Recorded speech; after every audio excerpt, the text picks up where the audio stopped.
Pioneer Seed at Dakota Seed and Services in Irene and Vermillion. With the most advanced technologies and local experts, Dakota Seed and Service share in your hard work on the farm, adapting to an ever-changing industry. When you need the right seed, protection, and service, make it Dakota Seed and Services in Irene and Vermillion. There's no better organization that gives back to the student athletes than the Booster Club. The Vermillion Booster Club is committed to helping all student athletes grow. Join the Tanager faithful today by becoming a member at gotanagers.com. While you're there, check out team apparel for your favorite sports team. Like them on Facebook to stay up to date on all the latest information and sports games. Join the Vermillion Boosters today and go Tanagers.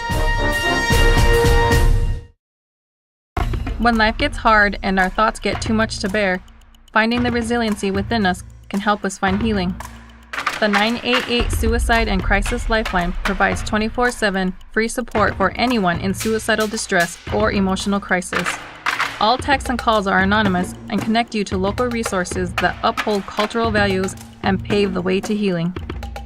Find the strength within you. Find the strength within our culture. Reach out if you need help today. When it comes to advertising, reaching the right market while giving back to the school is just plain right.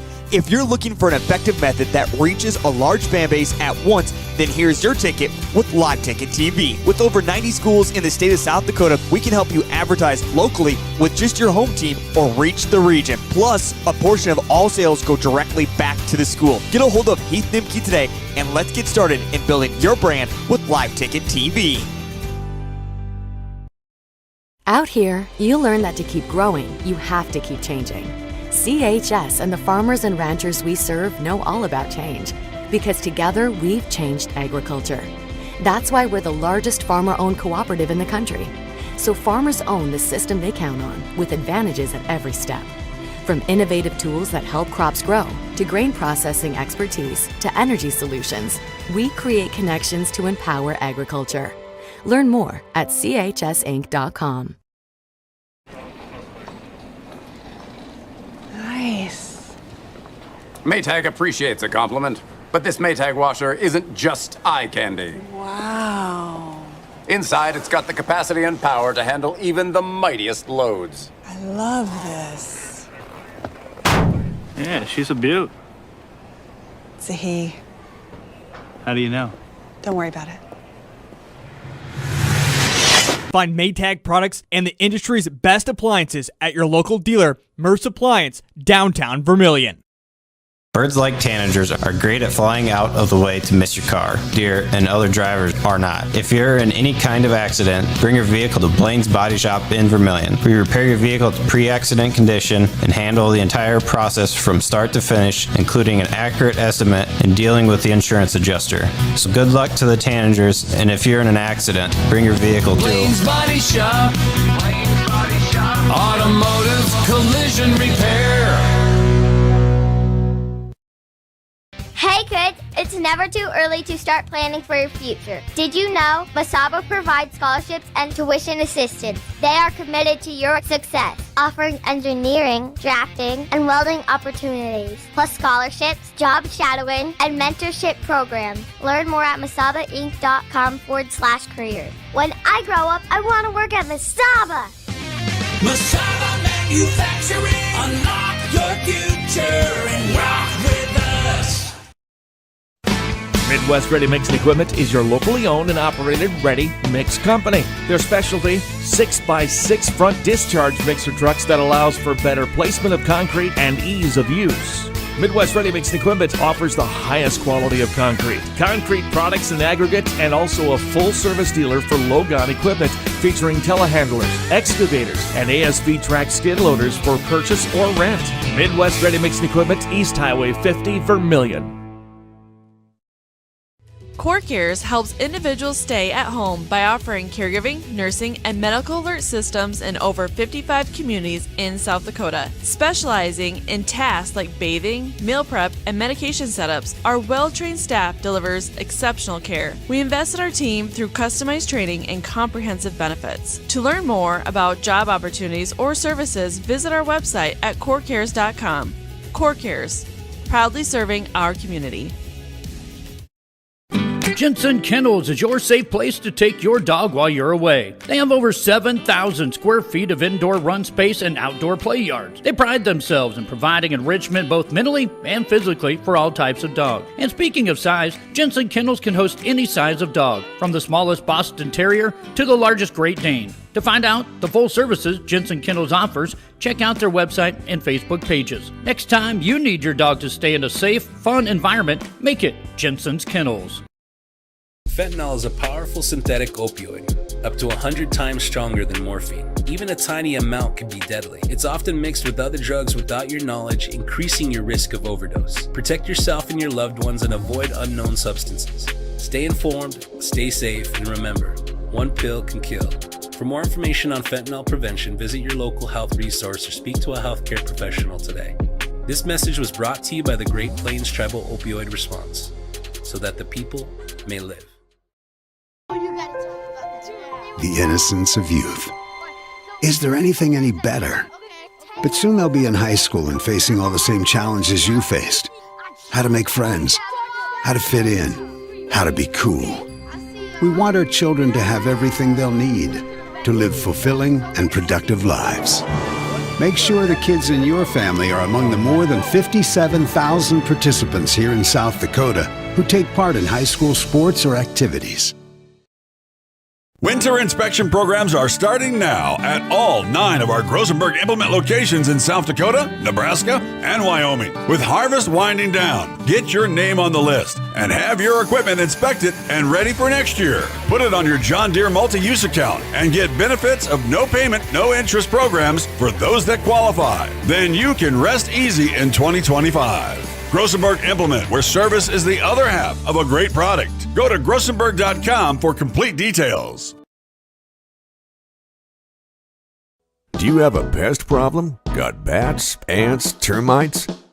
Family owned and operated, Olson's Pest Technicians have had over 50 years experience taking care of pest problems in places across South Dakota, Nebraska, and Iowa. Utilizing brilliant methods such as Centricon bait stations for termites and Vicane treatment for bed bugs.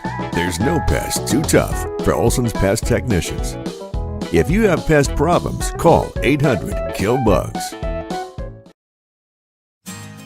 Insurance rates are on the rise, and now more than ever, every penny counts. With me, John Brooks at DFS Insurance, we can look over your coverages and find the right insurance carrier to help you keep your costs down. At DFS Insurance, I'm an independent agent, which allows me to offer a variety of different carriers to fit your needs. When you're ready for your free, no obligation quote, give me a call, and we'll get you on the path to the best and most affordable insurance you need with Dakota Financial Services. Welcome to Dakota PC Warehouse, where our staff aren't just friendly, we're certified nerds with a side of tech genius. Prepare to be awed as we unleash a barrage of geeky charm and unbeatable deals on PCs and HD TVs. And our tech gurus, armed with determination and a questionable assortment of snacks, can fix just about anything. We love technology and making it work for you. Dakota PC Warehouse, because being a nerd is our superpower.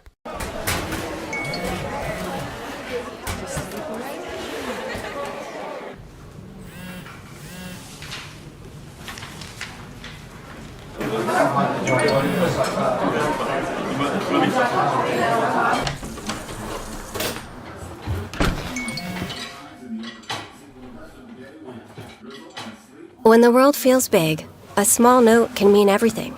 Find mental health support at sdbehavioralhealth.gov. For healthier crops and stronger yields, count on Nutrien Ag Solutions. By partnering with the leader in plant nutrition, you'll have access to innovative products and unmatched service that deliver impact and efficiency to every acre. Healthier crops, happier growers. Lead the field this season and beyond. Find your local crop consultant at nutrienagsolutions.com.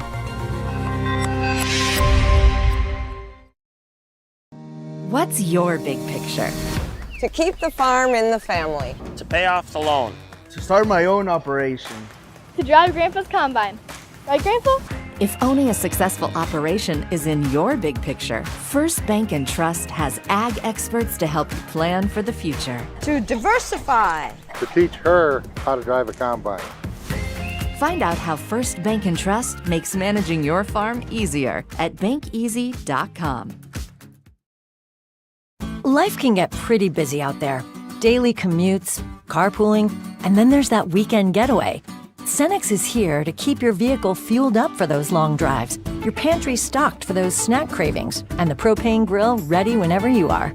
Things can move fast, but with your local Cenex, you can rest assured that everything on your list will get a checkmark, all in a day's work, powered locally at Cenex.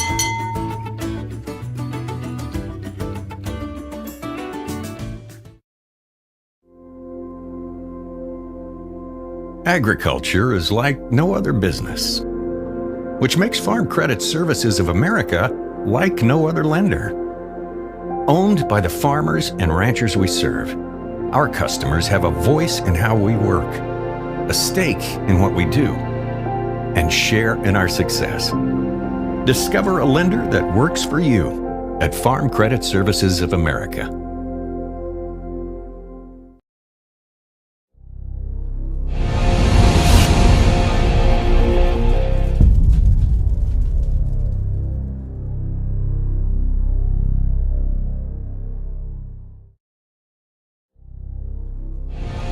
This is what matters.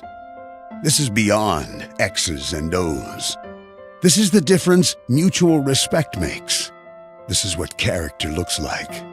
This is what defines us in South Dakota. This is sportsmanship.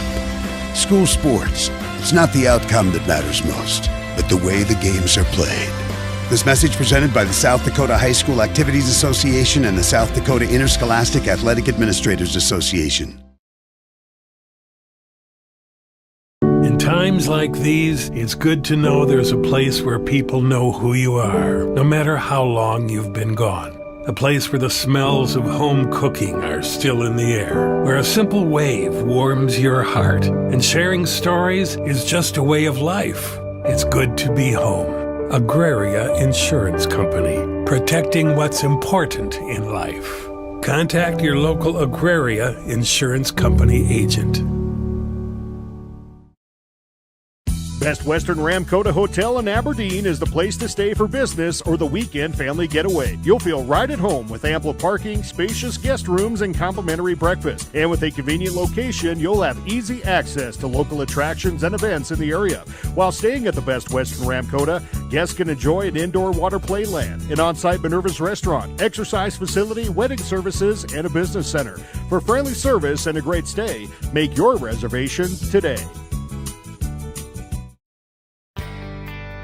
Farming today requires constant adjustment, innovation, and the right seed, and you'll find that with Pioneer Seed at Dakota Seed and Services in Irene and Vermillion. With the most advanced technologies and local experts, Dakota Seed and Service share in your hard work on the farm, adapting to an ever-changing industry. When you need the right seed, protection, and service, make it Dakota Seed and Services in Irene and Vermillion.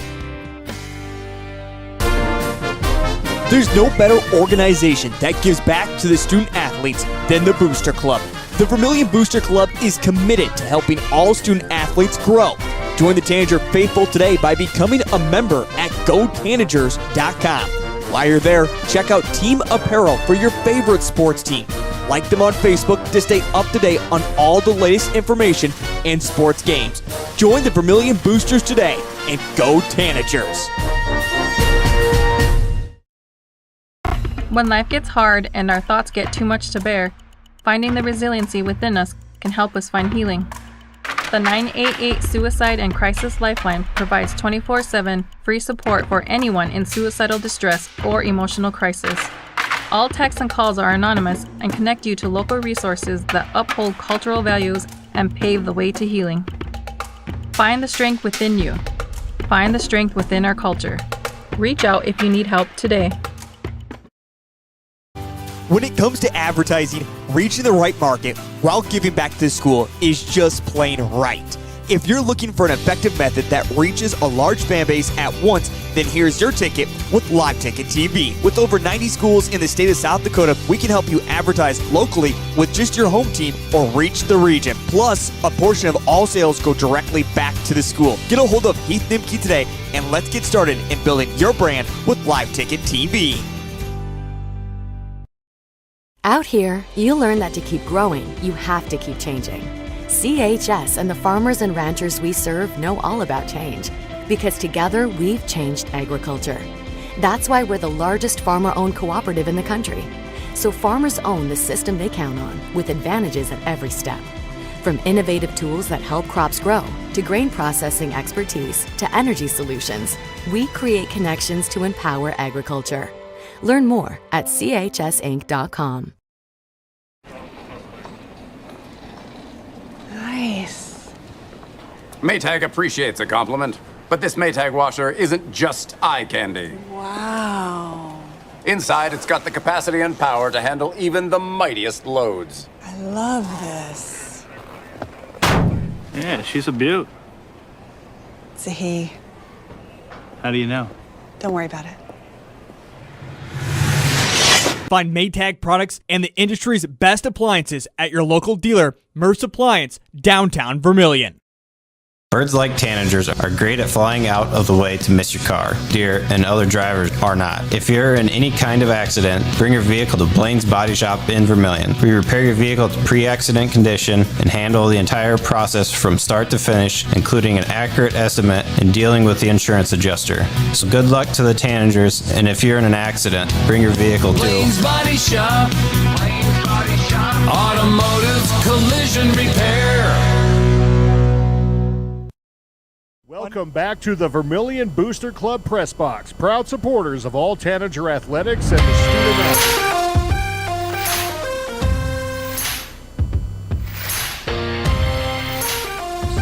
athletes. Well, good evening and welcome inside the birdcage here in Vermillion High School in Vermillion, South Dakota, where the Tanagers are playing host to the West Central Trojans on this beautiful Tuesday night. I'm Cole Larsch, alongside me, Heath Nimke. We've got you covered for the entirety of this doubleheader as the girls' junior varsity game is just finishing up. West Central has the lead 55-14, just over 5.5 minutes to play here inside the birdcage. If we take a look at both of these teams coming into this girls' contest, again, girls' game scheduled to start at 6:30, men's game to follow. And the West Central Trojans, they currently come into the season 1-0, coached by veteran head coach Joe Caffrey, been a part of this squad for as long as I can remember, Heath. I'm not sure about you. Well, we look at the Trojans, obviously some familiar faces and some new life. They defeated Baltic 55-40, not receiving any votes in the media poll, and they're actually number 3 in their region. But Heath, this is always going to be a tough Trojan squad coming to the birdcage, no matter how up or down their season might be. Well, first you begin talking, Cole, about the region, just like you said. They benefit so much this past year of seeing Sioux Falls Christian leave Region 3. And what we have seen over the past couple of years is it feels like it's always been a Region 3 dominated by Sioux Falls Christian and West Central. Well, now you have Sioux Falls Christian leaves, and you start to see Del Rapids. They're starting to make a little bit more noise. They're starting to creep up as we move along over these past couple of years. Also, Garrettson. Can't forget about Garrettson, what they're capable of. They have been good over the past couple of years. And yeah, this is just a West Central team that benefits in this region because they're down themselves a little bit, so it's going to be a very big fight for them. But then, yeah, you mentioned as well, it's a DAC 12 matchup, and we know these games have never been easy. And for the Vermillion girls, good week last week, getting off to a 2-0 start. As we saw, a little bit of pressure on them, ranked number 1 in Class A coming into the preseason. They retained that number 1 spot coming into week 2. But that means you're going to get everyone's A game. Everyone's coming for you week in and week out. So this is definitely going to be a huge matchup for the Vermillion Tanagers. And also, we look back into Friday's game. The Big Three struggled at times to score by the press, that the defense that we saw from the Mitchell Colonels. good early test, a test they certainly needed, but now how do they change tactics? How do they manage that pressure, and can they get the big three going? You don't need the big three, all of them to score 15-plus points each and every single game, but you certainly need to see better scoring or better handling of the pressure than what we saw Friday against the Mitchell Colonels. Like you said, Cole, it's a DAC-12 game. It's certainly going to be a tough one here at the Birdcage. Yeah, and one thing you also mentioned, too, now in that new Region 3 and Region 4 format, good team to look out for right now, the Flandreau Flyers there out of Region 3. Made it to the state tournament last season. Claire Shepard's younger sister, Morgan Shepard, is a stud over there in Flandreau. We're going to be calling her name quite a bit as the season goes on. And again, we talked about Region 4. Sioux Falls Christian moves in, T moves out, and Parker moves out. So even tougher competition. As we look over quickly at the Vermillion Tanagers, they sit 2-0 right now. They are tied for 4th in the region at a 41 seed point average. Dakota Valley, Sioux Falls Christian tied for 1st. Lennox at 1-2. They're actually in 3rd. EPJ Vermillion at 4th. Beresford 6th. Canton 7th. So that's a look at how the region standings are sitting as we take more of a deeper look back now at the Vermillion Tanagers last week. Got the win over Canton, obviously started slow, came back in that game, and the Mitchell Colonels game started slow, kind of made their progress a little bit, didn't really improve much. Gonna have to start a little bit faster here against West Central. Something you did like to see, Cole, you talk about those slow starts, and with this team, yes, a lot of experience, but how can you handle adversity? And sometimes as a coach, you go through some of these games and you maybe don't get faced with the biggest adversity. We kind of see the Vermillion boys, if you will, and what they did against Sioux Falls Lutheran. You're going to hear it later on. Head coach Jay Drake will talk about, I don't know if we faced that much of adversity. I mean, we did a really good game shooting, but maybe we didn't face it. It's the opposite for the Vermillion girls. You look back and they go down 20-4, down 16, or the number one team in Class A. Canton's a good team, but maybe not the best team, not only in the DAC-12, but within this region, and things look really, really bad. But we handled adversity. We were able to dig through the trenches. We hit a very low in that game, and we were able to respond, and you love seeing that. Same way in that Mitchell game. Mitchell's not scoring. We're doing a good job defensively, but our offense, and even looking at Casey Hansen, there's a couple air balls that she had in that Mitchell Colonels game. Do you know what Casey came out and did throughout the rest of that game? Kept shooting the three. She had that confidence, like, hey, the adversity hit once again. I'm not hitting the threes. I'm not shooting it the best, but I'm not giving it up. So that was something I thought was very, very impressive from this Vermillion girls team in week one, is facing adversity in both games and handling the pressure and coming out and responding in the positive way and picking up 2 huge victories. As we take a look back at the girls' junior varsity game right now, just finishing up 20 seconds in running clock time. West Central 58, the Vermillion Tanagers 20. That is very close to finishing up. As we talk about the last 2 games, let me kind of take a look ahead more to this week. A big week for the Vermillion Tanager girls. 3 games, Tuesday, Thursday, and Saturday, capped off by a number 1 versus number 1 matchup. You talk about how big the momentum was to kind of get it early, get those 2 wins early. Now you got a couple tests coming up this week. This seems very, very weird of a spot because historically, West Central Trojans always competing in Class A to go to the state tournament. Ponca, down the state of Nebraska, always been a powerhouse, always either in the championship game or champions. Well, coming into this year, West Central, like they were last year, a little down, still young for the Trojans. And now, 550-plus wins, I believe Bob Hayes had at Ponca? He's gone. And that team only won 8 games last year. They were not the powerhouse that they were a year ago.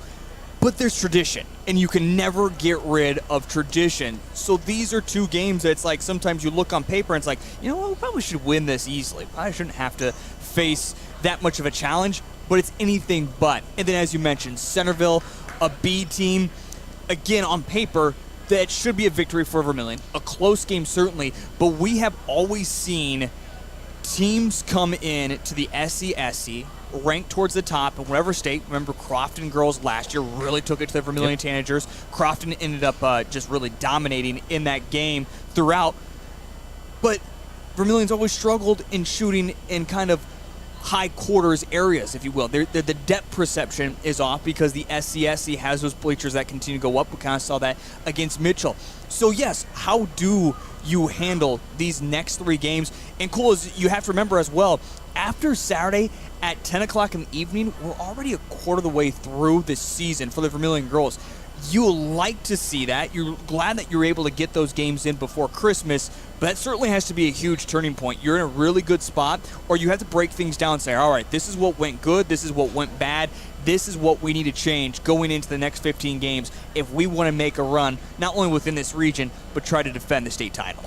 And one thing we also have to look at, too, after the Centerville game on Saturday, it's the Christmas moratorium, and the girls don't take back into action until the doubleheader at Tri-Valley on Friday, January the 3rd. So once you get that, like you said, you're a quarter way through. You get over a week's break for the Christmas vacation. It's going to be a big week. Not only see where you're at record-wise, see where you're at team-wise, and then how you handle the big long break as well. As we're getting ready, pregame clock still shows 0, so we're going to step aside for our first timeout break of the girls' pregame show again. The girls' varsity game scheduled to start at 6:30. Boys to follow. We'll have it all right here. Vermillion Tanagers live ticket TV. For now, we're going to step aside. When we come back, it's a broader look at the state of South Dakota, especially Class A and Region 3 and 4. That's on the way next. Vermillion Tanagers live ticket.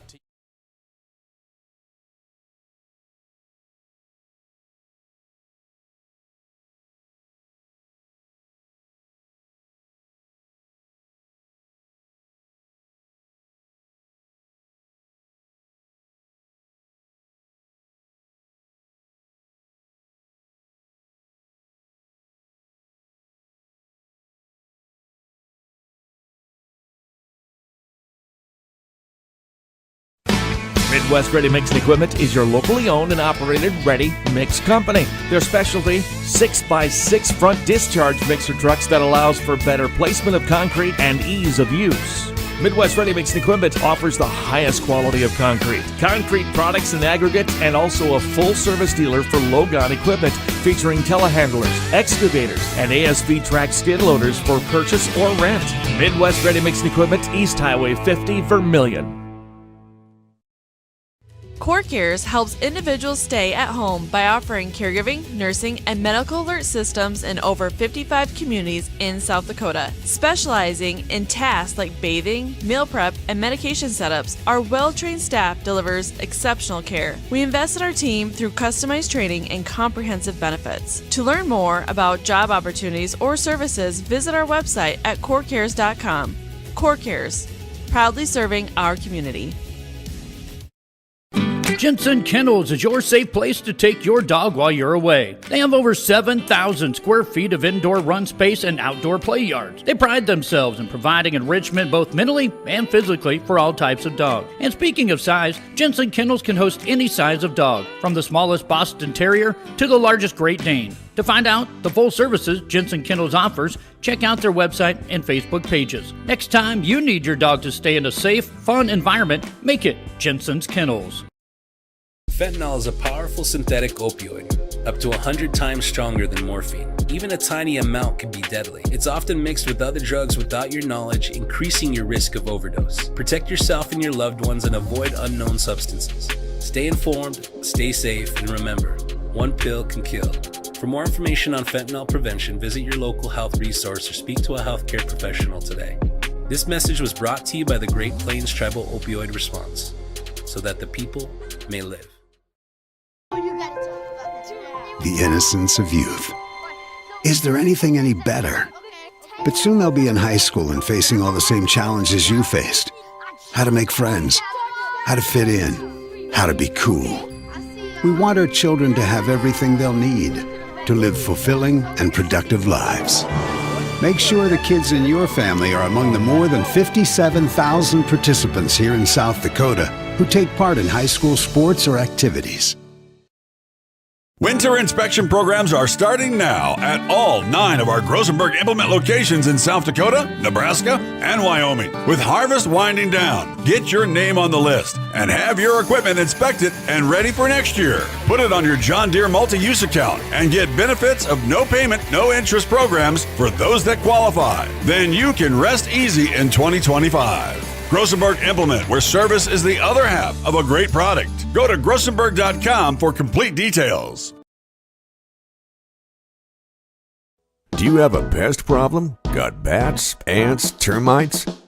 Family owned and operated, Olson's Pest Technicians have had over 50 years experience taking care of pest problems in places across South Dakota, Nebraska, and Iowa. Utilizing brilliant methods such as Centricon bait stations for termites and Vicane treatment for bed bugs. There's no pest too tough for Olson's Pest Technicians. If you have pest problems, call 800-KILL-BUGS. Welcome back to the Vermillion Booster Club Press Box, proud supporters of all Tanager athletics and the student athlete. Welcome back to the Birdcage here inside Vermillion High School, Vermillion, South Dakota, where it's a DAC-12 battle inside the Birdcage. Vermillion Tanagers, number one team in Class A, hosting the West Central Trojans, who come in 1-0. Thanks for tuning in. Vermillion Tanagers Live Ticket TV. I'm Cole Larsch, alongside me, Heath Nimke. The old crew is back together for the Christmas break as Spencer Bewley is back home. And something we did not see in the first game against Canton, the Vermillion High School pep band is in attendance. So let's get things wrapped up before we go to the John Brooks pregame interview. Take a look at some broader things around the class of basketball, specifically girls Class A. Let's look at the media poll. Number one, Vermillion receives 14 first place votes. Sioux Falls Christian at 2, they received 1. Hamlin at 3rd, Wagner at 4th, Macapia Luta in 5th. Dakota Valley, Mount Vernon Plankton, Mobridge Pollock, and Elk Point Jefferson all receiving votes. So, Heath, when you look at it, a lot of familiar teams you see in here, especially those 4 that are in Region 4. Yeah, Sioux Falls Christian is going to continue to be a dominant team this year. We talked earlier during the pregame show about the test, if you will, that Vermillion has faced in their first 2 games. But that's exactly what Sioux Falls Christian Chargers have done. They played a couple of out-of-state teams, including Western Christian from the state of Iowa. They always seem to be a team towards the top, if you will, when it comes to Class 2A in the state of Iowa. Also played Pipestone area, a little bit bigger of a school for Sioux Falls Christian, but handled that. But the one big game that jumped out to me was Lennox, and they beat Lennox 46-33. I think it was more impressive of holding that Lennox team to just 33 points. Now, Lennox has also been on a very tough stretch themselves. They've again lost 2 games against Dakota Valley and Sioux Falls Christian. But yeah, I mean, it feels like Sioux Falls Christian and Vermillion are destined to meet each other and could be still yet that matchup of 1 versus 2, even coming up later on in the January season. And then I love to see that Hamlin, it seems to be, it doesn't matter where it is for the boys or girls, always one of the top teams in Class A. And then after that, I'm not convinced. I've never been convinced. I'm not a huge fan of Wagner. I'll always stand by that. I think they have Copel, who's an amazing player. Can't wait to see where she goes and plays her D1 basketball at. But I just feel like Dakota Valley has so much returning talent that is coming back. And even Elk Point Jefferson, Mount Vernon Plankton. Again, Mount Vernon Plankton, another one of those teams that lost a lot of great talent over the past couple of years now. They do not have the same players that they have had over the past couple of years, but there's such a culture now in Mount Vernon around girls basketball that it doesn't matter. You're going to come in with that pride of being a Titan and always compete at the highest level. And can't forget about the Titans. They had one of the best volleyball teams in Class A this season as well. So certainly another dominating team. It's going to be interesting to see how these polls change throughout the season. And certainly a few of them are going to continue to be left out of the top 5 or even go missing for a few weeks. You look back at Lennox. Lennox was one of the top teams last week. Where are they at now? They're 1-2. And it's because people some members of the media don't realize their schedule. They just go, oh, they're 1-2. Well, they must suck then. They're not as good as what we thought. Well, yeah. I mean, when you just face the first 2 teams that you did open up your season, things are going to be a little tough. So a lot of changing that will certainly happen throughout the season. Yeah, and again, one thing you can also look at with those polls is when I put mine together, usually it's a lot of DAC-12 teams. I believe if I were to almost redo mine or even think about it a little bit more from this week, I think it would have been, or it even could have been, 4 Region 4A teams, and then Hamlin mixed in there somewhere. Again, only 2 teams out of this loaded Region 4A will make it to the state tournament. That wraps it up for us on the pregame show. We're going to step aside. When we come back, it's head coach John Brooks of the Vermillion girls basketball squad. That's on the way next. Vermillion Tanagers live ticket. Insurance rates are on the rise, and now more than ever, every penny counts. With me, John Brooks at DFS Insurance, we can look over your coverages and find the right insurance carrier to help you keep your costs down. At DFS Insurance, I'm an independent agent, which allows me to offer a variety of different carriers to fit your needs. When you're ready for your free, no obligation quote, give me a call, and we'll get you on the path to the best and most affordable insurance you need with Dakota Financial Services. Welcome to Dakota PC Warehouse, where our staff aren't just friendly, we're certified nerds with a side of tech genius. Prepare to be awed as we unleash a barrage of geeky charm and unbeatable deals on PCs and HD TVs. And our tech gurus, armed with determination and a questionable assortment of snacks, can fix just about anything. We love technology and making it work for you. Dakota PC Warehouse, because being a nerd is our superpower. Welcome back to the Vermillion Booster Club Press Box, proud supporters of all Tanager athletics and the student athletes.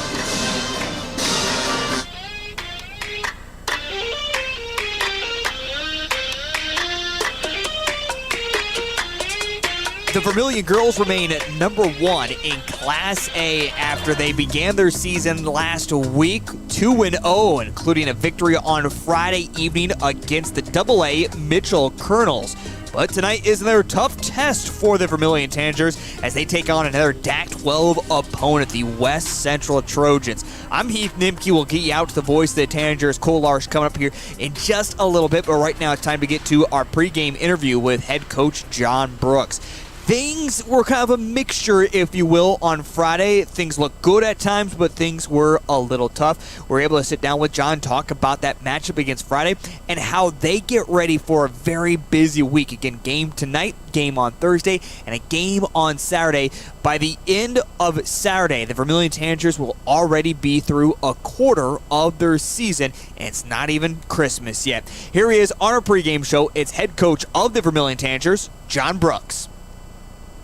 Coach Brooks, you get ready for another busy week when it comes to girls basketball before you go into the holiday break, and I know you always enjoy that as a coach, so let's start there, if you will. By Saturday evening, you have gotten in 5 games already before Christmas break. Does that make you feel like you're in such a good spot with your squad when it comes to overall, knowing that you're not cramming those games in later into the season, and you can kind of take away what you've seen from the first 5 games? Yeah, it's crazy to think about. We'll have a quarter of our season in by the time this week is over. And, it's nice to get games in early. I think kids are excited to play this time of the year. Obviously, you want some practice time. You want to improve. But a lot of times the way to improve is to get out on the floor and play and see where you're at. So we're excited for the week. We told this to our group yesterday. The thing I'm most excited about is obviously we have new kids going through their first scouting report and first real varsity minutes. Is how are we gonna handle this week as a group, where you got to practice, prepare for a team and play, and then you got to be able to turn the switch the next day, practice, prepare for another team and play, and then do it again. And I think we're going to find a lot out of our team mentally and how we're able to prepare for games and execute this week. You talk about your team, and something that's been highlighted when it comes to the media, if you will, is Vermillion survives their first week. They begin 2-0 and still the number 1 team in Class A. But when you as a coach look at the entire Class A, you know a lot of great teams are still coming up. What's your overall takeaway from, in general, Class A after week 1? Yeah, the teams that we thought would be very good are very good. Unfortunately, a lot of them are right here within 60 miles of us. Region 4 is extremely loaded this year, and Sioux Falls Christians, the Lennoxes, the Dakota Valleys, the Elk Points are obviously proven that right from the start. And then the teams outside of the region that we thought that would be good are playing well. Sisseton is playing well, and I think that's the crazy thing is Sioux Valley has a nice team this year, and Sisseton got after them, but then Grove turned around and beat Sisseton. So there's some other teams up north that I think are better this year than what they've been in the past, and there's a little more balance there as well. So a lot of good teams across Class A like there is every year. things we look back last Friday, I think at times in that game against Mitchell, especially in the second half, things looked really good. This looked like you could be potentially the number one team in Class A, a team that can get back to the state tournament. But then you even look at maybe the second quarter of that game on Friday and you go, I don't know if we're going to even make it out of our region if we keep playing like this. What's your overall takeaway from that game against Mitchell? A lot of positives. Mitchell's very athletic, really good guards, pressured us hard.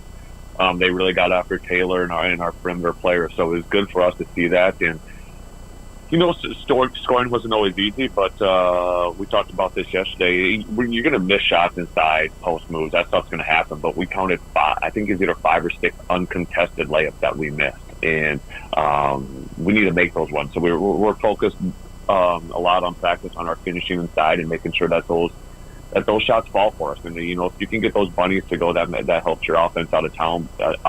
But really happy with the way we defended and rebounded and physically stood up to the challenge. Even when you look at game 1 to game 2, it seemed like those other players that we're going to call them besides your big three this season actually took a huge step forward. I felt like we talk about Thomas getting used to basketball, even Halverson just building her even more confidence, and Wallen was driving to the bucket. She was taking the shots when she had the opportunity. How much are you excited to see those developmental players or the second players, if you will, really take a huge leap from game 1 to game 2?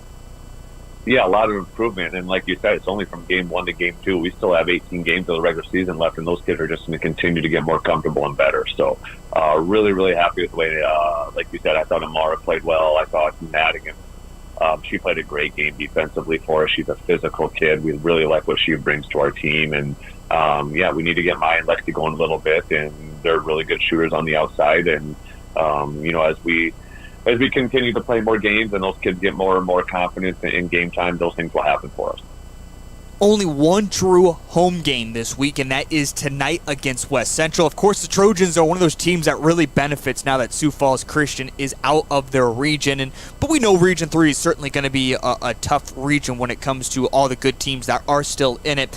But again, the Trojans historically in years past have been fighting for not only their region, but also have been a team that has made state tournament runs. What can you tell us about the Trojans so far this season, already beginning 1-0 after their victory over Baltic to start the season?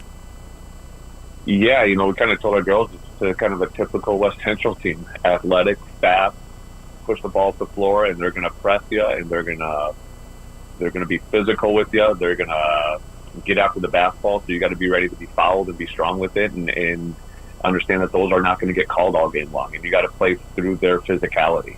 And a huge emphasis on taking care of the basketball tonight. If we fall into the hectic style of game that they want to play, and we're taking quick shots and we're turning the ball over, it's going to be a long night for us. So it really comes down to taking care of the basketball, moving the ball, getting good shots, slowing down, making sure we're taking care of it every single possession, and if we do that, we feel like we'll be okay.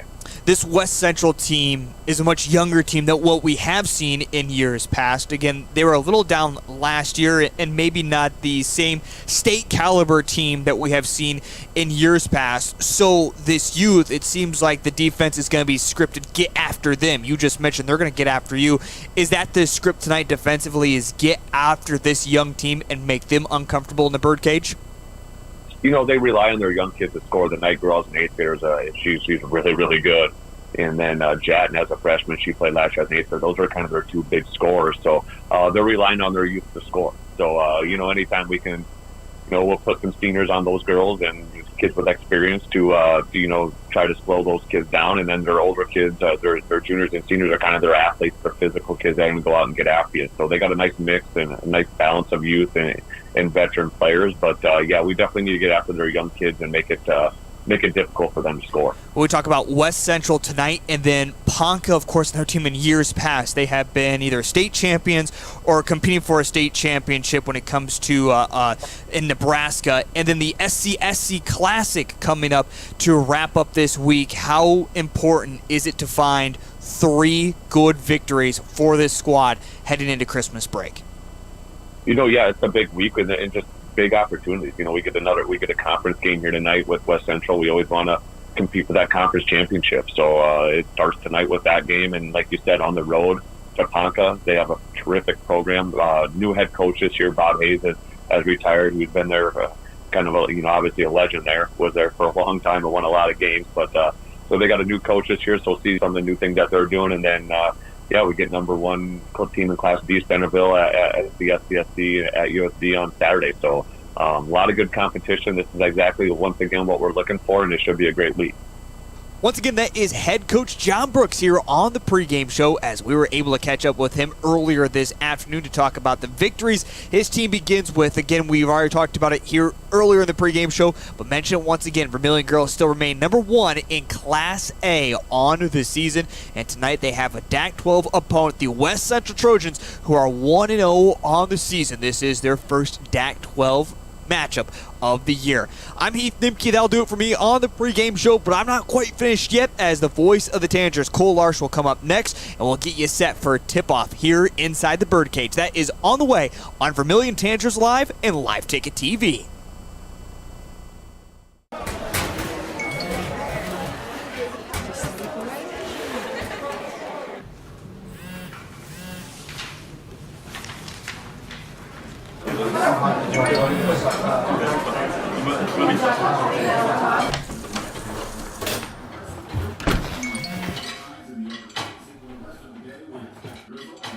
When the world feels big, a small note can mean everything.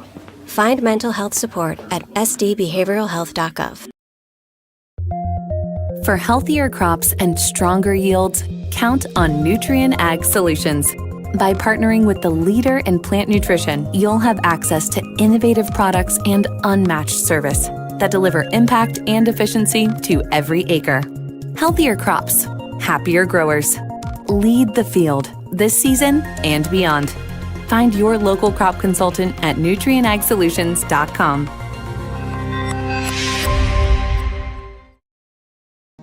What's your big picture?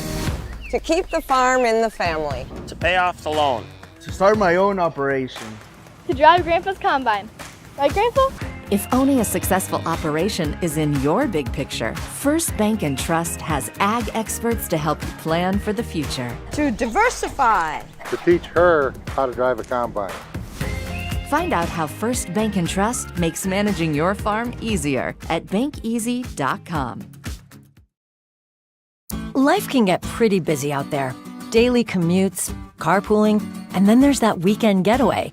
Cenex is here to keep your vehicle fueled up for those long drives, your pantry stocked for those snack cravings, and the propane grill ready whenever you are. Things can move fast, but with your local Cenex, you can rest assured that everything on your list will get a check mark, all in a day's work, powered locally at Cenex.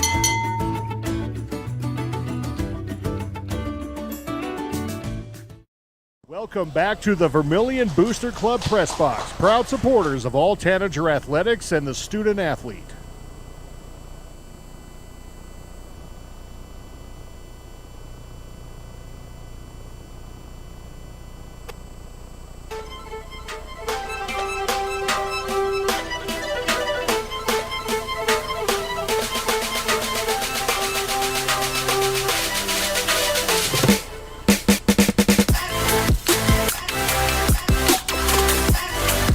Welcome back inside the Birdcage. The Vermillion Tanagers getting set to tip off against the West Central Trojans here in the first half of our doubleheader here inside the Birdcage. Thanks for tuning in. Vermillion Tanagers Live Ticket TV. I'm Cole Larsch, alongside me, Heath Nimke. Let's get you the starting lineups. First for the visiting Trojans of West Central. Again, they come into the season 1-0. At guard, a 5'8", 8th grader, number 1, Ellie Knight. At forward, a 5'8", senior, number 4, Raina Gehring. A guard, a 5'10", freshman, number 10, Casey Jayton. At forward, a 5'10", junior, number 23, Abby Thornton. And at guard, a 5'6", senior, number 32, Mara Schultz. The West Central Trojans are assisted by Jamie Jenkins and Tony Lanham. The head coach is longtime head coach Joe Caffrey of the West Central Trojans. Again, they come out of Region 3A, 1-0 on the season. They sit third in the region and 18th in Class A at 41 flat seed points. Now the starting lineups for the home team on the scoreboard. The Vermillion Tanagers at guard, a 5'8 senior number 1, Casey Hansen. At guard, a 6' senior number 5, Maya Halverson. At guard, a 5'5 freshman number 11, Taylor Roovers. At guard, a 5'8 senior number 12, Madigan Wallen. And at guard, a 6'1 senior number 33, Brooke Jensen. The Tanager coaches are Doug Hansen, Carrie Jensen, Kelly Knutson, and the head coach is John Brooks. Again, Vermillion comes in 2-0 on the season. Number 1 in the media poll. They are 4th in 4A and 18th in Class A at 41 seed points flat. They average 51 points a game. They allow 40 and a half. As we get your starting lineups, turn it over to my color commentator, Heath Nimke. Should be an interesting set of games, not only this first one, but also the second one here in the Birdcage. Yeah, when it comes to West Central, it's such a dynamic defensive team for both the girls and the boys. We know this team is really going to try to stop the big three, and that's going to be the same mantra for John Brooks, at least in this girls' game, is take the talent that is young for this West Central team and put our starting seniors against their youngsters and see if we can't get them out of pace and just see from there how the chips fall. This one is going to be a battle into the second half. Don't take too much. If you get down big early in this first or second quarter, don't worry, you're certainly not out of it. Like you said, like you said in the pregame show, a tested Vermillion Tanager squad. Down big at Canton, they come back struggling against the Mitchell Colonels, and they come back to win that game as well. Trojans in their away blue uniforms, letters and numbers that are in white and outlined and trimmed in yellow. The Vermillion Tanagers in their home white uniforms, letters and numbers in red, outlined and trimmed in black. And I'm Cole Larsch, alongside me, Heath Nimke. We are back for this week as Spencer Bewley is back down in Texas. He actually left this morning, caught a flight back down there. He's back for Christmas break. Did he have any special guests with him like he did this Thanksgiving? I don't know. I guess I didn't ask. Okay. Maybe we should. We'll probably call him up right now. I bet he's not doing anything. Probably could. As they're getting set to tip off, 8 minutes are on the clock. And here we go. Abby Thornton wins the toss for the for the Trojans. They move left to right on your screen here inside the birdcage. Very similar jerseys, if you will, Cole, so don't get that mixed up. That was my exact thoughts. Almost identical jerseys to the first game we did back on Monday. Taylor Roovers up ahead to Casey Hansen off the quick steal, and they get back on the offensive end. West Central, simple man defense for them. Casey Hansen drives baseline, floater blocked away, and a foul called. Love to see that already early in the first 30 seconds for Casey Hansen. She has really been the perimeter shooter so far for this team this season, of stepping back and really shooting the three, but already she got that open look along the baseline, decides to drive, and of course misses the shot, but gets the foul called. Casey Hansen, first free throw is up and good. 75% free throw shooter through the first 2 games. She averages 14.5 points, 10 rebounds a contest, so averaging so far a double-double. Second one is up and good. 2-0 early lead for the number 1 team and defending state champions, Vermillion Tanager. 7:28 to go here in quarter number 1. Schultz has it right wing for the Trojans. Kicks over. Thornton, left wing 3, got it, nothing but nylon. Abby Thornton, first points of the ball game for the Trojans. Thornton got a wide open look, as you mentioned. Cole wasted no time pulling the trigger, and that gives a lot of confidence quickly to Thornton. Of course, Thornton, a junior, a couple of years starter now for the Trojans. Jensen, pull-up jumper from 10 feet is no good. Ellie Knight quickly with the rebound, and she wants to push, now slows it down. Jayton has it inside, and now we're going to get a foul called on the drive out in front of the free throw line. Going to go on Madigan Wallen, her first and the team's first. So through 1 minute and 2 seconds of play, each team has a couple points and a foul on the board. Cole, you didn't miss out on the Vermillion Tanagers black jerseys for the girls. Of course, the boys got those alternate jerseys last year. Now the girls get the black jerseys this year. We wanted to see those. Maybe we might see them Thursday as Vermillion Tanagers travel down to Ponca, Nebraska. Take on the Indians on Thursday. Again, we'll have that all right here on Vermillion Tanagers Live. Illegal screen called on Abby Thornton. That's her second and the team's second. She was the one that just hit the 3, and that takes you out of rhythm now. As a player, when you quickly have 2 fouls, she's going to probably ride the pine for the rest of this quarter. Taylor Roovers, 26 feet, left wing, got it to go, and nothing but net. 5-3, quick lead back for the Vermillion Tanagers. Trojans pushed left to right, 6:40 to go. Pull up 3 by Jayton, that one's good. So far in this first quarter, both teams red hot from 3. And it's a 1-point lead for the Trojans. Law of averages eventually will figure themselves out. Inside to Jensen, turnaround high off the glass and no good. Ellie Knight with the rebound. She'll pass it ahead to Jayton now, right wing. Skip pass over to Schultz. Schultz drives baseline, kicks back out to Gehring. Jayton, right wing, got that one to go as well. Quick 6 points for Casey Jayton. Now 9-5 the lead, 2 minutes gone in quarter number 1. Roovers left wing over to Jensen. She'll drive middle and spin. Right-handed lay-in, no, off the glass. And the rebound once again to Ellie Knight on that weak side. Vermillion is certainly making their presence known that they want to drive into the glass and try to get layups. It's just been great defense so far from the Trojans. Knight tries passing it inside to Ayla Kramer, a 5'8" junior guard that was down there on the block, just overpassed a little bit and hit the padding. Now possession go back to the Tanagers, 5:36 to play, quarter number 1.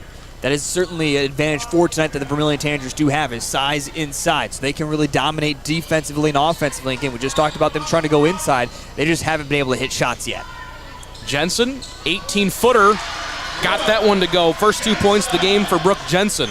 Gets it back to a one-possession ball game. 9-7 Trojans lead. 5-12 first quarter. Jayton drives in, partially blocked away by Roovers, but she got it back, and now a double dribble is called. And turnover, possession will go back to the Vermillion Tanagers. John Brooks assisting on the call there, made sure he shot that one out right away on the double dribble, and the officials shortly called it thereafter. John Brooks in a white long sleeve today, pacing up and down that far sideline as we see it. Calling out a play. Roovers has it right wing. Casey Hansen, elbow, overpassed Brooke Jensen, goes out of bounds. Turnover and possession to the Trojans. Talk about Casey Hansen's ACL tear last year, of course, kept her out for half this season, and she wore a knee brace after that point. She is not wearing a knee brace this season. Schultz has it left side for the Trojans, looking inside to Kramer. Back out. Jayton thought about the 3, good pump fake. Now the free throw line jumper off the back iron and no. Rebound tipped around. They're going to say it was last touched by Schultz. And out of bounds, possession back to the Tanagers. So we've seen both teams get hot, and now both teams cool off a little bit. And again, Trojans definitely with that size not inside. They look for something there, but just can't find anything with Brooke Jensen shutting it down in the middle defensively. And they have to kind of settle for tougher shots, and we'll see if that continues to play out the rest of this game. Jensen left wing 3 is off the mark and no, and now the 4th rebound for Ellie Knight. She wants to push it herself. A little step through there, and the layup is blocked away. But possession will stay with the Trojans. Nice job by Roovers defensively to get back there quickly and just swat it from behind, because the Trojans did have a fast break and they were looking to score quickly. That will be another advantage that they will want to exploit. Don't know if you always get the opportunities in a game like this. 4:10 to play. First quarter, just about halfway through. First quarter of action in the first half of our doubleheader. Jensen tipped it away, and it will go out of bounds off of her into the scorer's table. So 22 now on the shot clock. 9-7 your score. Ellie Knight has it at midcourt. Jayton drives in, and they're going to say that she was fouled from behind on the drive. And that foul is going to go on Casey Hansen. That's her first personal, and the second team foul. Both teams with 2 fouls halfway through quarter number 1. Fresh shot clock for West Central. As Knight throws it in. Jayton right wing. Pass intercepted by Casey Hansen on that left wing, and now Hansen will push. Up ahead to Jensen. She'll drive right. Blocked away, and now a shooting foul is called on the West Central Trojans, so Brooke Jensen will go to the free throw line. That's something Cafferty, the head coach of the West Central Trojans, will probably have a talk with his group after quarter number 1, is be careful what you're doing when players are driving. That's twice now that we have seen Casey Hansen once and also Brooke Jensen here drive inside, just a simple reaching on the shot that has caused free throws. And Vermillion so far has converted 3 of 3 from the charity stripe. Alexis Hansen, Amara Thomas check in for the Vermillion Tanagers. Kaylee Schultz, 5'8" freshman guard, checks in for the Trojans. Second free throw by Jensen is good. 4 for 4 as a team are the Tanagers. There was one more Trojan sub. I'll get that to you once I figure out who it is, as the Trojans quickly turn it over in the tied ball game. 3:38 to play, first quarter. As Ayla Kramer came in earlier. Casey Hansen, left wing three, nothing but net. 5 points now for Casey Hansen, and a 3-point lead for the Vermillion Tanagers, 12-9. Now Thornton has it. Kaylee Schultz also now in as Taylor Roovers gets the steal. 2-on-2 break. She'll take it herself. Now kick out to Jensen. Jensen through the hands of Thomas, trying to look for Casey Hansen. Now Jensen, top of the key. Hansen to Hansen for three. Got it. Casey Hansen out of the pass for sister Alexis, and now a 6-point lead for the Vermillion Tanagers, and a quick timeout called by head coach Joe Caffrey. We'll take it with them. 15-9, 2:54 to go first quarter. You're watching Tanager basketball.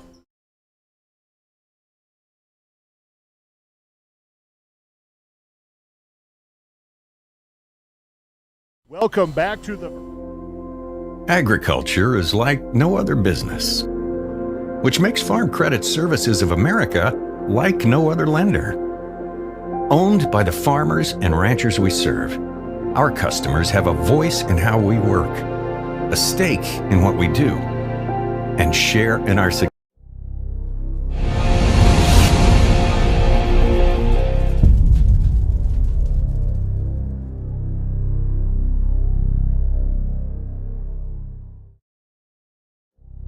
Welcome back to the Vermillion Booster Club Press Box, proud supporters of all Tanager athletics and the student athlete.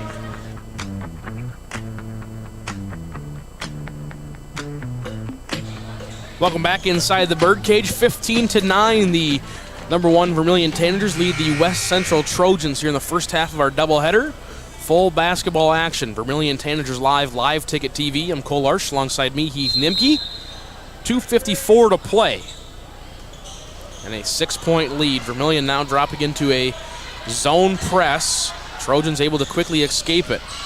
Pass tipped away twice now by the by the Tanagers, and a steal by Brooke Jensen. She'll take it herself up the left side. 8-footer, short off the rim, no. And the 5th rebound now for Ellie Knight. 2.5 minutes to play in the first quarter. With this zone defense, this is where you really see the length that the Tanagers have against West Central. They're just able to kind of put their hands up and deflect passes. Abby Thornton, offensive rebound. Count the basket and the foul for the 5'10 junior forward.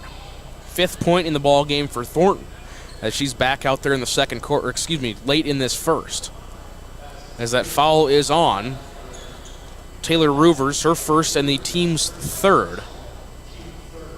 So Thornton out there with 2 fouls, trying to make the old-fashioned 3-point play, and she does. 6 points for her.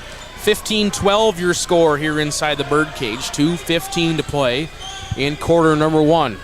John Brooks calling out a play, as the Trojans have now dropped into a zone of their own.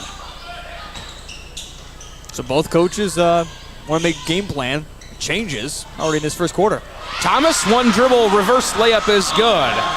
Maura Thomas, first 2 points of the ball game for her. 5-point lead still for the Tanagers. And they drop into their zone press. Quickly broken. Layup on the other side is good for Kaylee Schultz.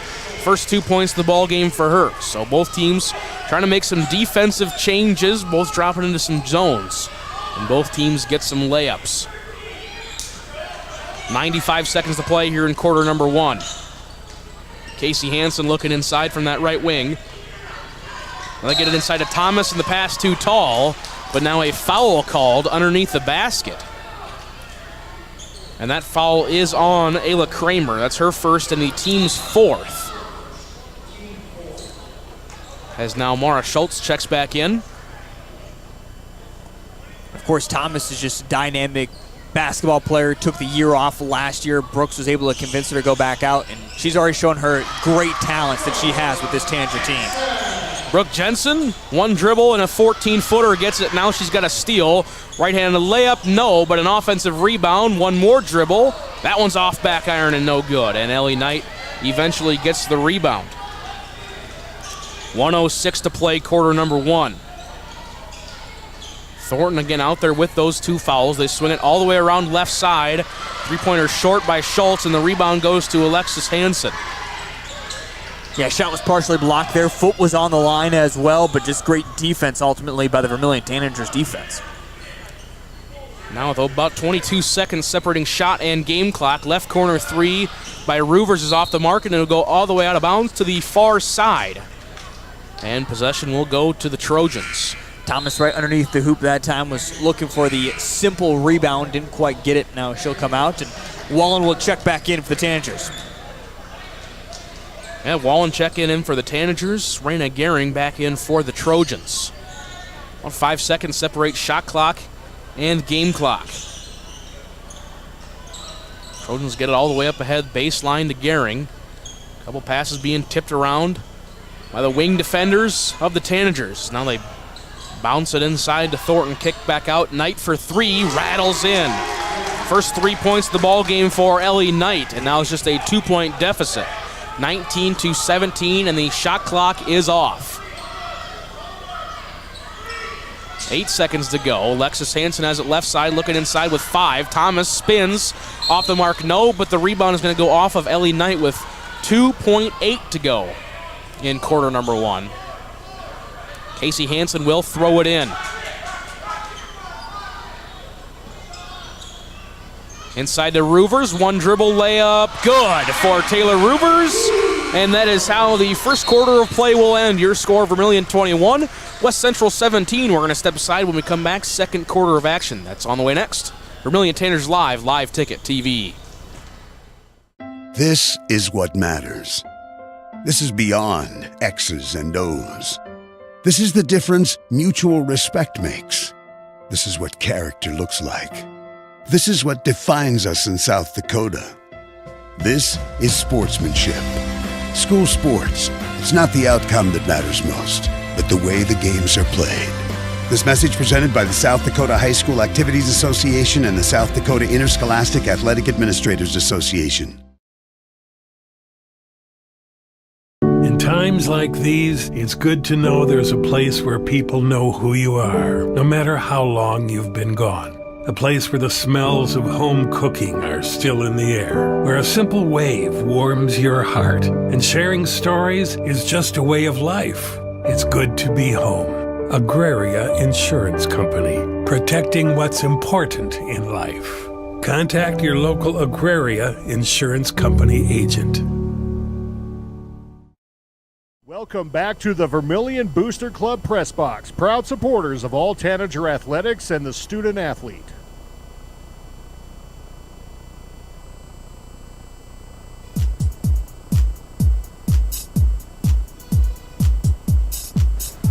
Welcome back, Vermillion Tanagers live ticket TV, full coverage of your girls and boys basketball doubleheader here inside the Birdcage as the Tanagers play host to the West Central Trojans. I'm Cole Larsch, alongside me, Heath Nimke. We've got you covered tonight. Again, if you're looking for Spencer Bewley, he is back at Christmas break back in Texas. As the Tanagers will start the ball in the second quarter. Again, they're in their white uniforms, letters and numbers in red, trimmed with black. Three-pointer by Madigan Wolin is good off the assist of Casey Hansen.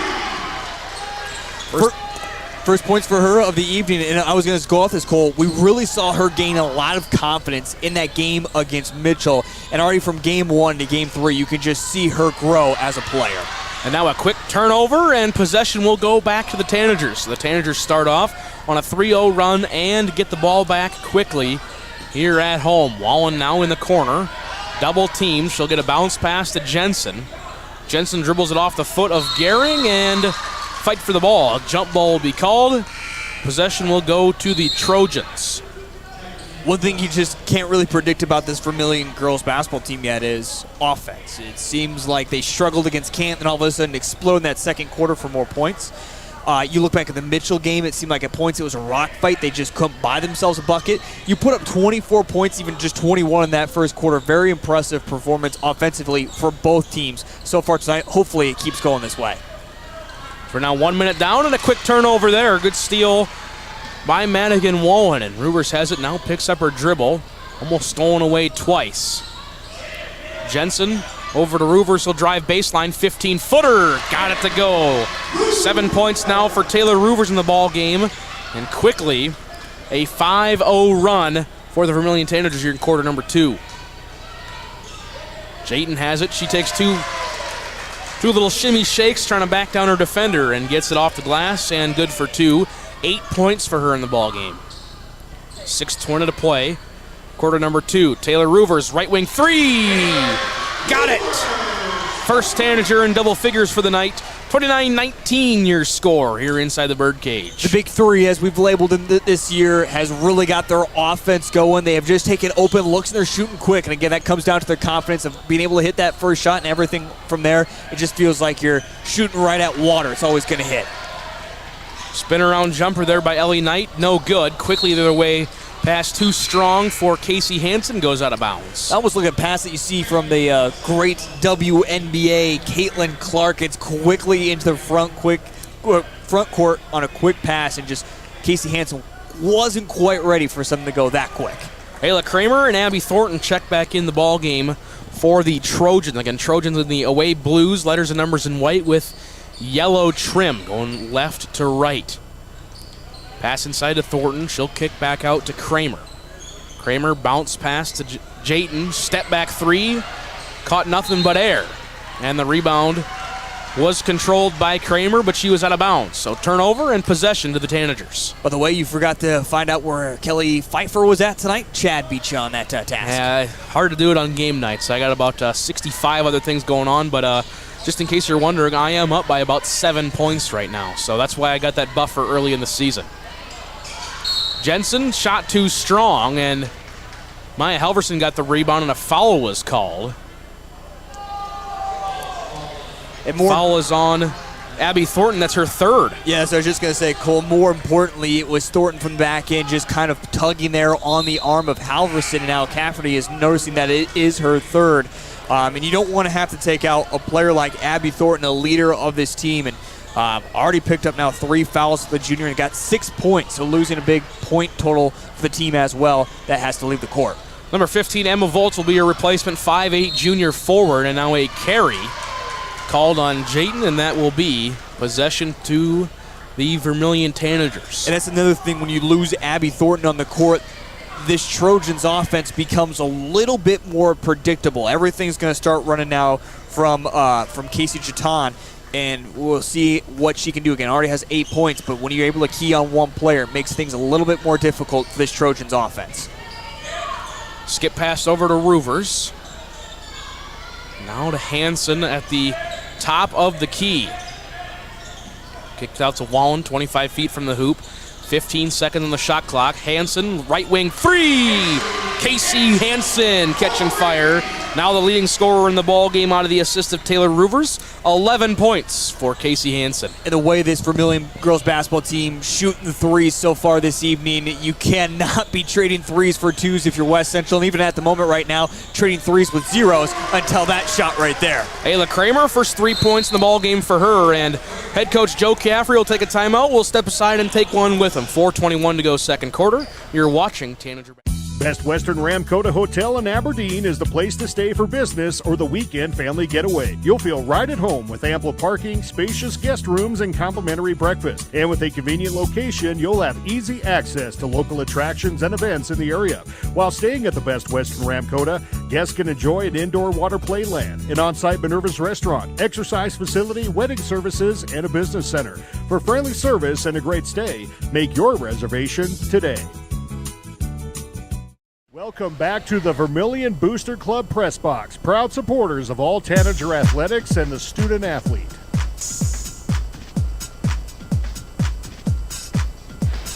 Welcome back to the Birdcage, Vermillion Tanagers live ticket TV. I'm Cole Larsch alongside me, Heath Nimke, as we got the announcer cam back up here in the booth. I threw my pen earlier. I don't know if people saw that. Don't know where that one went. There it is, back there somewhere. Well, they definitely did see it if they were paying attention. 4:16 to go. Jay can grab that. Here in quarter number 2. Jay is still up here with us. Usually he's standing behind you. As Casey Hansen out of the timeout, another three-pointer for Casey Hansen. 14 points for her, 12 of those from deep. Already 4 for 4 in this second quarter are the Vermillion Tanagers from deep. Casey Hansen also a 42% three-point shooter so far on the season through 2 games. I'd expect that number to increase quite a bit as Taylor Roovers gets the steal.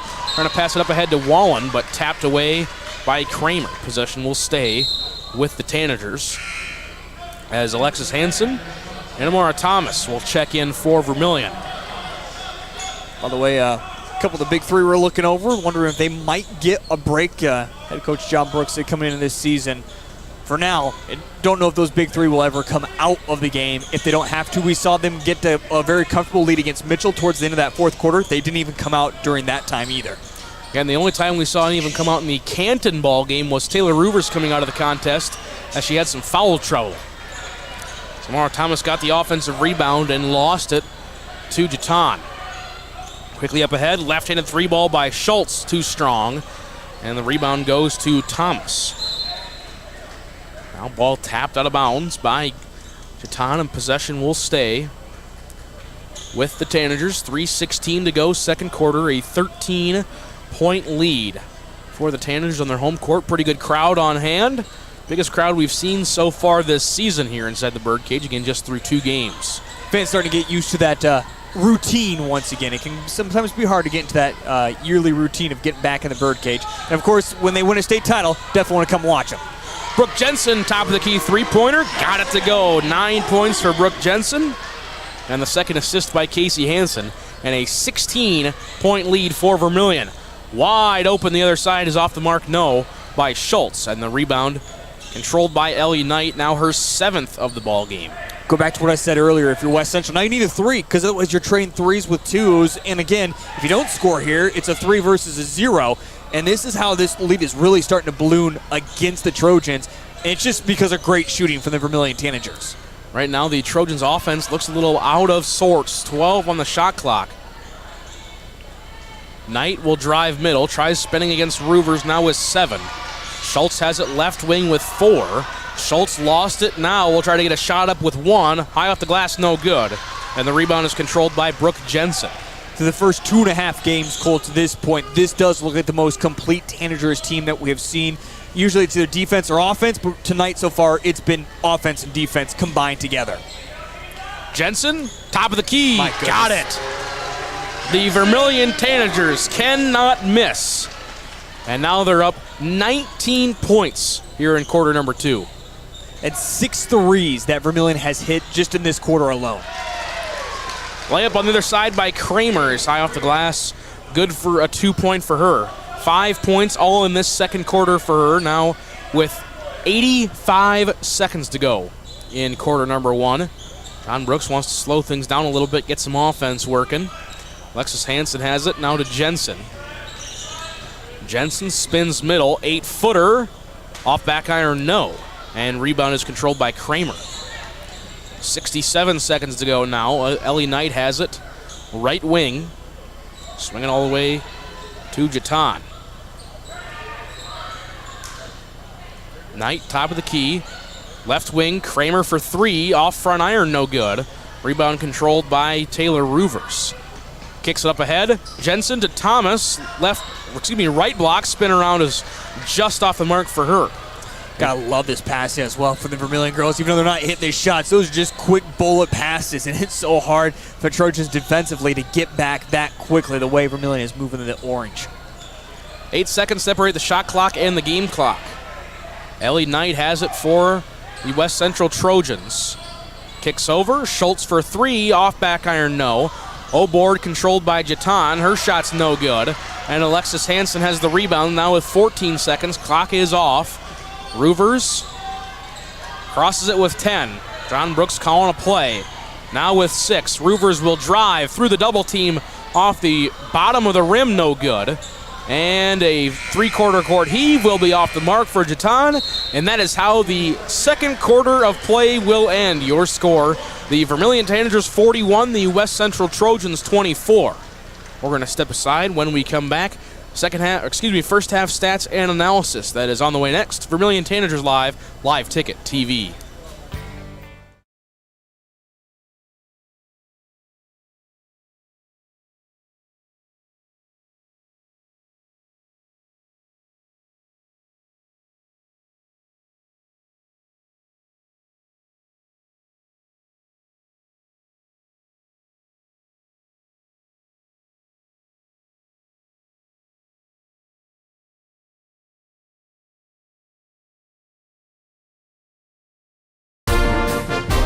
There's no better organization that gives back to the student athletes than the Booster Club.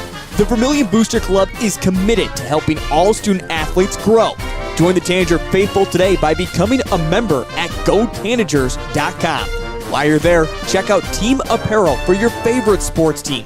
Like them on Facebook to stay up to date on all the latest information and sports games.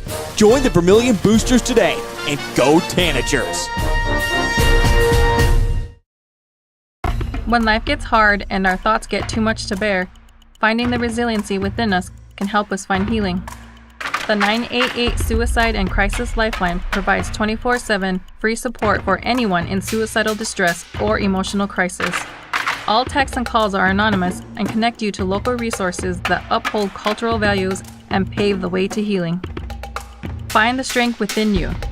Find the strength within our culture. Reach out if you need help today. When it comes to advertising, reaching the right market while giving back to the school is just plain right. If you're looking for an effective method that reaches a large fan base at once, then here's your ticket with Live Ticket TV. With over 90 schools in the state of South Dakota, we can help you advertise locally with just your home team or reach the region. Plus, a portion of all sales go directly back to the school. Get a hold of Heath Nimke today, and let's get started in building your brand with Live Ticket TV. Out here, you learn that to keep growing, you have to keep changing.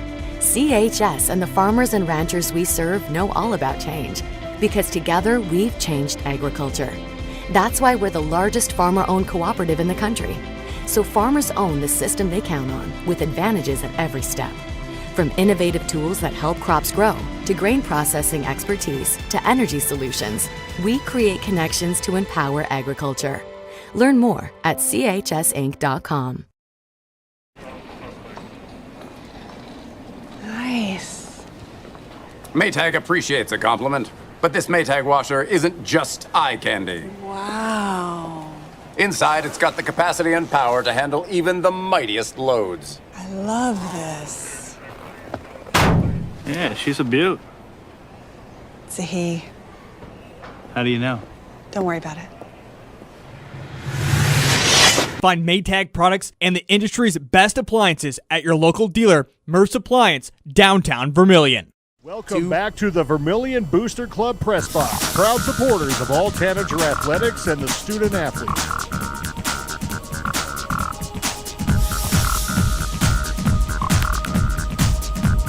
Welcome back to the Birdcage. First half of our doubleheader is in the books. Vermillion Tanager is playing host to the West Central Trojans as the women's team has the halftime lead, 41-24. Here are your first half stats. First for the West Central Trojans, they're led in scoring by Casey Jatan, 8 points for her in the ball game. Then Abby Thornton, 6 points for her. Again, quick 3 fouls in that ball game. We have not seen much of her in this first half. Also scoring, Ayla Kramer has 5 points. Ellie Knight has 3 points and 7 rebounds, and Kaylee Schultz has 2 for the West Central Trojans to wrap up their 24 points. Again, 17 in the first, 7 points in the second quarter for the West Central Trojans. And now for the number 1 team and the defending champions, the Vermillion Tanagers. They are led in scoring. Casey Hansen, 14 points, 2 assists for her. Alexis Hansen had an assist as well. Taylor Roovers, 10 points, a rebound, 3 assists, and a steal. Madigan Wallen also hit a 3-pointer in that second quarter. Brooke Jensen, 12 points, 3 rebounds, 2 assists. And Amara Thomas, 2 points and a board to round out the scoring. Vermillion Tanagers, 21 points in the first, 20 in the second for their total of 41. They also went 4 for 4 from the charity stripe. That brings us to your halftime score, 41-24. I turn it over to my color analyst, Heath Nimke.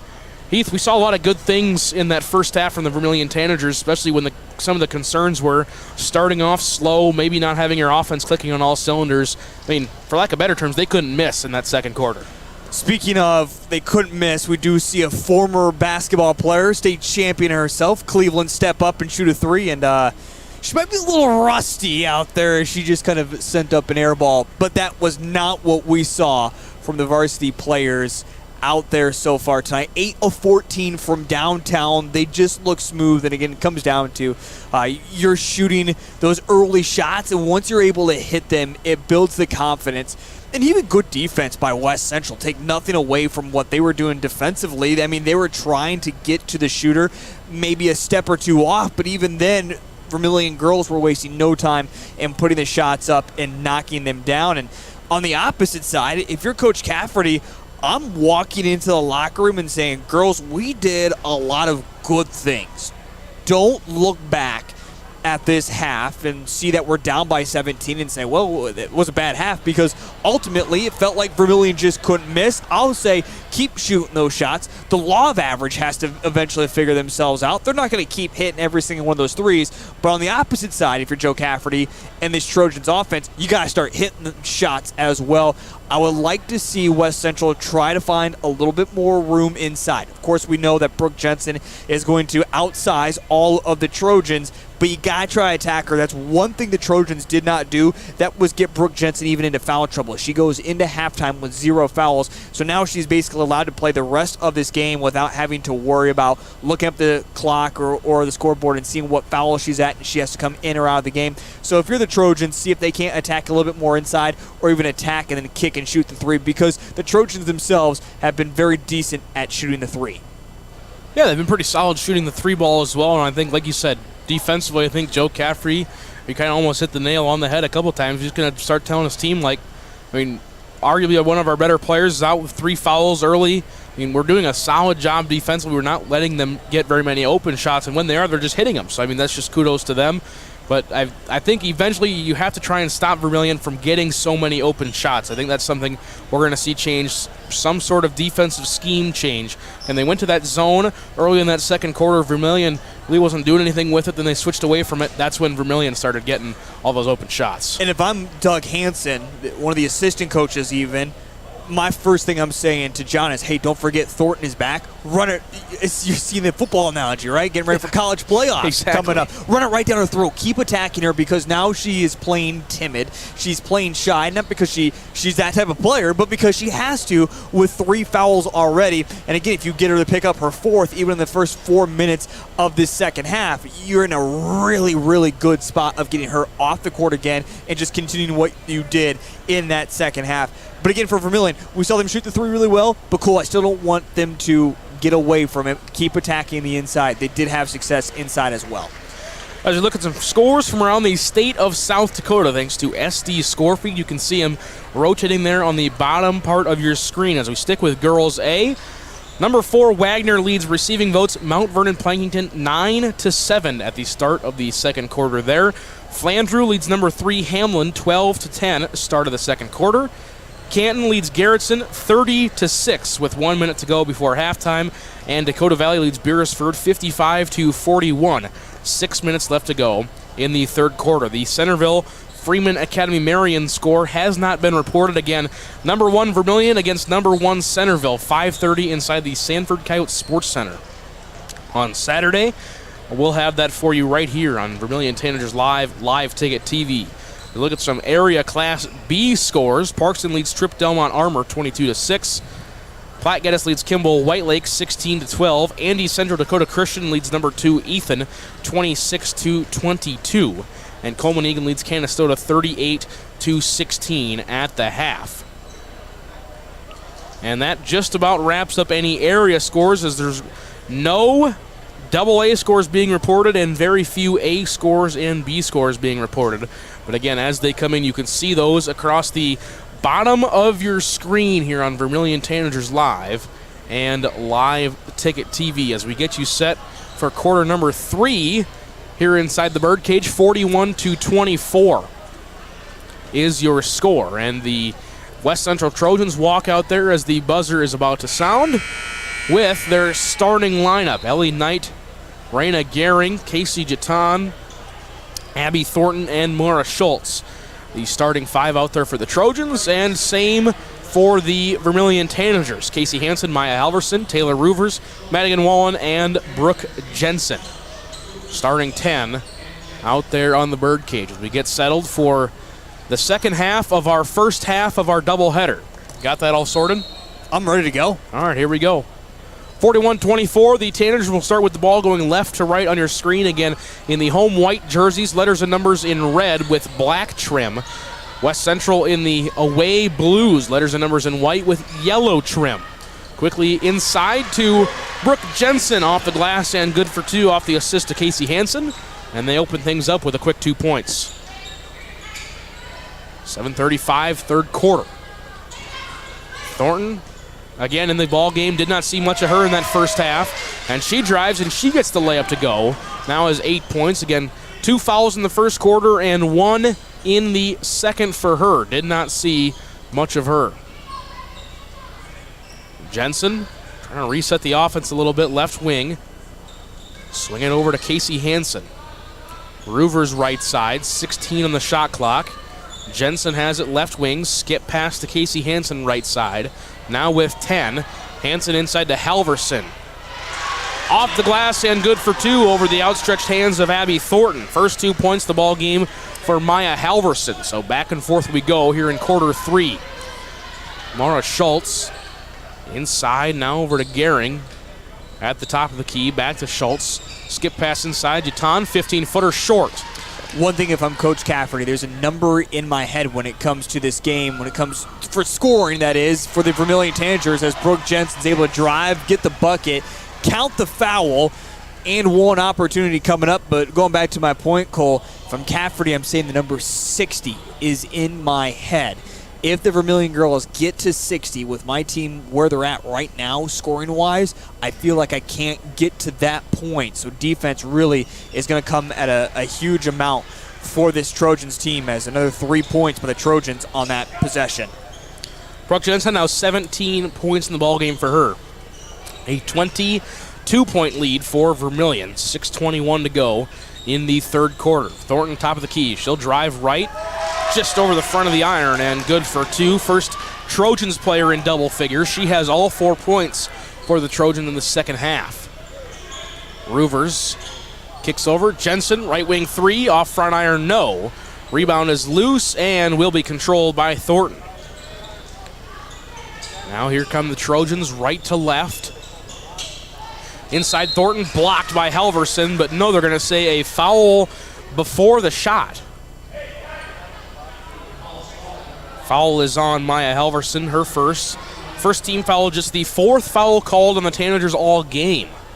Yeah, saw some quick fouls in that first quarter. I think we saw 1 complete in that second quarter. So I mean, it was very quiet when it comes to fouling in the second. Ellie Wright off the glass, good for 2. Count the bucket and the foul for the 5'8" 8th grader, as now the second foul on Maya Halverson. So we just talked about not having very many fouls, and quickly 2 of them. Knight to the line. This is the first free throw attempt by the Trojans in the game. It's off back iron and no good. By the way, Cole, exactly what I told you Cafferty was going to do. Hey, start attacking the inside. Start going to the hoop. They have not shot a 3, the Trojans, yet in this second half, and that's exactly what they have done. They have attacked Vermillion right down the heart of the defense, and they have found success. Brooke Jensen spins around and gets one to go, and now a timeout called by head coach John Brooks. We'll take it with him. 54-28 your score, I believe. Scoreboard says otherwise, but we'll get that figured out. We're going to step aside. Back in 30. Birds like tanagers are great at flying out of the way to miss your car. Deer and other drivers are not. If you're in any kind of accident, bring your vehicle to Blaine's Body Shop in Vermillion. We repair your vehicle to pre-accident condition and handle the entire process from start to finish, including an accurate estimate and dealing with the insurance adjuster. So good luck to the tanagers, and if you're in an accident, bring your vehicle to Blaine's Body Shop. Blaine's Body Shop. Automotive collision repair. Welcome back to the Vermillion Booster Club Press Box, proud supporters of all Tanager athletics and the student athlete. Welcome back to the Birdcage. So we got the score figured out. It is 50-30 here with 5:31 to go in the third quarter. Thanks for tuning in. I'm Cole Larsch, alongside me, Mr. Heath Nimke. First-time producer here tonight. We got a couple brackets within the quarter number 3 there, Cole. That's not appropriate. I want to delete that on out of there. That's what I was actually just doing, so thank you for noticing that. Now you should be able to use your scoreboard just fine now. Well, because earlier I was trying to use the finger pad, and the finger pad wasn't working anymore. Yeah, it's because you were typing in there. That'd be why. There you go. That's where the brackets came from. Exactly right. Quickly, a turnaround by Thornton is no good. She kind of got hammered and went down to the floor, but no foul was called. Quickly up ahead, Casey Hansen, high off the glass left side, and got it to go. First bucket in the second half for Casey Hansen. Now 16 in the ball game for her. 52-30, and now your score is 52-30. As the Trojans quickly get it inside, and Abby Thornton off the glass. Good for 2 off the assist by Gehring. Well, we talked about her offense at halftime and how it would run through her in the second half, and she has gotten basically a majority of the points, 6 already in this quarter. But right now, again, Trojans just cannot get a stop as Jensen's already got 9 points in this third quarter. Gehring quickly the other way, no good, and the rebound is controlled by Halverson. And West Central trying to go into a three-quarter court defense there, just letting layup after layup, as now Halverson was blocked away, but she traveled first. So turnover and possession will go back to the Trojans, 4:22, third quarter. And West Central comes into the season 1-0, 55 points a game. They allow 40, as they got a 55-40 win over Baltic to open up their season. Gehring has it inside. One dribble baseline, and got that one to fall. First 2 points of the ball game for Raina Gehring. Still a 20-point deficit for the Trojans. The Tanagers have it quickly up ahead. Jensen could not get her shot to go, but she was fouled. And Brooke Jensen will go to the free throw line to shoot a pair of free throws, as that one's on Thornton, now her 4th, and the team's 2nd this quarter. I don't know if I was Coach Cafferty, I might test the waters here.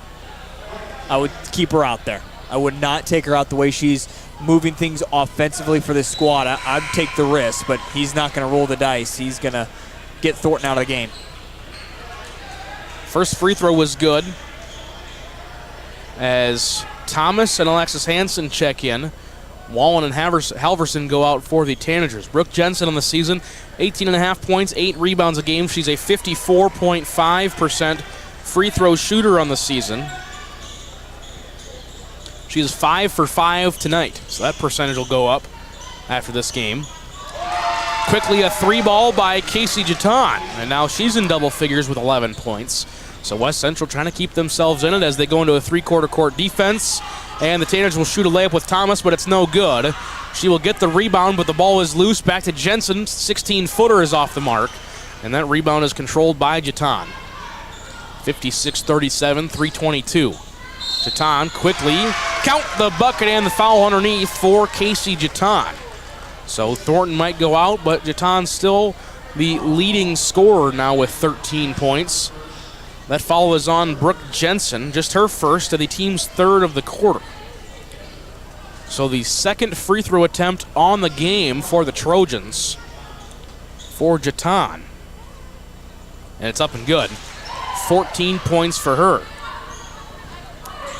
56-40, so now just a 16-point lead for the Tanagers, and they steal it away. John Brooks not impressed with his squad's offense right now, as Jeton lay-in is off the glass and good. And now Alexis Hansen stepped over before she threw it in. And we're going to get a timeout called by head coach John Brooks. We're going to step aside and take it with him. 3:05 to go third quarter. Tanagers lead by 14. Back in a minute to the Birdcage.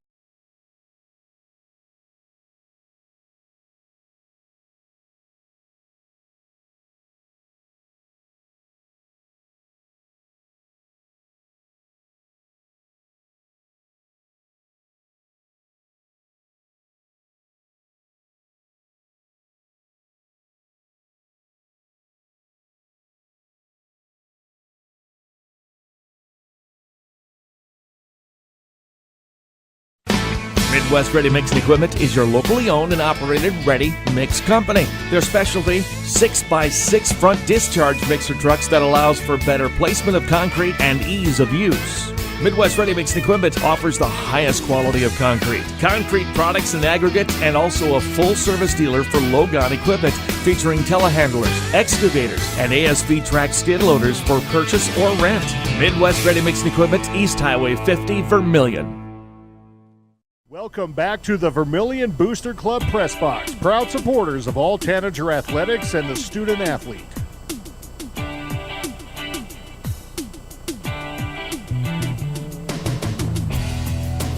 Welcome back to the Birdcage, 56-42. As Alexis Hansen tried throwing it in for the Tanagers, but she was the one that just committed the over-the-line violation. And now Jensen gets the steal, drives all the way, loses it, and travels. So 2 quick turnovers in about 8 seconds. Yeah, was trying to get the foul there on Emma and just bringing it inside. The official thought that Jensen was looking for the foul, didn't call it, instead gets the travel. As now the Tanagers switching up their defenses. Jatan will take a 23-footer left side and no good. Rebound is loose and controlled by Gehring, and now will be tied up. Jump ball and possession will stay with West Central. Casey Hansen getting in there defensively strong, trying to rip it right back and get it back for the Tanagers. And I love this continued fight from them. Getting up by 14, but still don't feel comfortable, especially with this Trojans girls basketball team. Gehring drives in, layup is no good, but she was fouled. And Raina Gehring will go to the free throw line to shoot a pair. Alexis Hansen, the fouler, that's her first and the team's 4th. So Gehring will go to the free throw line, just 2 points for her in the ball game. John Fry, you are excused. Definitely said that got to Gehring's head. She literally noticed that Fry said her name wrong and rolled her eyes. Cole, have you ever gotten your name announced wrong and noticed it? Probably, but no, I've never noticed it before. As Gehring makes the second free throw, West Central now 1 for 4 as a team from the line. Spent my whole entire football career being called Heath Nimke. Even though they did know that my name was Heath. Now, I will say, in the program, my name was spelled Health instead of Heath. Well, a lot of times we're just reading off the program. And now me, today, if I were to say I'm wrong, I'm not reading off the program, but I probably just typed it wrong. That'd be what happened to me. 13-point lead for the Tanagers, 2.5 minutes to play in quarter number 3 out of the John Brooks timeout. Tanagers, the first good offensive possession that we've seen. Jensen through 2 defenders, can't get that shot to fall, but a rebound is tipped around and out to Halverson. They get it back inside the Jensen. They're going to say Jensen was fouled before she got the ball. So not quite in bonus. So that fouls on Jatan, now her second.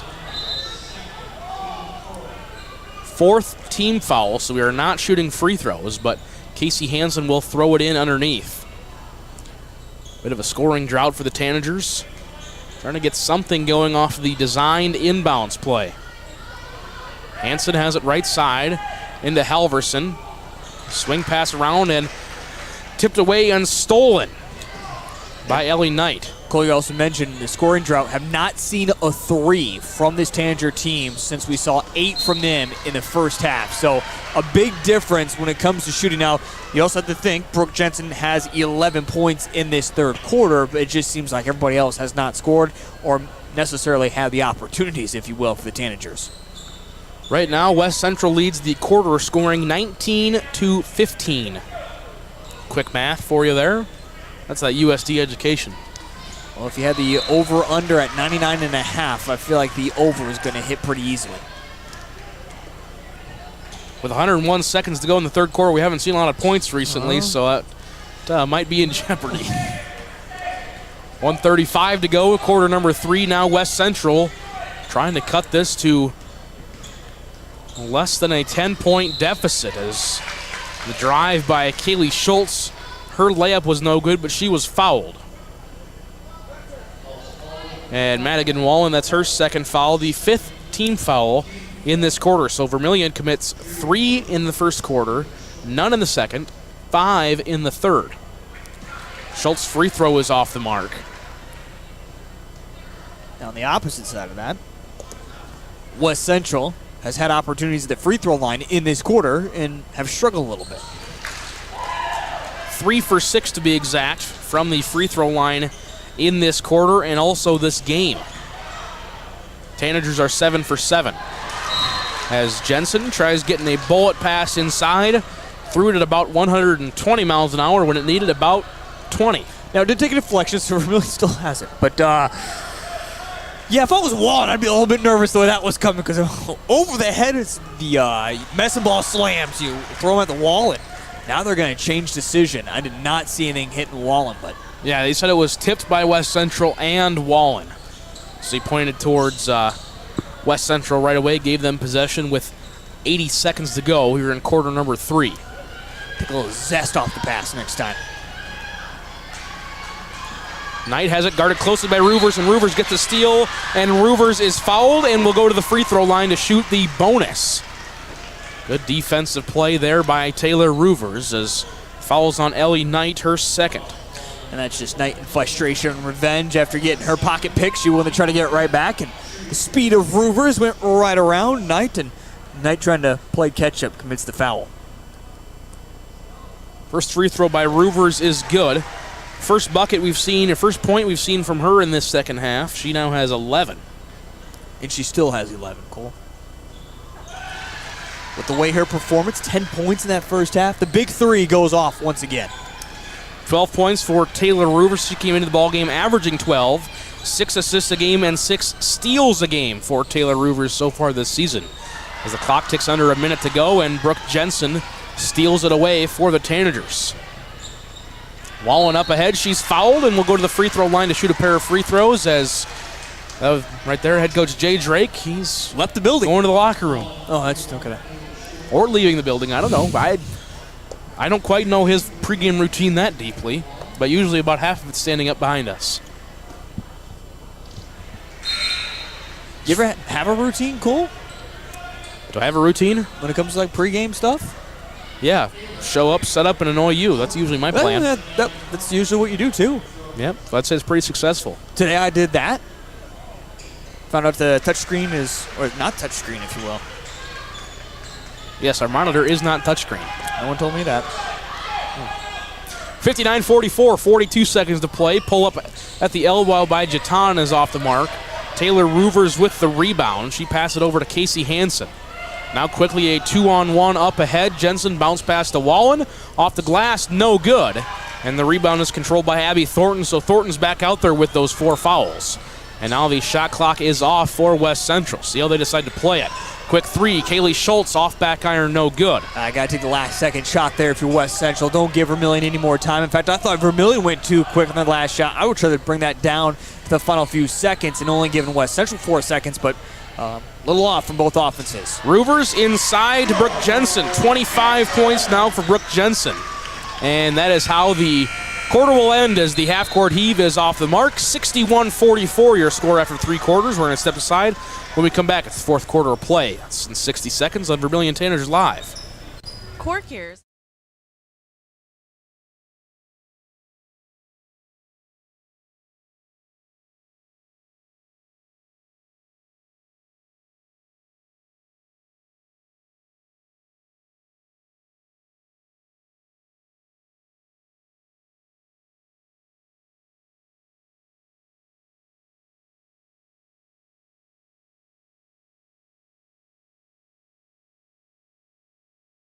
Jensen Kennels is your safe place to take your dog while you're away. They have over 7,000 square feet of indoor run space and outdoor play yards. They pride themselves in providing enrichment both mentally and physically for all types of dog. And speaking of size, Jensen Kennels can host any size of dog, from the smallest Boston Terrier to the largest Great Dane. To find out the full services Jensen Kennels offers, check out their website and Facebook pages. Next time you need your dog to stay in a safe, fun environment, make it Jensen's Kennels. Welcome back to the Vermillion Booster Club Press Box, proud supporters of all Tanager athletics and the student athlete.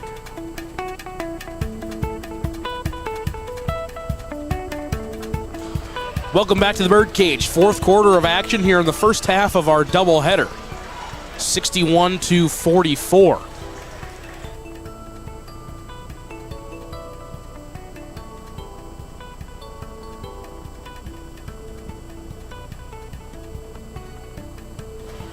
as we're in the fourth quarter of action. 7:52 now. Just a couple seconds have elapsed. Vermillion start the quarter with the possession, and Brooke Jensen turns around and gets that one to fall. I've now run out of room on my stat sheet for Brooke Jensen. She has 27 points through a couple quarters of play. And now just about a steal.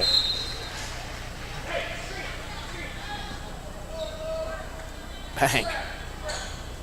We're learning up here. We are. Well, you are. Getting ready for the fourth quarter, 7:32 to go. Again, thanks for tuning in. Vermillion Tanagers Live Ticket TV. I'm Cole Larsch alongside me, Heath Nimke. Similar, I guess, exact same as Jay Drake did ask us before the game. You guys switch roles and just stay in the same seats? Yes, we did, I believe. If I remember correctly. I'm still over here trying to retire. Well, you're stuck with us over Christmas break. Again, our next action, the girls basketball team will travel to Ponca, Nebraska. Pregame 6:45, tip-off at 7:30 then on Saturday. Coverage starting at 12:30. We have 4 games from inside the Sanford Coyote Sports Center for you. West Central and Crofton boys at 1. West Central and Crofton girls at 2:30. Vermillion and Mount Vernon Plankington boys at 4:30. At 4. And then Vermillion and Centerville at 5:30. Number 1 versus number 1.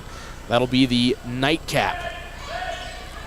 1 minute gone in the fourth quarter here. 63-44 your score. And now Ellie Knight picks up a quick foul. That's going to be her third and the team's first of the quarter.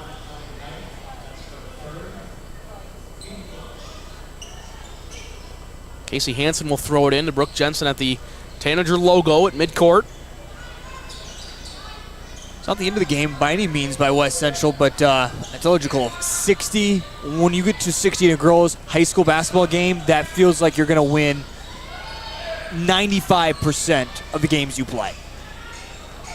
Halverson inside in the middle, partially blocked. Roovers with the rebound. Kicks out to Casey Hansen, fresh shot clock, and Vermillion just playing right now like they have to pass the ball, pass. It is probably good to play a little bit of keep away, but eventually got to get some offense going. I was just saying the same thing. I'm okay right now if you're head coach John Brooks in this Vermillion offense and just try and waste as much time as you possibly can and be like, hey, you know what? We don't have to make this win by 40. We can bleed this clock out as much as we possibly can. As we say that, Casey Hansen, quick pull-up three-pointer for her. Now 19 in the ball game. Yeah, that math works out. It's got 19. I believe, yeah, okay. I had to double-check my marks. I just didn't trust my own stats there for a second, Heath. Just like I don't trust your stats. And now Casey Duton drives inside, tries spinning past Roovers after she already took 2 steps. So possession will go back to the Tanagers. 66-44. 2-2-1 zone, 3-quarter court press here by the West Central Trojans. Now a quick foul on the other side. That's going to be on Raina Gehring, her first and the team's second. There we go. Casey Hansen will throw it in. 5:48 to go as you look in the bottom left of your screen. I've been told a lot of times I got a face for radio. But I slap up an announcer cam anyway. As Taylor Roovers pulls up for a three-pointer on the left side. Now 15 in the ball game for her. 69-44. 5.5 to go in the fourth quarter. I forgot to shave. Like I said, face for radio. Inside, Thornton blocked from behind by Brooke Jensen. Roovers stuck in the backcourt, gets it to Hansen. Roovers hit the hardwood, but she is back up and gets the ball right as she crosses half court. Yeah, by 25. Have to feel really comfortable with the Vermillion girls. This is certainly that spot I would start to slow things down. Jensen, right corner 3 is off the mark, no good. And the rebound is controlled by Ellie Knight. Now her 9th rebound for the 5'8" 8th grader, according to my stat sheet. And now Casey Hansen gets the ball back for the Tanagers. 4:45 to go, fourth quarter. Roovers has it, top of the key. Now trying to use a little bit of clock that is in their favor. Roovers took a shot and then lost the ball. Yeah, she's holding her neck. She does not look like she's okay as she hustles back on defense. Jatan, couple dribbles, takes one backwards and pulls up, and now head coach Joe Caffrey will take the timeout. Full timeout. We'll step aside with him. Back in 60 seconds on Vermillion Tanagers live ticket. Fentanyl is a powerful synthetic opioid, up to 100 times stronger than morphine. Even a tiny amount can be deadly. It's often mixed with other drugs without your knowledge, increasing your risk of overdose. Protect yourself and your loved ones and avoid unknown substances. Stay informed, stay safe, and remember, one pill can kill. For more information on fentanyl prevention, visit your local health resource or speak to a healthcare professional today. This message was brought to you by the Great Plains Tribal Opioid Response, so that the people may live. The innocence of youth. Is there anything any better? But soon they'll be in high school and facing all the same challenges you faced. How to make friends, how to fit in, how to be cool. We want our children to have everything they'll need to live fulfilling and productive lives. Make sure the kids in your family are among the more than 57,000 participants here in South Dakota who take part in high school sports or activities. Welcome back to the Vermillion Booster Club Press Box, proud supporters of all Tanager athletics and the student athlete.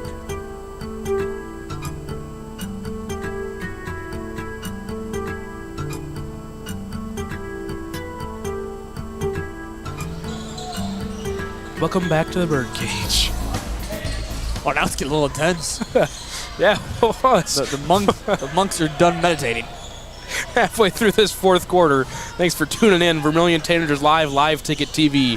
Home for all things Vermillion Tanager athletics. Madigan Wallen will take the three, and it's off the mark. Now the 10th rebound for Ellie Knight. As you never know what Heath is going to pull up on his computer for some music beds. And that's what we got coming out of break. And now quickly the Tanagers get the ball back, and Jensen will try to slow things down as Roovers is not in the ball game, and now an over and back is called. Our two officials are going to get together. One a young official, one on the older side, if you will. And the older official says, I've been doing this long enough. Trust me, I know what I'm calling. That is, trying to remember his name. Is it Brian Knight from Centerville, I believe? I believe so. The one that had a tragic accident, actually had a heart attack during the middle of a game. And now his mission has been promoting better health, not only just heart health, but health in general. That's why you see a lot of officials wear red whistles during the month of January, I believe. And this younger official, he's from, actually, Evan Meyer. I believe he went to Dakota Wesleyan. I believe it's Gary White. Does a couple NAIA games as well. Love to see those younger officials. I know the state of South Dakota continues to have those troubles with officials and just not getting enough anymore. Ellie Knight quickly the other way off the steal, and she's fouled and will go to the line to shoot a pair of free throws. And as I was looking down, I missed a West Central scorer. Who scored on their last possession? Jatan did. So she now has 20 points. Yes. There you go. 20 points for Jatan. Ellie Knight at the free throw line, off back iron and no good. Ellie Knight, 5 points, 10 rebounds, 2 steals. As Taylor Roovers will check back in for the Tanagers. West Central now 3 for 7 from the free throw line. Make that 3 for 8. And the rebound fought for, controlled by Brooke Jensen. Tanagers on the other side, 10 for 11. 69-48. 3 minutes to play in the ball game. Cole, you mentioned as well earlier in this ball game, big crowd here on Vermillion. I know the pep band's starting to file in a little bit more, but it's exciting to see this girls team ranked number 1 in Class A as Brooke Jensen misses the 3, but then you had the Vermillion boys who continue to receive votes in Class A. So, again, 2 teams that made it to the state tournaments a year ago. A lot of excitement coming in this year again. Now quickly the other way, Thornton blocked away from behind by Casey Hansen. So Tanagers haven't scored in a while, but neither have the West Central Trojans. Hansen will air a long 3 ball. John Brooks hands overhead. Into his team to slow down. He's still animated even with this type of a lead. He has not sat down. 21 points, and like you said, he's flabbergasted after that missed 3. Jaton, floater is off the mark, but she gets her own rebound. 19-footer for Schultz, and that is good. First 2 points in the ball game for Mara Schultz. Cuts it back down to 19, 69-50. 120 ticks to go on the game clock. Now John Brooks trying to direct some traffic, saying, get the ball to Roovers, let's run a play. Hansen inside of Jensen, back out Roovers. Long 3-ball left side, no good. And the rebound is controlled once again by Ellie Knight. To my count, that is 12 rebounds in the ball game for her. Thornton looks around, now has it poked away by Taylor Roovers. Roovers was getting a look from our good friend Jason Christensen at Dakota Wesleyan University. He was in attendance on Friday. Even got the chance to sit down with him Friday morning. He said, yeah, gonna go see Roovers and see if, what the next steps are, even though she's a freshman already getting recruited by schools. And now both teams will clear out the benches here a little bit, trying to get you everybody that's in the best I can. I have 4 of them for Vermillion. I believe 5. There we go.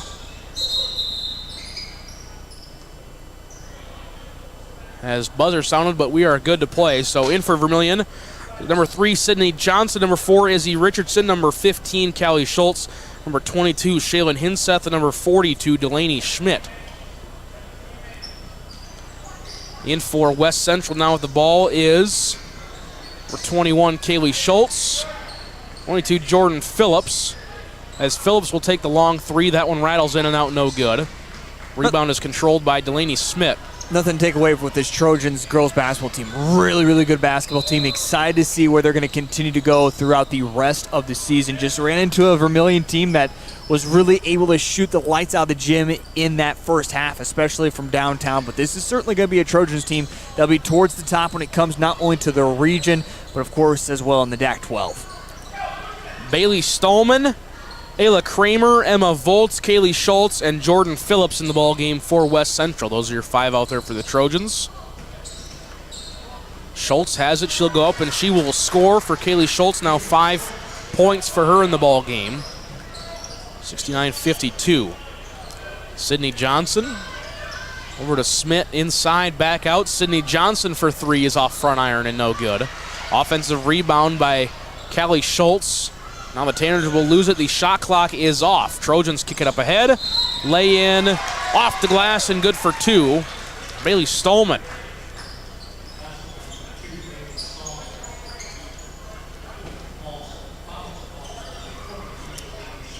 Excited to see this Trojans team again as well on Saturday. Like I said, looking forward to seeing them the rest of their season, how things pan out, but I really think this is a good team.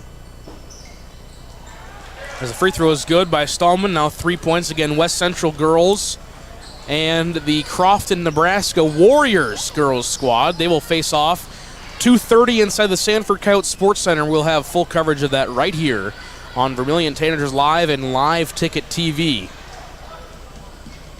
And all 4 games on Saturday will be right here. Yours truly and his truly will be on the call for all 4 games. And that is how the ball game will end. Long 3-ball will not go in. And Tanagers 69, the West Central Trojans 55. That is how the ball game will end. We're going to step aside when we come back. Post-game stats and analysis from the girls' side, as well as the boys' basketball pregame. That's going to be coming up shortly in just 60 seconds. You're watching Tanager basketball, Vermillion Tanagers Live Ticket TV.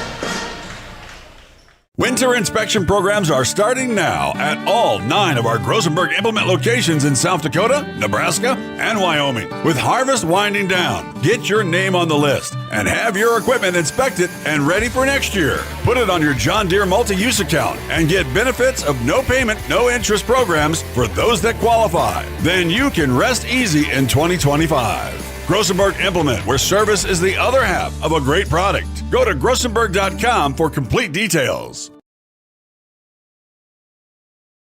Do you have a pest problem? Got bats, ants, termites?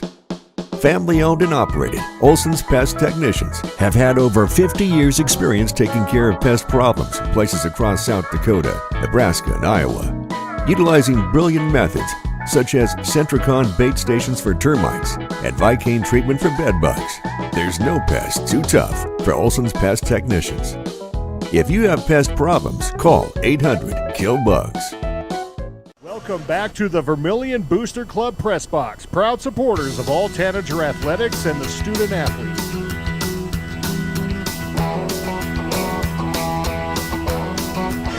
Well, welcome back inside the Birdcage, Vermillion High School, Vermillion, South Dakota, as we're just wrapping up the first half of our doubleheader here inside the Birdcage between the Vermillion Tanagers and the West Central Trojans. Before we get you set for the boys matchup, let's get you some stats and analysis from the girls matchup. Again, your final score, 69-55. First, the scoring for the West Central Trojans. They're led in scoring by Casey Jatan, 20 points, 2 rebounds for her in the ball game. Abby Thornton left the game early for some foul trouble, but got 12 points out of her contest. Ellie Knight with 5, Bailey Stallman and Raina Gehring with 3. Ayla Kramer with 5, Kelly Schultz with 5, and Mara Schultz with 2. West Central scores 17 in the first, 7 in the second, 20 in the third, 11 in the fourth for their total of 55 points. They will drop to 1-1 on the season, will the West Central Trojans. For the Vermillion Tanagers, they were led in scoring by Brooke Jensen, 27 points, 4 rebounds for her, 2 steals and a block. Casey Hansen, 19 points, 2 rebounds, 3 assists and a block. Maya Halverson had 2, Alexis Hansen had an assist, Madigan Wallen had 4 points, and Taylor Roovers, 15 points, 4 rebounds, 4 assists, 3 steals for her. Mara Thomas, 2 points and a board. Vermillion scores 21 in the first, 20 in the second, 20 in the third, 8 in the fourth for their total of 69 points. Again, they will move to 3-0 on the season and will take on Ponca, Nebraska on Thursday. I turn it over to my color analyst, Heath Nimke. Heath, we saw a lot of good things from that Tanagers girls squad. It's going to be a busy week for them, but a lot of good things to capitalize on. They reminded me a lot of my Philadelphia Eagles on the NFL side. The defense has finally come along this year. That's something Vermillion has done so great in the first 3 games, is really rely on their defense and getting things done. But tonight it was their offense. We saw them hit shots early, and then things just kept going from there. West Central at times gave slight scares of it seemed like they were about to get back into it, but every single time Vermillion was able to answer back. And I thought we saw 2 different Vermillion offenses from first half to second half. First half, step out, shoot the 3, knock down the 3 constantly. I talked about it during halftime of changing up the game plan, start attacking inside. They did exactly that. They had a lot of success there in the third quarter. Fourth quarter, they didn't do it as much because they didn't necessarily need to. But again, a lot of success from that Vermillion girls basketball team, offensively and defensively, and the different things they can show. And I think that's one of the big reasons why people still say they are the number 1 team in Class A is with this big 3. When they have a night like this, you look at the rest of Class A and even some teams in AA, including you look at that victory against Mitchell, and say they can compete with anybody out there, and they can go all the way back to the state tournament and compete for a state championship game. And that's what makes this team so exciting to watch. That's why a lot of fans come here tonight to see that girls team, and they put on a performance. A team, though, that so far, Cole, has looked extremely comfortable at home. I'm going to be interested to see how they do on Thursday and Saturday. 2 true, 1 road game and 1 not true home game. See how they play in the SEC. See how much things change from them. See if that confidence from tonight doesn't carry over into the rest of the week. Again, your final score, 69-55, Vermillion Tanagers 3-0. Their next contest, Thursday night, they will take on the Ponca, Nebraska Indians. Pregame 6:45, tip-off at 7:30.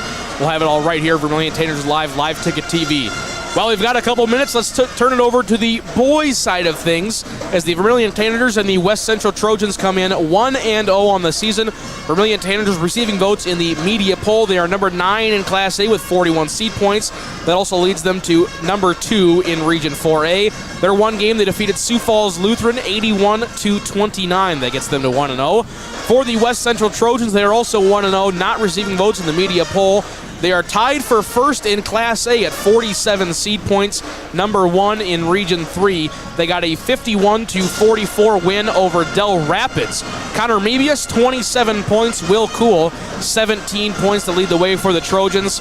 Heath, what are we going to see from not only the West Central Trojans, but also the Vermillion Tanagers? Vermillion Tanagers, we're about to hear it from head coach Jay Drake. It's going to be very interesting to see what they put together. And when it comes to the West Central Trojans, how does this offense look? We look at Will Cool, you mentioned Mebius, 2 great scorers, can really go after it. But what do the Trojans have after that? And the answer, as of right now, after game number 1, is nothing really. So what do we see from the Trojans, and how does Vermillion defensively shut down Mebius and Cool tonight? Again, Connor Mebius, 27 points. He went 4 for 9 from deep, 11 for 14 from the free throw line in their win against Del Rapids. Will Cool, 17 points. He went 2 for 2 from 3, 6 for 8 from the free throw line. Colty Gary, 1 point for him. Carter Tetzloff with 3, and Luke Knight with 3. That rounded out their scoring in that ball game against Del Rapids. So like you said, what are we going to see from West Central? What are we going to see from Vermillion? Obviously, they put up 81 points, held Sioux Falls Lutheran to 29. What are they going to do against some pretty quality Class A talent that we're also going to see in the DAC-12? Well, to hear more about that, Heath Nimke sat down with head coach Jay Drake earlier today to catch his thoughts on the last game and the games coming up. Here he is on the pregame show, head coach Jay Drake. Coach Drake, get ready for the West Central Trojans, another top team when it comes to the DAC-12. But first, let's go back to the Sioux Falls Lutheran game. How about we even go back to the pregame show, our first interview together. You said this might be the best perimeter shooting basketball team that you've had in your 17 years. Did Friday night live up to those exact words on what you thought could happen? Because, it seemed like you guys shot the lights literally out of that gym. Yeah, we shot the basketball pretty well. I think we ended up getting 9 threes for the game. Like anything, it's hard. I've kind of told some people it's hard with, they're a newer school, new program. I think in their 3rd year now, and visiting with their AD before the game, he's very confident in the way they're doing things. And they're adding a new gym already in a year, and kind of gave us a tour, saw their weight room, which is like a small college weight room. It's really nice, and they're already got plans to add on to their high school. It's going to be a 2-story high school to look in their football field right off the interstate there. So he said within about 4 years, their high school is going to be 250 students, and right now they're playing a lot of young kids, but it's one of those games you just don't know a whole lot, and anytime it's your first game, but our guys kind of settled in there midway through the first quarter, and anytime you shoot the basketball well, and I thought we had good movement offensively and good floor spacing, and guys stepped up, knocked some shots down. With that said, obviously, you find out a little bit about your team no matter what, no matter who you're playing in game 1. Obviously, you kind of see a jump hopefully in game 2, and for as much as we maybe found out about our team on Friday night, we told our guys right away after the game that we'll find out much more about our team tonight in this game against West Central. Take nothing away from Sioux Falls Lutheran, and I think you just hit the nail right there on the head, was, yeah, we did a lot of great things, but, even maybe some people said, but, this seems like almost a preseason game. You made the analogy like, hey, this might be, Apollo Creed, the Rush, and all of a sudden we're coming in cocky. You never know, but you took care of business, and now things really get to the nitty-gritty with the DAC-12 team, a West Central team that has always caused you fits. Coach Jacobs really knows how to get after your squad, and you know how to get after him. So coming into this game against the Trojans, what should you expect from this basketball squad? Yeah, really similar to last year. We opened up at South Sioux with a big win last year, and then kind of like we're saying tonight, we'll find out much more about our team. And it was the same thing last year. We had to go to West Central, and it was a dogfight all night, obviously, and we won a close one there. And we expect the same thing tonight. It'll be a battle, and DAC-12 opener. They won their opener last Friday night. A DAC-12 game against a good Del Rapids team, and they won 51-44. And they really had a nice mixture of inside-outside combo. On Friday night, the kind of the motor to their whole engine is the BBS kid who started last year all year as a freshman point guard. and really, really good basketball player. Was second team all conference last year, and in the DAC-12, you do that, you're doing something, and he'll be an all-state player this year. So you got him on the perimeter. He had 27 the other night, and he can do it at all. He's not real tall at 5'9", but he's really quick and shifty and can get things done. But and he's really good at getting to the free throw line. He was 11 of 14 the other night from the line. I think he hit 4 threes. He can get in the paint, and then they had him out there with having to deal with him. And then they've got the 6'9", 6'10" cool kid that younger brother, his older brother last year, 7-footer, who's now at Northern, and the younger one here, he's a junior, and came off the bench for him last year, but he had 17 the other night. He had 3 dunks off lobs from Nebius on penetration, and then he went outside and he could shoot the 3. He had 2 threes. So right there's a good inside-outside combination for them. And then Coach Sitter will play he'll play 10 guys, and they just keep coming at you, and they got good athletes. And even though Nebius and Cool had 44 of their 51, these other guys have got some athletes that can step out, shoot a 3. They've got with the Gary kid and then the young kid off the bench, a couple got 6'4", 6'5" kids that are real strong and present problems in the post, and then they just keep coming at you with the athletes. So we're in a situation like anything. It starts with Nebius got to contain him, and obviously guard Cool as well, but they have other guys that can hurt you, and we're going to have to really play well in all areas tonight to just kind of be in the basketball game, and we expect to be competitive, and hopefully in the fourth quarter the game's right there, and we're going to make some plays down the stretch. By the way, before I ask the next question, I want to give all the fans out there a peek behind the curtain. If you don't think that Jay Drake goes in-depth on scouting reports, every single number that Jay just said about shooting the threes, how many points they had, this and that, I'm looking at the scouting report as well. He was spot on every single number. So, I mean, Jay's got this down to a science. He knows how to scout teams. So, I mean, nice job, Coach. You pass on that one there on the scouting report. So, you talk about their rotation, and they did play a lot of guys in a very competitive game. You're the opposite. Play a lot of guys, but maybe not as competitive. We know Jay Drake shortens up his bench as the season moves along. Is this still a night that you're trying to piece things together? Do you feel like you're solid on maybe 7-8 guys? How does your rotation look for tonight? Yeah, I mean, a lot of it will depend, obviously, game and how it's going, and then you start adding any kind of foul trouble. I would expect us to play 7-8 guys tonight, but it's one of those things, especially this first month of the year. I think it usually takes a month, maybe 6-7 games, to be honest, to kind of truly find your identity, no matter what kind of nucleus you have coming back. The other night, the nice thing is when you get a game like that, you can kind of get everyone into the basketball game and kind of look at a couple different rotations for you and stuff. And yet at the end of the day, until you're into a tight, competitive, and for tonight, a DAC-12 conference game, you still don't know how guys will handle situations. So that's the nice thing they have coming off of their first game. They've already had a dogfight with Del Rapids. They've been in a tight game like that and a highly competitive game. And, there's the one probably tough thing for us is we didn't have that on Friday night. And yet, like anything, we got to be ready to go and handle situations and compete, play extremely hard. Well, get ready for this big matchup against West Central. Coach, before I let you go, I know you need to get to other tasks here, but before I do, you talk about the rotation. You talk about moments being big when the lights are on. This is varsity basketball. Here we go. It seems like you have 3 guys for sure who are going to be your starters, and then maybe another 2 spots that could be up for maybe transition as the season goes along. Have you communicated with your players that, hey, any starting position is still open for grabs, and I will make changes to the starting 5 if I need to? Yeah, I think we've had those conversations as a team, and I think our guys understand that. And we've got 10 returners back from our varsity team last year, and we do feel comfortable being able to throw any one of them in.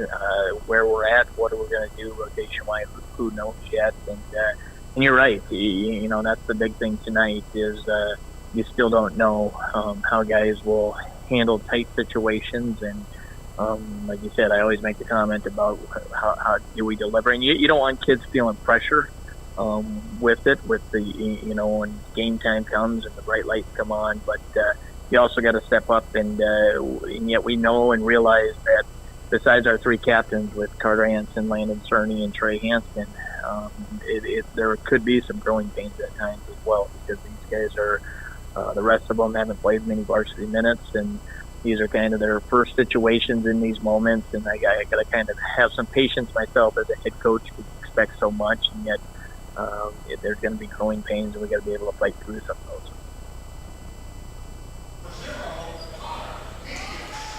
As we welcome you back inside the birdcage, as we're getting you set for the boys basketball contest here between the West Central Trojans and the Vermillion Tanagers. I'm Cole Larsch, alongside me, Mr. Heath Nimke. Let's get to the starting lineups. First, for the visiting team on the scoreboard, the West Central Trojans. At guard, a 5'9" sophomore, number 0, Connor Mebius. At forward, a 6'5" junior, number 5, Colty Gary. At guard, a 6' senior, number 10, Carter Tetzloff. At forward, a 6'2" senior, number 22, Luke Knight. And at forward, a 6'9" junior, number 23, Will Kuhl. Adam Herther, Zane Gyra, and Lonnie Heyer are your assistant coaches. The head coach is Jacob Sittig. Again, West Central comes in 1-0 on the season off of a 51-44 win over the Dell Rapids Couriers. Now the starting lineup for the home team on the scoreboard, the Vermillion Tanager boys, again coming off a big win against Sioux Falls Lutheran. As we get you your starting lineups, at guard, a 6' senior, number 12, Landon Cerny. He scored 7 points in that win over the Eagles. At guard, a 6'3" senior, number 24, Carter Hansen, 19 points, 9 rebounds for him in the last game. At forward, a 6'5" sophomore, number 30, Luke Jensen, 15 points, 6 boards for him on 3 for 5 shooting from deep. In their last contest, at guard, a 6'1" junior, number 32, Gabe Larson. And at guard, a 6'4" junior, number 23, Trey Hansen. 12 points, 3 boards for him in the last contest. John Ruvers, Louis Budmeyer, Connor Rollrig, the assistant coaches. The longtime head coach is Jay Drake. Again, 1-0. Receiving votes in the media poll. Number 9 in Class A at 41 seed points. That also puts them number 2. As we welcome you back, the lights come on here inside the birdcage. I'm going to get our announcer cam back up for you. Bang, there we go, as we get you set. Luke Knight, Will Kuhl, Carter Hansen, and the tip is won by West Central. Again, West Central Road Blues, letters and numbers in white, yellow trim. Tanagers home whites, letters and numbers in red, black trim. And quickly, Colt Gary starting off the scoring for the Trojans. They take an early 2-0 lead. And this is a game that I'm likely going to see be going quite fast. Both these teams love to move. Luke Jensen, Trey Hansen left side. Trey, he'll drive through the double team, and it's his skip pass to Gabe Larson is knocked out of bounds. And something we're going to see from this Trojans team in that first offensive possession and throughout this game, they really outsize Vermillion when it comes to just not only their height, but just overall size. That's something they want to dominate when coming into this game tonight. Quickly a pass stolen away by the big Will Kuhl, and the Trojans will quickly push their possession ahead. Inside to Gary. Gary, skip pass, 3-ball on the way by Luke Knight is too strong. Rebound is controlled by Luke Jensen. Trey Hansen, right wing 3, rattles in and out, no good. Rebound is controlled by Carter Mebius, and now he wants to push. Quickly up left to right. Mebius blocked away by Jensen, and now the ball is loose. Trey Hansen comes up with it. Possession goes back to the Tanagers. Great help defense there by Vermillion. Put 4-on-1 there and put Mebius right in a box, and he was just crowded, had nowhere to go to, and just, again, great defense, Vermillion defensively, to shut down. And that's the two that they're going to focus on Mebius and Kuhl all night long, especially on Mebius. He is the playmaker. He's a captain, even as a sophomore, for this Trojans team. And again, that's the scouting report 8.8, if you will, shut down Connor Mebius tonight. Trey Hansen inside, lay in no, but he's going to be fouled, and Trey Hansen will go to the free throw line, shoot a pair of free throws. Ryan Knight makes the call. Colt Gary, it's his first and the team's second.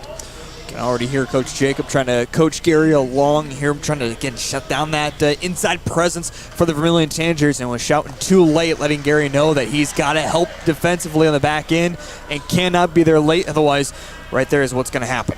Trey Hansen makes the first free throw. He was 0 for 2 back on Friday. He's now 2 for 2 here tonight. First 2 points of the ball game for him. We're all tied up. 2-2 is your score. 6:25 to go here in the first quarter. Tanagers drop into a 2-2-1 zone press. Cool has it. High floater, no good. Gary offensive rebound. Gary goes back up, and he is fouled, and Gary will go to the free throw line to shoot a pair of free throws. That time it's on.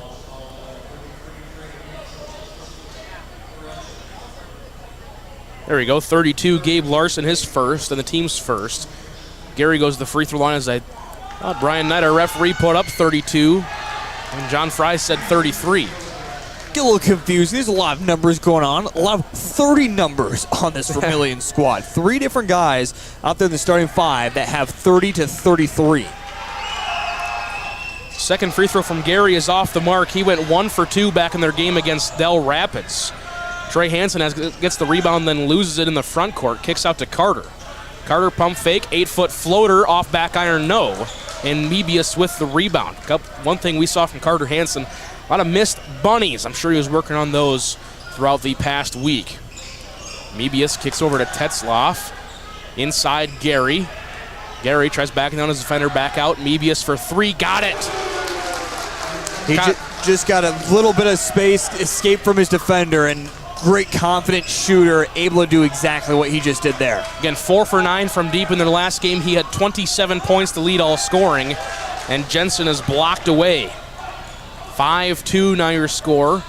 They get it inside to Gary. Gary triple teamed, and he is fouled. A couple quick fouls by the Tanagers. Each team has 2.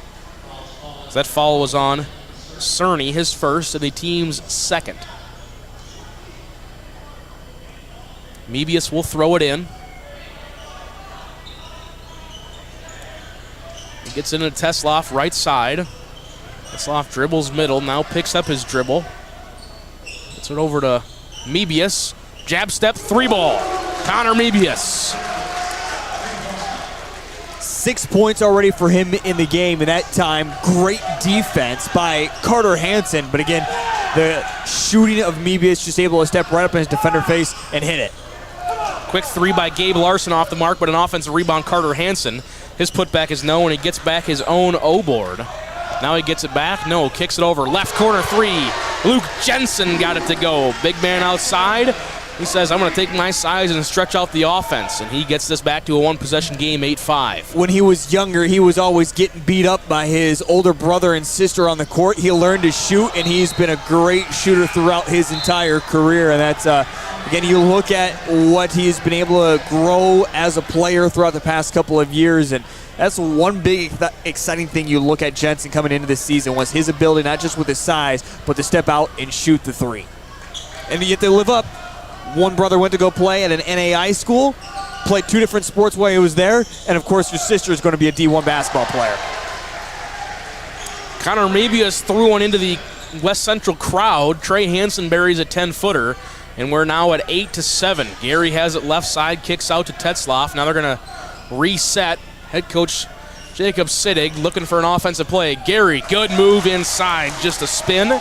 And he's broken his season high by 3 points. He's got 4 tonight. I say Gary was not necessarily on the scouting report to have a lot of points, as you just said, Cole. Already 4 here in the ball game. It's just been his size inside he's been able to dominate.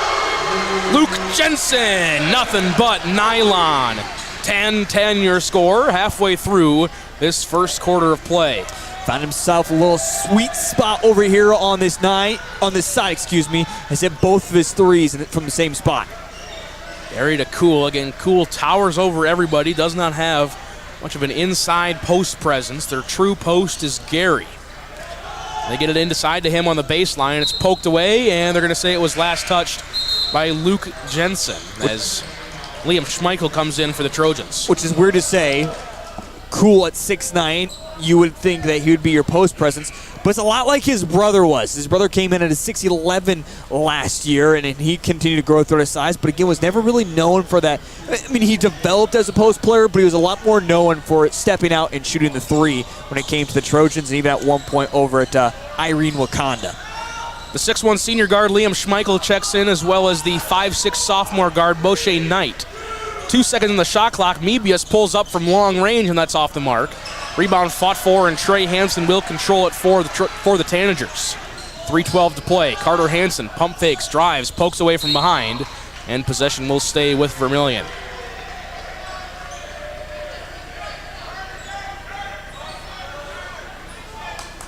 (10-10), 3:09. Trey Hansen quickly in to his brother Carter. He'll pull up for three. That's off the iron and no. And the rebound controlled by the quick Boshe Knight. Pass to Mebius. He crosses over Carter Hansen. Kicks out. Three ball by Kuhl is off the mark. And Carter Hansen with the rebound. On that last possession, Cole, I did notice one thing about Vermillion. Did not do a good job at crashing the boards. Look for that to be a talking point for Jay Drake into the second quarter and even at halftime as well. So usually by about this time, if he sees something that he doesn't like, he takes the patented quick timeout, basically halfway jogs up to the free throw line. We saw that in that Sioux Falls Lutheran game. The game turned just like that.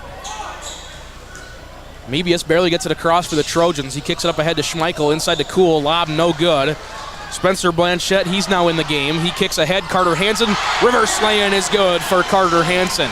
And the Tanagers take the lead, 12-10. Back in that 2-2-1 zone trap. Gary has it at the logo. Mebius now, he'll dribble to the middle. 23 on the shot clock. Hands off Boshe Knight to Kuhl, top of the key. Inside to Gary, picked off by Trey Hansen. Trey Hansen behind the back dribble. Lost it for a moment, then gets it back. 2 minutes to play, quarter number one. Cerny back to Trey. Trey, he'll see his size advantage, thinks about driving, now back out.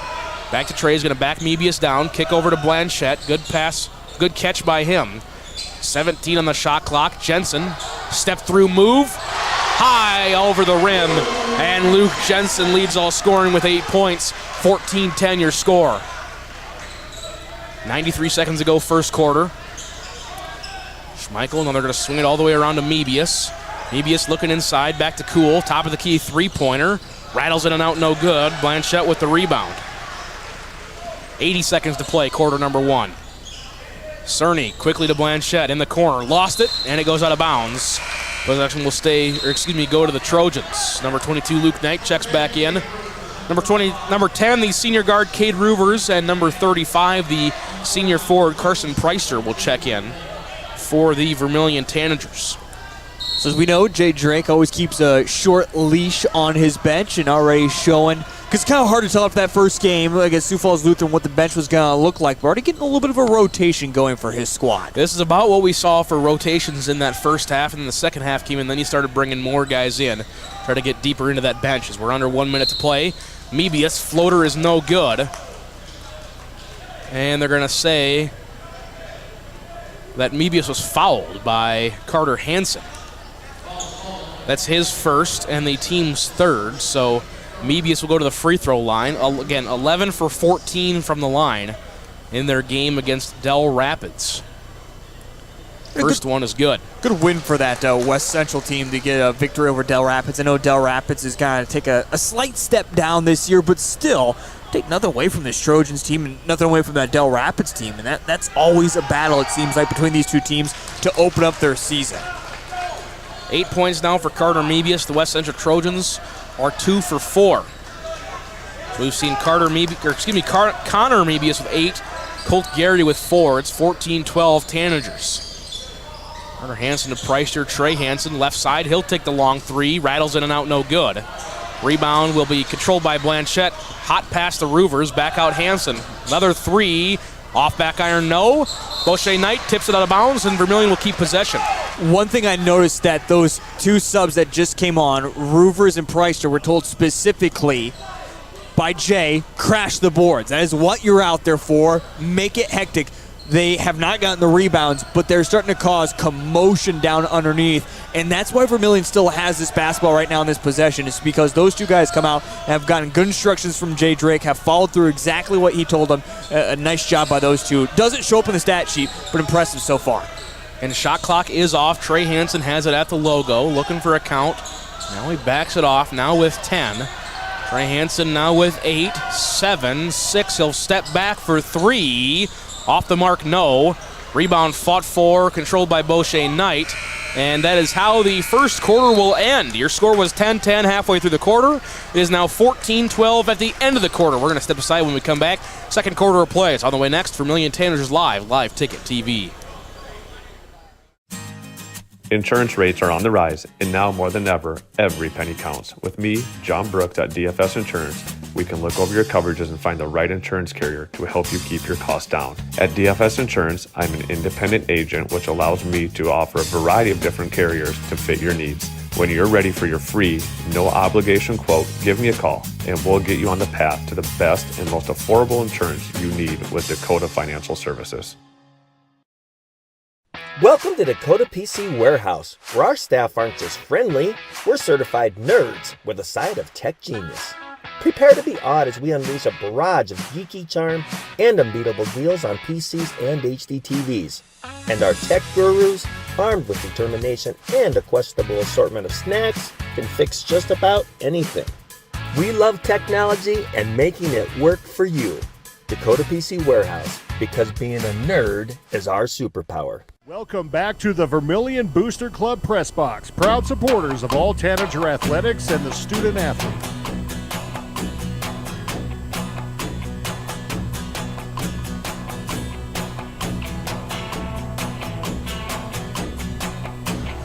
Welcome back inside the Birdcage. Second quarter of action here on Vermillion Tanagers Live Ticket TV. I'm Cole Larsch, alongside me, Heath Nimke. Got you covered for this game as Spencer Bewley is enjoying his Christmas vacation back home in Texas. Inside the Birdcage, it is 14-12 in favor of the Vermillion Tanagers. And quickly on the opening possession, Trey Hansen bounces one off his foot, goes out of bounds. I would say that he could go catch a Cowboys game, but they're already crappy enough that I don't know if I'd go waste my time to go watch the Cowboys. Well, probably pretty cheap tickets. As long as you're not looking... Not Jerry's World. Are you kidding me? Jerry's not going to change the cost of admission. As long as you're not in the seats that are facing the windows that Jerry Jones refuses to shut and then costs CeeDee Lamb a passing or receiving touchdown. 7:37 to go. Quarter number 2. West Central has it again, going left to right on your screen. Mebius kicks over to Tetzloff. He drives, kicks out. Beauchet Knight, left-handed 3. Got it! Beauchet Knight, first points of the ball game for him. First points of the season as he did not play in that Dell Rapids matchup. And now West Central has the lead 15-14. Carter Hansen kicks out. Gabe Larson for 3. That's off the mark. Good offensive rebound by Landon Cerny. He kicks out. Jensen, long 2, no good. Trey Hansen with a rebound. Count the bucket and the foul for Trey Hansen. I've been around Jay Drake long enough. I know a lot of his tendencies. And Cole, what did I say in that first quarter? It seemed like maybe rebounding wasn't a top priority for this team. That is what happens when Jay Drake gets into his troops and says, we go after the basketball on missed shots. Great hustle effort from Trey Hansen, and is awarded nicely for it. 17-15, Tanagers take back the lead 1 minute into this second quarter. Quickly up ahead, West Central has a long 3 from the left side by Tetzloff, and it's no good. Rebound, they're going to say, last went off of Luke Jensen and out of bounds. So possession goes to the Trojans on the far side of your screen as we see it from here in our broadcast booth. Beauchet Knight, heat check, off the mark, no good. And now a rebounding foul is going to go on West Central. That's on Carter Tetzloff, now his second. The team's second of the quarter. Quickly, Hayden Heyer will check in, as well as Elliot DeYoung. Again, see, that's what happens when I don't type things right. On my iPad in front of me, and a quick corner 3 by Landon Cerny. First points in the ball game for him, now a 5-point lead. Landon Cerny is such a dynamic player last year for this Vermillion Tanagers team, and we've only seen him grow in every sport he plays, and even on the football field, a really good football player, and excited that his hustle effort and what he's capable of doing for this Tanagers team certainly going to play a big role for this team throughout the year. Quick 30-second timeout called by Jay Drake. We are going to keep it here inside the birdcage, give you some scores from around the state of South Dakota. Again, you can see them on the bottom of your screen thanks to SD's score feed. Number 4, Wagner gets the win over receiving votes Mount Vernon Plankton in girls action 48-45. Hamlin defeats Flandreau 51-37. Canton over Garrettson 54-15. Dakota Valley over Beersford 71-51. Lennox leads Del Rapids 50-35. 7 minutes to go in the ball game there. Those are all your area girls Class A scores. We look down to Class B as Centerville defeated Freeman Academy Marion 63-26. As we look on the boys' side,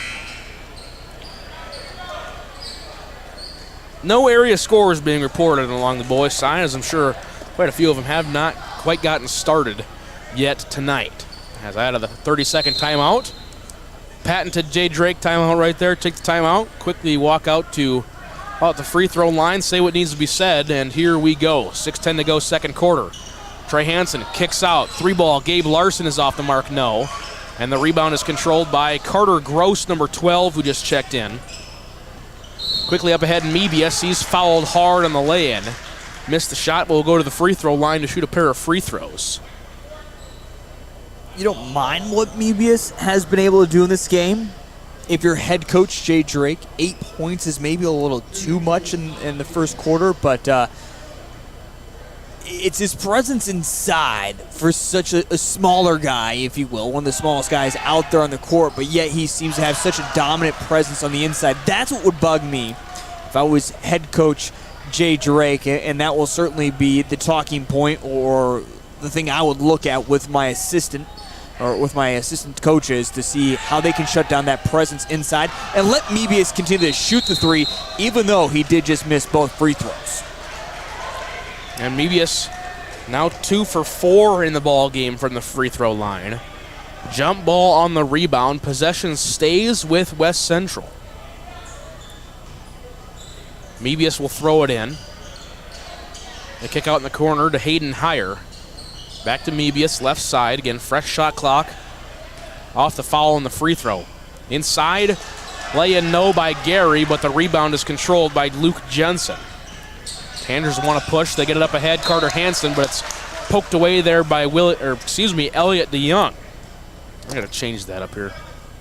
A good pass there by Gabe Larson as well, trying to find something inside. And plenty of pace on the pass as well. Just couldn't quite complete it. Tanagers get it inside. Luke Jensen spins around off the rim, no. But an offensive board by Gabe Larson. Carter Hansen, 14-footer, also no good. Rebound is controlled by Hayden Heyer. Gotta be hitting those small bunnies. That's their fourth that they have missed in this first half, and those start to add up later in the game. Heyer has it right side on ISO. Now to Gary. One dribble, offensive foul called. Good charge taken there by Gabe Larson, and the Tanagers will get back possession. Gabe Larson he's going to come out of the game.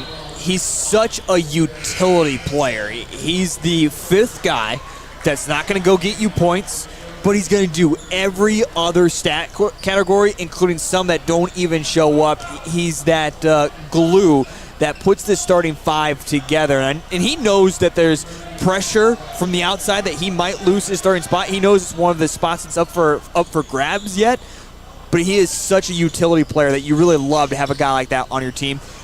Maybe not for Vermillion sometimes, but anywhere else, he's part of the starting five. Free ball by Jensen is off the mark. Rebound fought for, controlled by Hayden Heyer, now his second of the ball game. 4:46 to go. It's 20-17 in favor of the Tanagers. Quick floater by Connor Mebius as he blew past Trey Hansen. Got it to go. Now a 1-point ball game, 20-19. Trey Hansen, he drives and he will be fouled on the drive. So it's going to go on number 12, Carter Gross. His first, the team's fourth of the quarter. So the next foul will be bonus for the Vermillion Tanagers. Trey Hansen inside, he spins, little floater with the left hand, got it to go. Trey Hansen now the Tanager leading scorer with 9. 22-19 here in quarter number 1. I talked about Mebius being the leading scorer as he's back inside once again, just continues, again, that smaller presence to find himself in the lane and drawing fouls and getting shots. But talk about him being a leading scorer and then maybe some guys kind of helping out. But it seems like that's starting to go the way of Vermillion. Like, you got Trey Hansen, you got Luke Jensen, who'd hit a couple big threes. But otherwise, besides that, Vermillion's kind of gone quiet when it comes to finding other scorers. And with this team that's so good from the perimeter, has so many different shooters, you really need to find that offense. Foul was on Carter Hansen, his 3rd and the team's 2nd, so Carter will have to sit for likely the rest of the second half. Jay Drake trying to plead his case. Referee Brian Knight is not going to get much changed. Mebius made the first free throw, and the second one is also good. Now 12 points for Connor Mebius. 22-21 your score, 4:15 to play. Again, you're watching Tanager basketball, Vermillion Tanagers live ticket TV. I'm Cole Larsch, alongside me, Heath Nimke. We've got you covered all season. Gabe Larson's shot is blocked by the Trojans. They will get possession back, trying to take back the lead. Mebius, good move inside. Now pass to a wide open Carter Gross, who will lay it in off the glass and good for 2. And they take back the lead, 23-22. Trey Hansen drives, step through move, and he hits the deck and end up with 2 free throws out of it.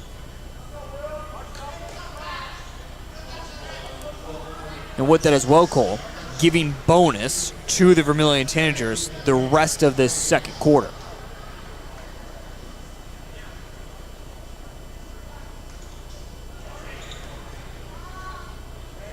First free throw for Trey Hansen is good. Now in double figures with 10. Tied at Michael Jordan. Oh, yeah, I got it. Number 23. Yep, gotcha. Second one's good. Tanagers are 5 for 5 from the stripe.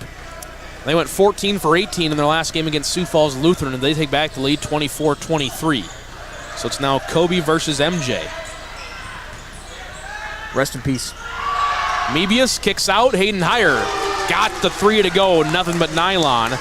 Connor Mebius driving in, kicking out to his wide open teammates.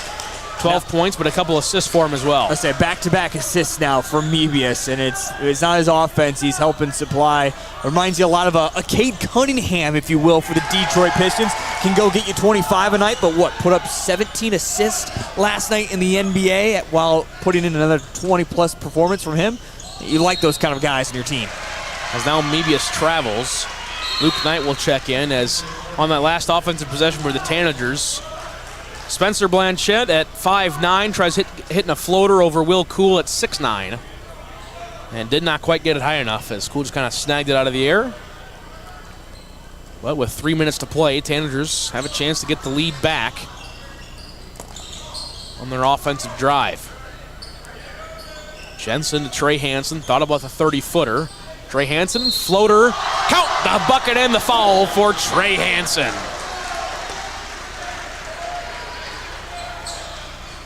Foul's going to go on Will Cool. That's his first. Team 6 of the quarter. As Boshe Knight checks in. And Carter Gross will go out. Trey Hansen trying to complete the old-fashioned three-point play.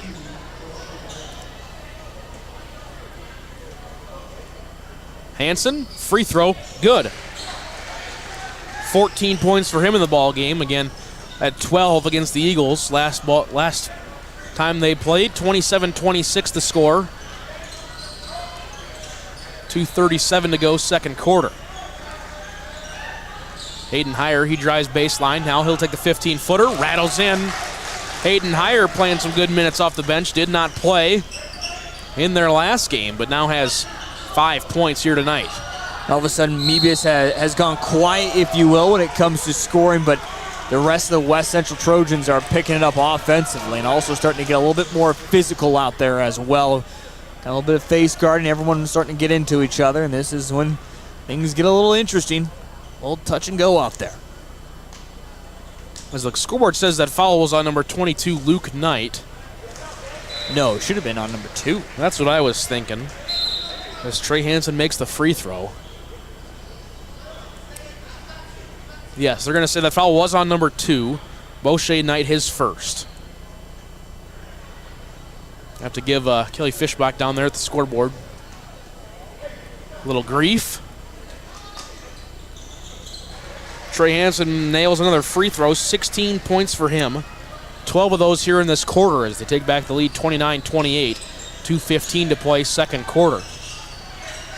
Mebius on Blanchette. He'll kick back out. Now back to Mebius, top of the key. He's going to get a screen back to the middle. Lane blocked by Cerny. Ball is loose, controlled by Knight. He goes up and Luke Knight is fouled. And we'll go to the free throw line to shoot a pair. Foul is on Luke Jensen, his first, the team's third. Luke Knight, again, just 3 points in their last game against Del Rapids. Seen much more balanced scoring for the West Central Trojans here tonight, as the first free throw is good. They're now 5 for 9 from the free throw line. Luke Knight gets it. 3 dribbles, and the free throw is off the back iron, no, now 5 for 10. Minute 54 to play. We are tied at 29 apiece here in the second quarter of our second half doubleheader between Vermillion and West Central. Trey Hansen kicks to Blanchette. Landon Cerny for 3. Off back iron, no good. Rebound fought for. It goes out of bounds. It's Brian Knight right in the thigh, but he still made the play. Now with 101 seconds to play here in quarter number 2. Trey Hansen, guarded by Knight. Beauchet Knight, that is. Now double teamed.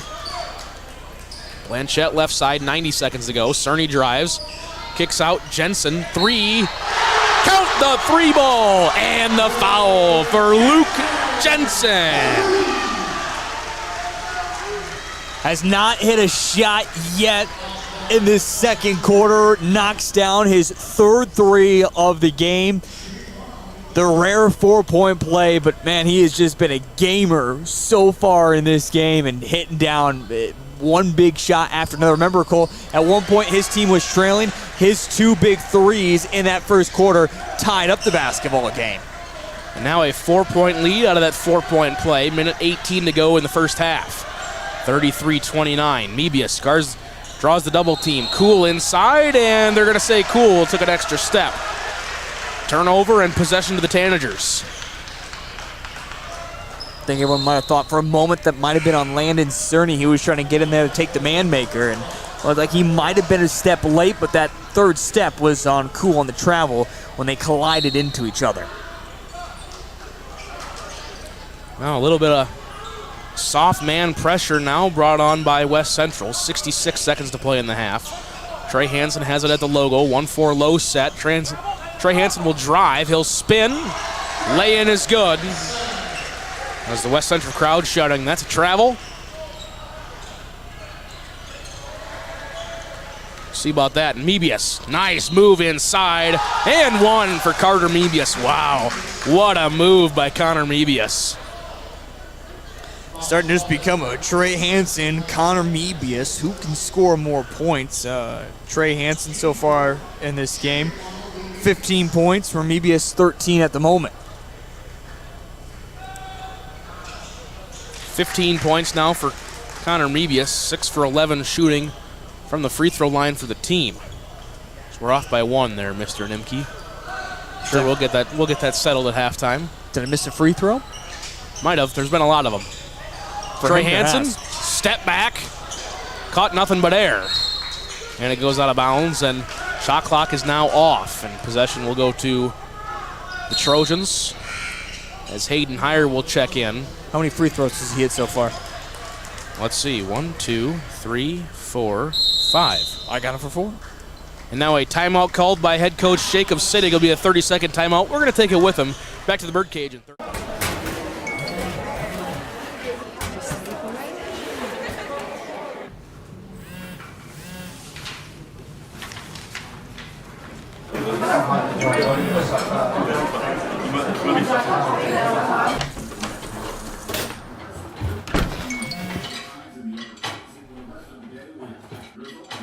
When the world feels big, a small note can mean everything. Find mental health support at sdbehavioralhealth.gov. Welcome back to the Vermillion Booster Club Press Box, proud supporters of all Tanager athletics and the student athlete.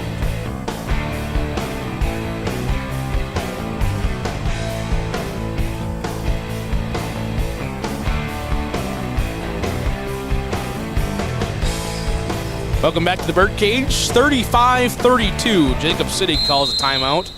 Try to draw up a play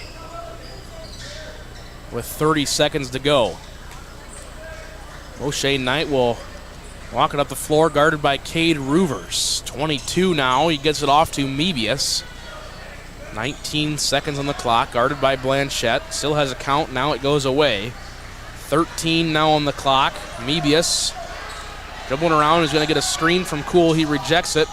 Kicks out to Knight in the corner. Now with 5. Cool. Step back. Left wing off the mark. No. Rebound by Landon Cerny. And that is how the first half of play will end. Your score, the Vermillion Tanagers 35, the West Central Trojans 32. We're going to step aside when we come back. First half stats and analysis. So there's a couple of interviews on the way. That's on the way next. Vermillion Tanagers live ticket TV.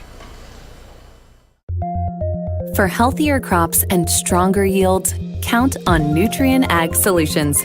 By partnering with the leader in plant nutrition, you'll have access to innovative products and unmatched service that deliver impact and efficiency to every acre. Healthier crops, happier growers. Lead the field this season and beyond. Find your local crop consultant at nutrienagsolutions.com.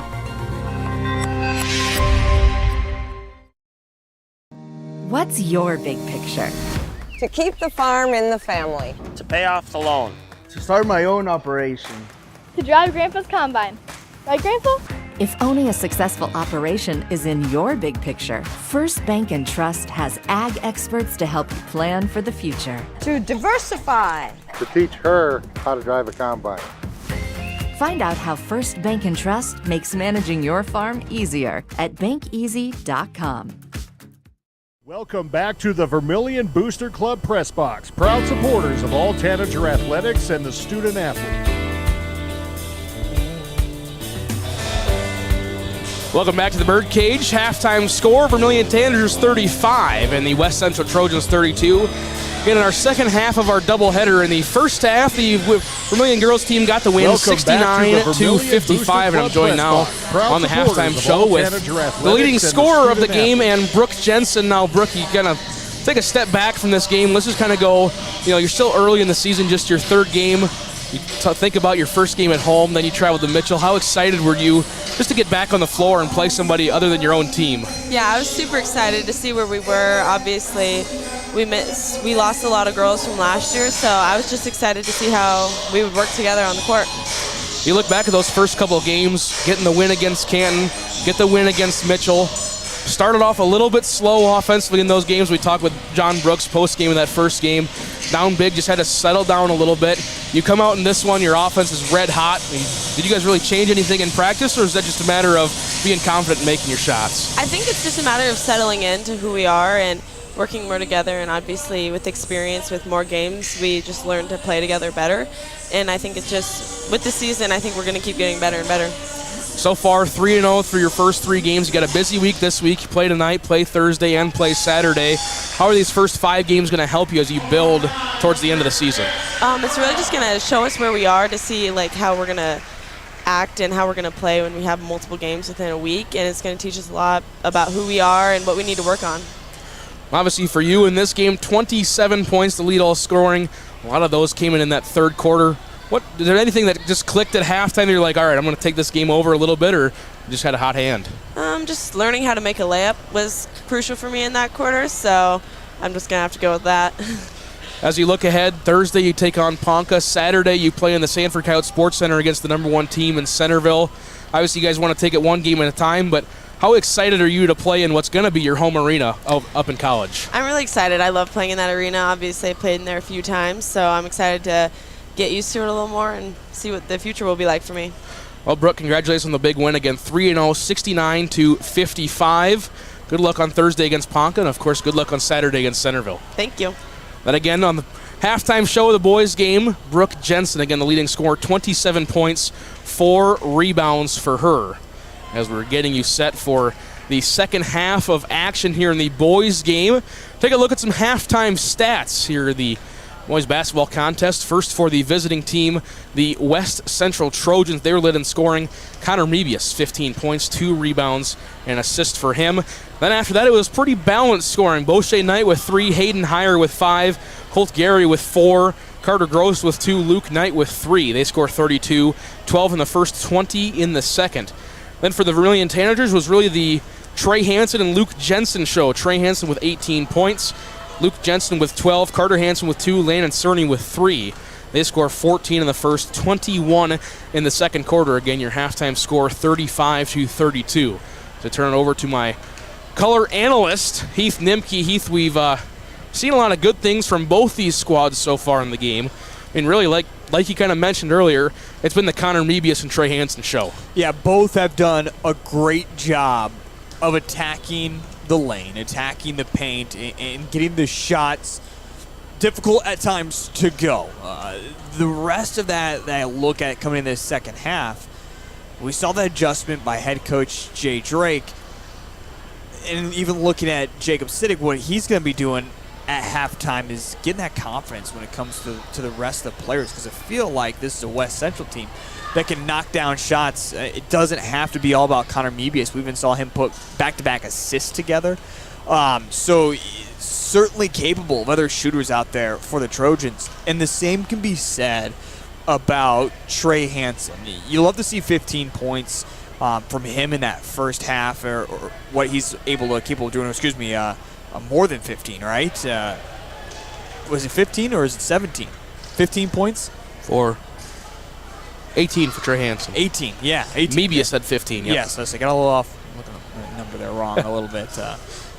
It only goes up so far. But going back to my point, Trey Hansen going off for 18. You have Luke Jensen, who's hit 3 big threes and 1 opportunity to make it a 4-point play. But besides that, you look at Carter Hansen, you look at Gabe Larson, even Landon Cerny, haven't scored that much. And this is a team that, if Jay Drake's going to say this is the best perimeter shooting team that we've seen ever, probably from his coaching career with Vermillion, 17 years here, you'd like to see a little bit more balance of scoring, and that will certainly be something that they will want to work on coming into this second half. In your halftime score, the Vermillion Tanagers 35, the West Central Trojans 32, as we look at some scores from around the state of South Dakota. On the boys' side of things, see if we can get anything in the area, as Baltic defeats Parker 49-27. Hamlin leads Flandreau 20-4. Garrettson leads Canton 33-24 at the half. Dakota Valley and Beersford have not yet started. There on the boys' side of things, again, that's a quick look at boys Class A. Not a lot of games going on today, as we're going to see quite a few on Thursday, Friday, and Saturday as teams try to get something in before the Christmas moratorium, as West Central comes out for halftime. And your halftime score 35-32. We're going to step aside when we come back. Second half action from the birdcage between the West Central boys and the Vermillion boys. It's on the way next. Vermillion Tanagers Live Ticket TV. Life can get pretty busy out there. Daily commutes, carpooling, and then there's that weekend getaway. Cenex is here to keep your vehicle fueled up for those long drives, your pantry stocked for those snack cravings, and the propane grill ready whenever you are. Things can move fast, but with your local Cenex, you can rest assured that everything on your list will get a checkmark, all in a day's work, powered locally at Cenex.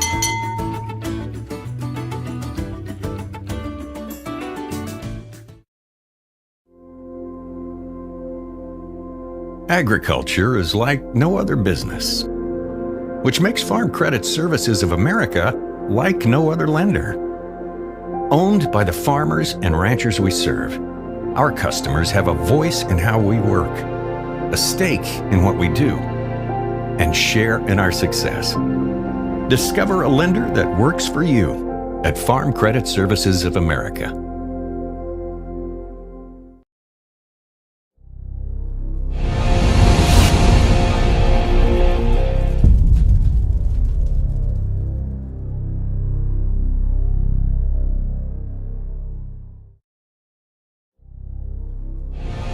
This is what matters. This is beyond X's and O's. This is the difference mutual respect makes. This is what character looks like. This is what defines us in South Dakota. This is sportsmanship. School sports. It's not the outcome that matters most, but the way the games are played. This message presented by the South Dakota High School Activities Association and the South Dakota Interscholastic Athletic Administrators Association. In times like these, it's good to know there's a place where people know who you are, no matter how long you've been gone. A place where the smells of home cooking are still in the air, where a simple wave warms your heart, and sharing stories is just a way of life. It's good to be home. Agraria Insurance Company, protecting what's important in life. Contact your local Agraria Insurance Company agent. Welcome back to the Vermillion Booster Club Press Box, proud supporters of all Tanager athletics and the student athletes.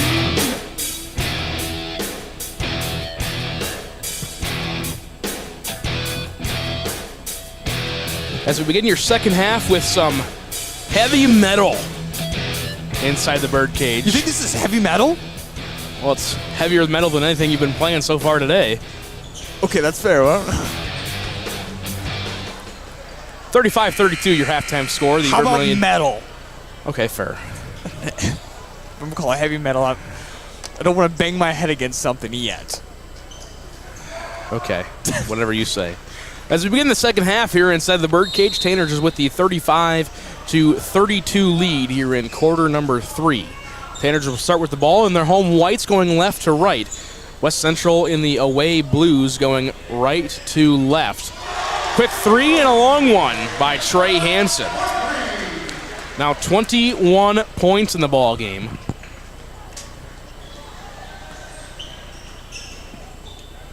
Quickly the other way, a lay-in off the mark, no, by Gary. Rebound fought for, and they're going to say a held ball. And possession will go to West Central. So quickly, Tanagers will get the ball to start the fourth quarter now if the possession arrow will stand. Trojans get it in on the far sideline to Tetzloff. He drives. Bounce pass inside and off the glass for Luke Knight. 5 points for Luke Knight now in the ball game. Still a 4-point game.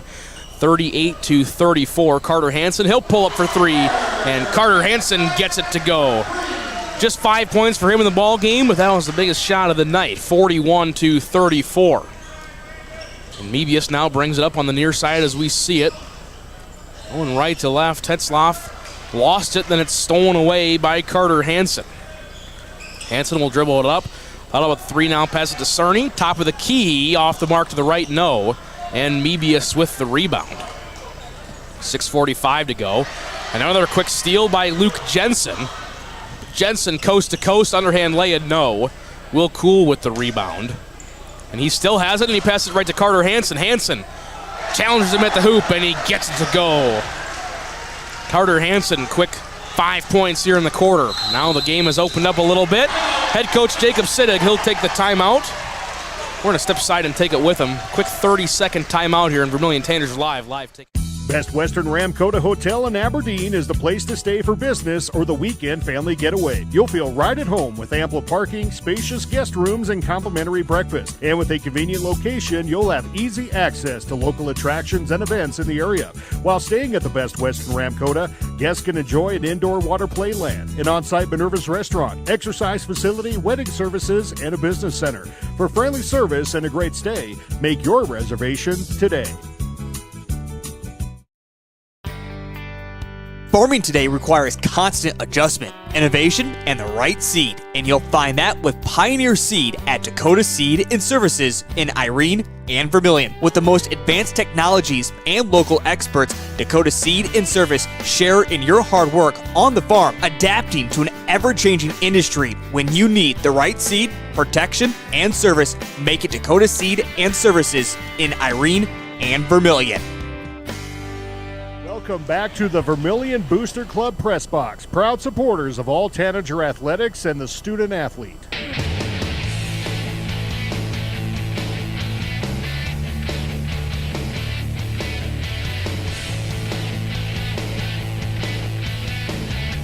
Welcome back, Vermillion Tanagers live ticket TV. John Brooks came up here, scheduled a time for his interview tomorrow.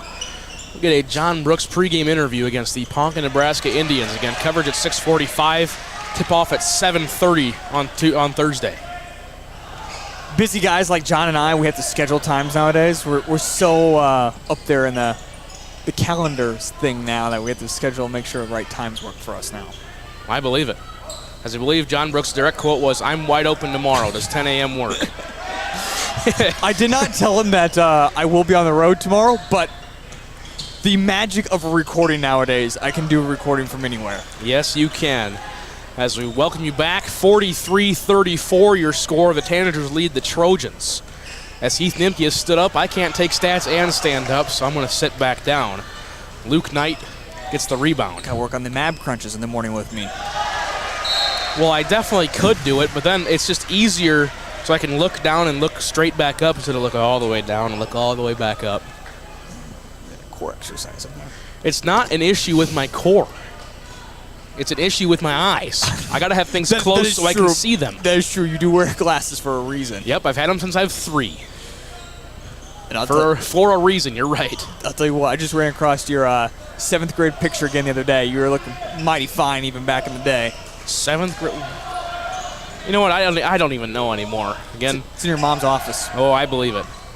3-pointer by Tetzloff is off the mark again. In case you are confused, yes, this is Heath Nimke beside me. He is back as Spencer Bewley is off on Christmas break, and a lot of missed shots both ways. I've not seen a point in a while. Vermillion does a good job of continuing to crash the boards. We saw them fail to do that early in the first quarter. Jay Drake got that change and goes back to halftime. We've seen other guys take shots, but yeah, as you mentioned, Cole, just not hitting the shots. Still feeling fine, though, if you're Vermillion up by 9, because West Central, it's just one turnover after another for their group. Yeah, it's just been turnover after turnover and missed shot after missed shot, and Jay Drake will take a timeout. We're gonna take it with them. Back in 30 seconds, the Birdcage. You're watching Tanager basketball. Vermillion Tanager live ticket. There's no better organization that gives back to the student athletes than the Booster Club. The Vermillion Booster Club is committed to helping all student athletes grow. Join the Tanager faithful today by becoming a member at gotanagers.com. While you're there, check out team apparel for your favorite sports team. Like them on Facebook to stay up to date on all the latest information and sports games. Join the Vermillion Boosters today and go Tanagers. Welcome back to the Vermillion Booster Club Press Box, proud supporters of all Tanager athletics and the student athlete.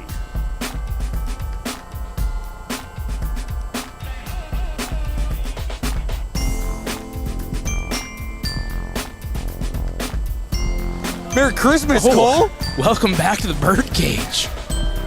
Welcome back to the 43-34 Club Press Box, proud supporters of all Tanager laying down the athletics beats over here. Tanager's with the lead over the Trojans.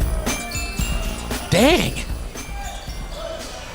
Trey Hansen's pass inside the Landon Cerny is tipped away, and Trojans get back the basketball. Will Cool for 3 right side. No good. He has not gotten anything going offensively today, and now a rebounding foul. It's going to be called on West Central. It's going to go on Carter Gross, his 3rd.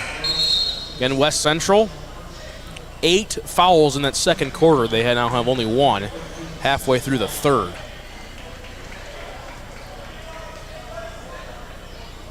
So that's okay, Heath Nimke, forgive you. We were vibing to the song you were playing. I was vibing a little bit there. It's a whole new system for me over here. Yeah, I thought about throwing in another Christmas song into my pregame show like I did against Sioux Falls Lutheran. Do you remember hearing that at all? No, I had a headset on for a girls' game. Oh, that is true. Trey Hansen buries another 3. 24 points for the young man Trey Hansen, just a junior. Now 24 out of the 46 points. Carter Gross kicks out. Hayden Heyer, top of the key. Got it. This is more similar to the game we were seeing back in that first half, as both teams throwing jabs back and forth. Big shot after big shot.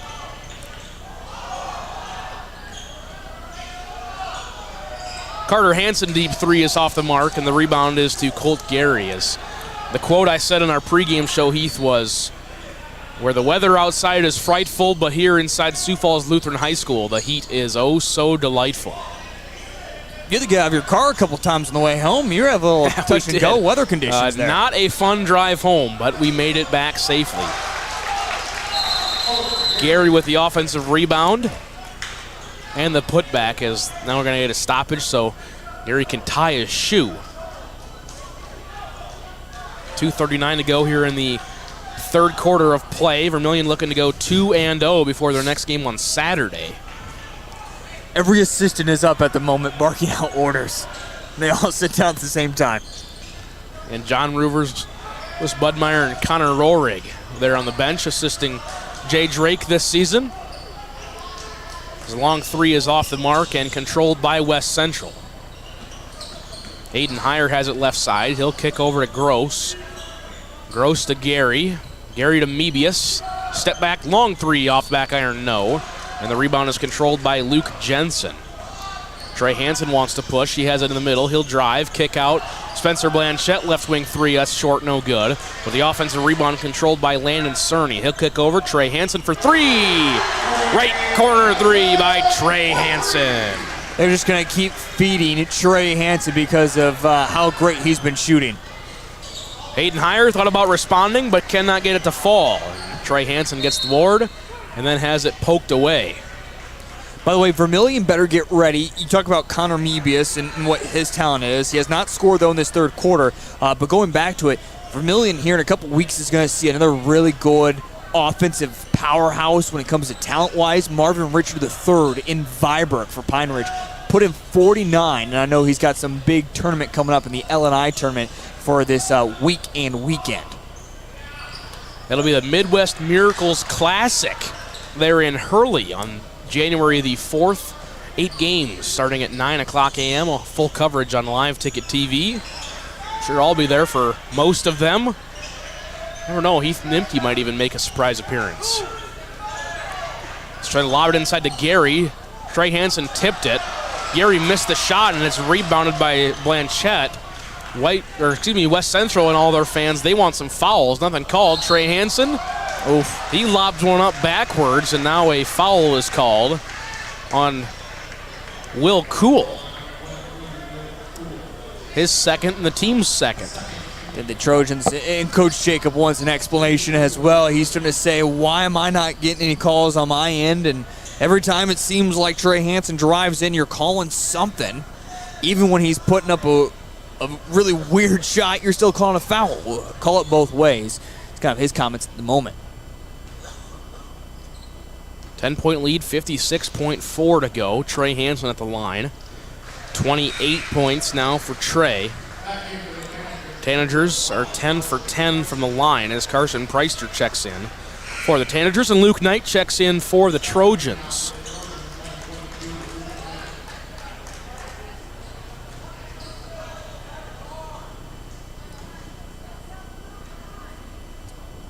Second free throw. There's the announcer's jinx. 50-39. Mebius thought about pulling up. He'll kick over to Gross. Gross drives middle. Granny pass to Mebius. Pump fake a 30-footer. Got to be up there and guard him because he likes to shoot those. They're trying to look inside to get it to Knight. Cool, he'll take a long three. Got it.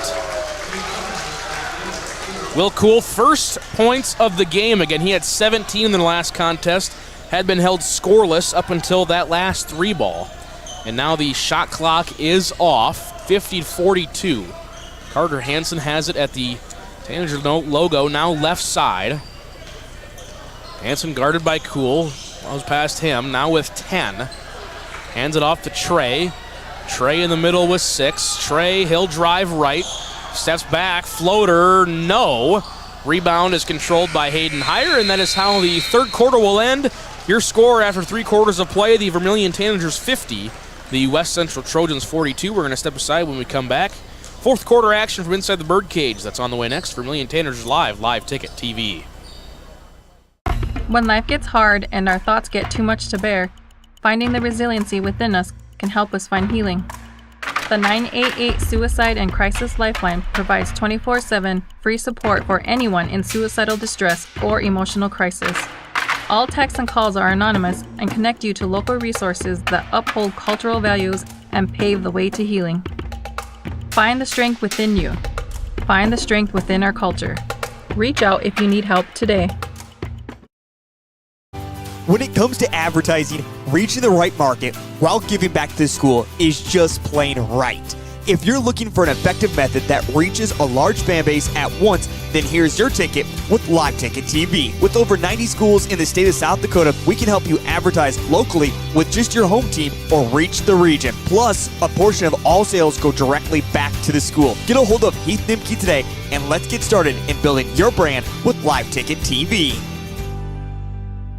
Welcome back to the Vermillion Booster Club Press Box, proud supporters of all Tanager athletics and the student athletes.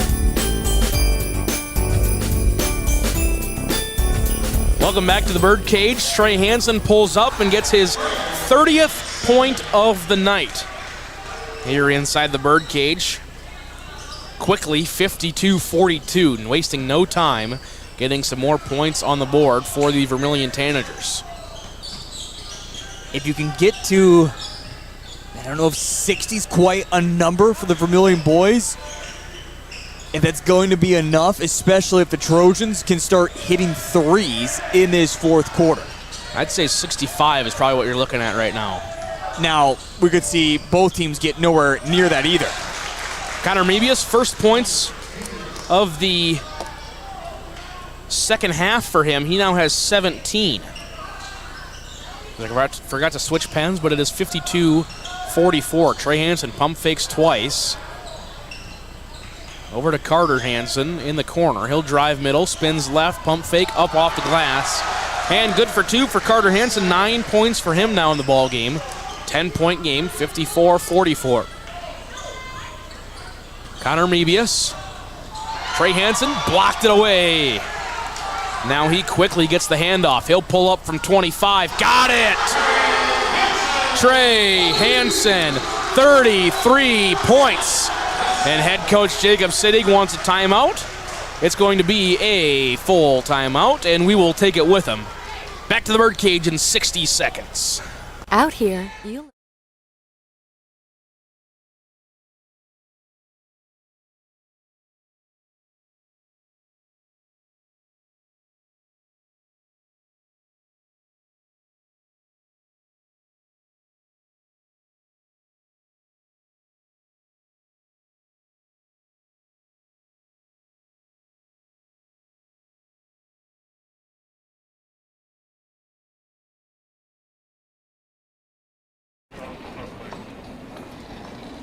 Nice.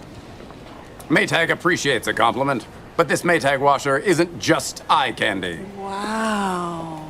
Inside, it's got the capacity and power to handle even the mightiest loads. I love this. Yeah, she's a beaut. It's a he. How do you know? Don't worry about it. Find Maytag products and the industry's best appliances at your local dealer, Merce Appliance, downtown Vermillion. Welcome back to the Vermillion Booster Club Press Box, proud supporters of all Tanager athletics and the student athlete.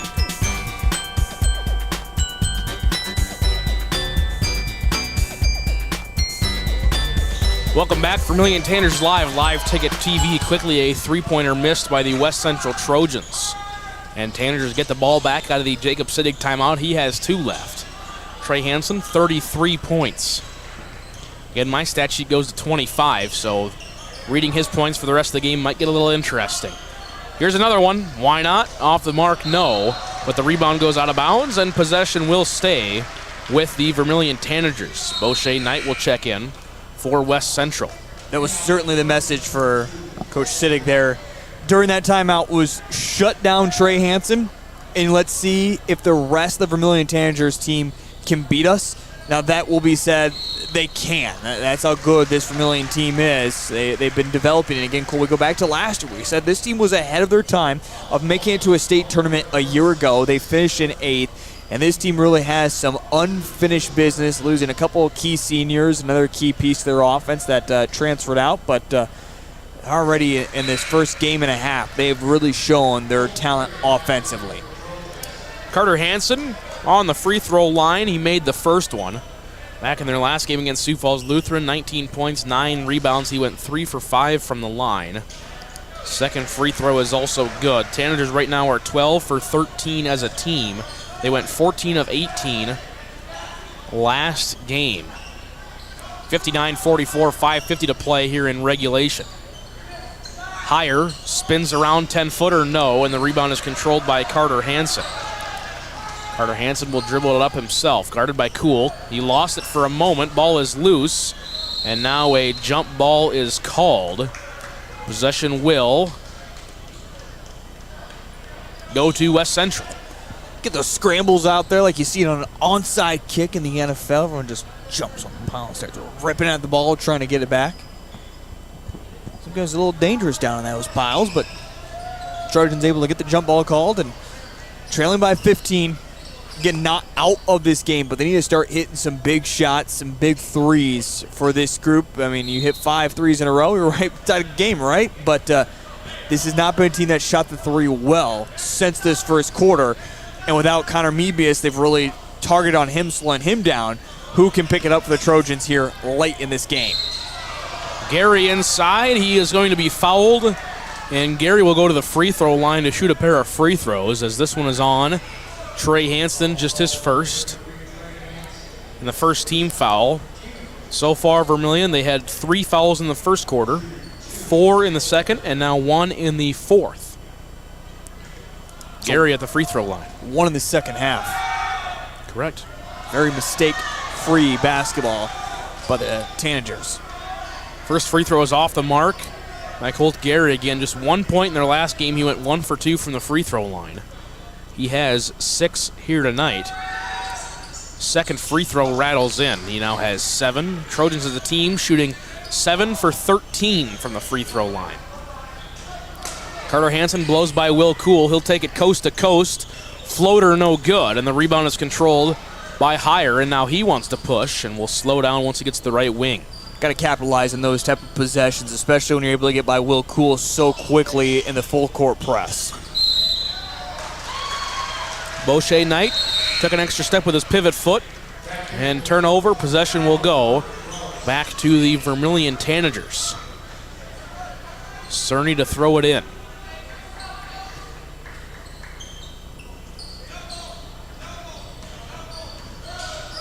Carter Hansen gets it across the timeline. Now starts driving left.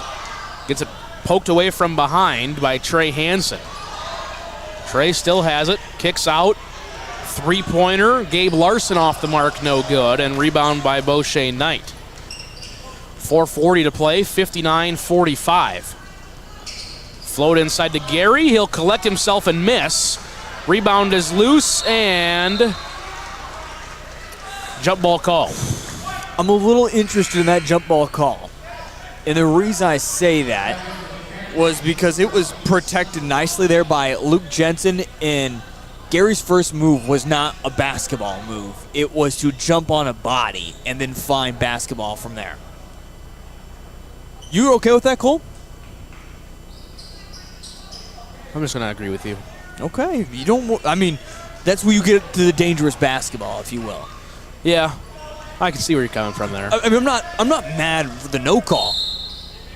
Just something to watch for. I'll keep my eyes peeled. Okay. 4:27 to go in the ball game. 59-45. Trey Hansen has it at the middle of the court, guarded by Boucher Knight. Now a double team coming. He gets away from it. 30-footer off the mark. No. Rebound is controlled by Higher. 6 rebounds for him. Now in the ball game. Mebius to Boucher Knight. Back to Mebius. Inside to Gary. They're going to say it went out of bounds and nobody touched it. And now we're going to try to get everybody together. West Central crowd thinks it was tipped, and they're going to say no touch. And possession will go back to Vermillion. A couple disgruntled fans to my right. I did not see a touch there, but I didn't either. from where we sit. Again, different angle from where we are compared to those down on the floor. Trey Hansen just about lost the inbound pass, but somehow recovered it. If you're Vermillion offense, you don't need a quick shot here. They're taking shots with 9 seconds gone on the shot clock. Luke Jensen, 3 balls off the mark. Rebound, Spencer Blanchette has it, and he falls. That's going to disgruntle the Vermillion fans. Vermillion took a shot there with 9 seconds on the shot clock, got an offensive board, and then 3 seconds later, they shot again. Up by 14 in a game like this. Don't feel necessarily comfortable with the way West Central plays, but one thing that can certainly eliminate or give you a little bit more self-confidence and comfort, if you will, is working some of this clock and trying to give fewer possessions to West Central, because this plays right into their hands if they want to make a comeback. Maybe a shot no good, but an offensive rebound and put back for Colt Gary is good. A quick timeout by head coach Jacob Sittig. And it's going to be a 30-second timeout. We're going to step aside, take it with him back to the birdcage in 30 seconds. Birds like tanagers are great at flying out of the way to miss your car. Deer and other drivers are not. If you're in any kind of accident, bring your vehicle to Blaine's Body Shop in Vermillion. We repair your vehicle to pre-accident condition and handle the entire process from start to finish, including an accurate estimate and dealing with the insurance adjuster. So good luck to the tanagers, and if you're in an accident, bring your vehicle to Blaine's Body Shop. Blaine's Body Shop. Automotive collision repair. Welcome back to the Vermillion Booster Club Press Box, proud supporters of all Tanager athletics and the student athlete.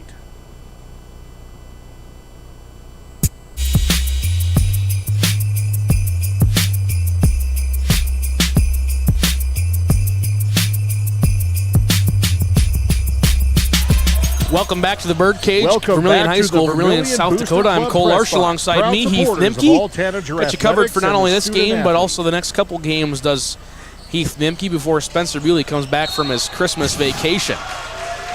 And now a offensive foul on Carter Hansen. His fourth. The team's Welcome second. back to the Vermillion Booster Car Club knocked Press over the Box, guy and then proud looked right supporters away of at the all official Tanager like, don't call athletics that. and the And student then they called it athlete. immediately. Both teams, both sets of fans, kind of getting after our refereeing crew tonight. I'm not sure about you, Spencer, just about called you Spencer Bewley, Heath Nimke, but I think they've been doing a pretty good job here tonight. As the offensive rebound handed off to your best player in Welcome back to Connor the Vermillion Booster. Mebius. And they get it back to a 9-point ball game, 59-50, under 3 minutes to play. It's okay. I've been called Spencer quite a bit in my life. No, that's right. You do have a brother named Spencer. I do. I do not correct people either. When they call me Spencer back home, I'm like, yeah. That or the famous Keith, right? My name gets mixed up with Heath and Keith, and just one of those guys. I'm just gonna go with it. It takes way too much time to correct people on my name. You didn't get it. It's fine. I get it. Like you said, you were called Health back in high school football. So inside, Gary blocked away by Trey Hansen. What a game that Trey Hansen is putting together. 33 points, 7 rebounds, and 2 blocks. And now Jay Drake yelling for a timeout. So is Trey. Trey was asking for it as well. But and this is, you look at 2:26 with a 9-point lead. I go back to a minute ago of game time where they took that shot with 9 seconds off the shot clock, then 3 seconds off the shot clock again. You go back to those possessions that you had an opportunity to potentially waste a minute. All right, say you get down to 30 seconds, take the shot, miss, get an offensive board, bring it back out, another 30 seconds are gone. You're looking at 90 seconds left to play this basketball game, up by 9. You're saying, all right, we're in a good spot. But Connor Mebius just comes down, hits a 3. This is a West Central team that definitely feels like they're not out of it yet, and they're a team that isn't out of it yet because of the shooters they have on this team, the way they're able to move the basketball around nicely.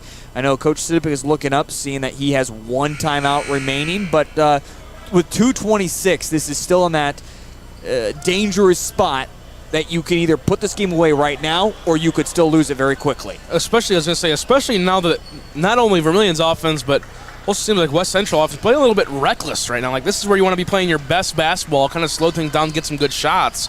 But like you said, 9 seconds left the shot clock. They put up a 3, get an offensive rebound. 3 seconds later, they shoot it again, and they turn over the rebound. There's neither team really playing very clean right now. And these are veteran players out here, too. Yeah. For Vermillion, you can't make that excuse like, oh, man, they're young guys. They're just getting new to it. Like, no, these guys have been to the biggest stage. They have played the biggest stage. They know what to do, and they're just making, not mistakes, but just, I guess the only thing you can call it is still getting used to basketball.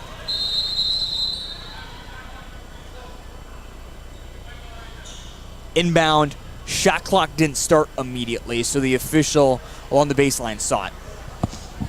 We're going to say that it didn't reset on the foul, and Bill Settles puts up his hand, says, yep, that's me. And now another risky pass, and it's turned over, and Colt Gary gets credited with the steal. Up ahead, Mebius, 3-pointer by Heyer, good. Got to give a lot of credit to West Central. They are capitalizing on these big Vermillion mistakes. And we talked about Cole get to 65, and Vermillion has been stuck at 59 for now, over 2 minutes. And I think Vermillion's going to catch a break. It looked like it might have been an illegal screen there on Jake Jensen, but instead called a foul on Gary because Jensen was laying down a screen and rolling out of it, using his body to do so. And 59-53, that is the third Trojan foul of the quarter. Tanagers have 2.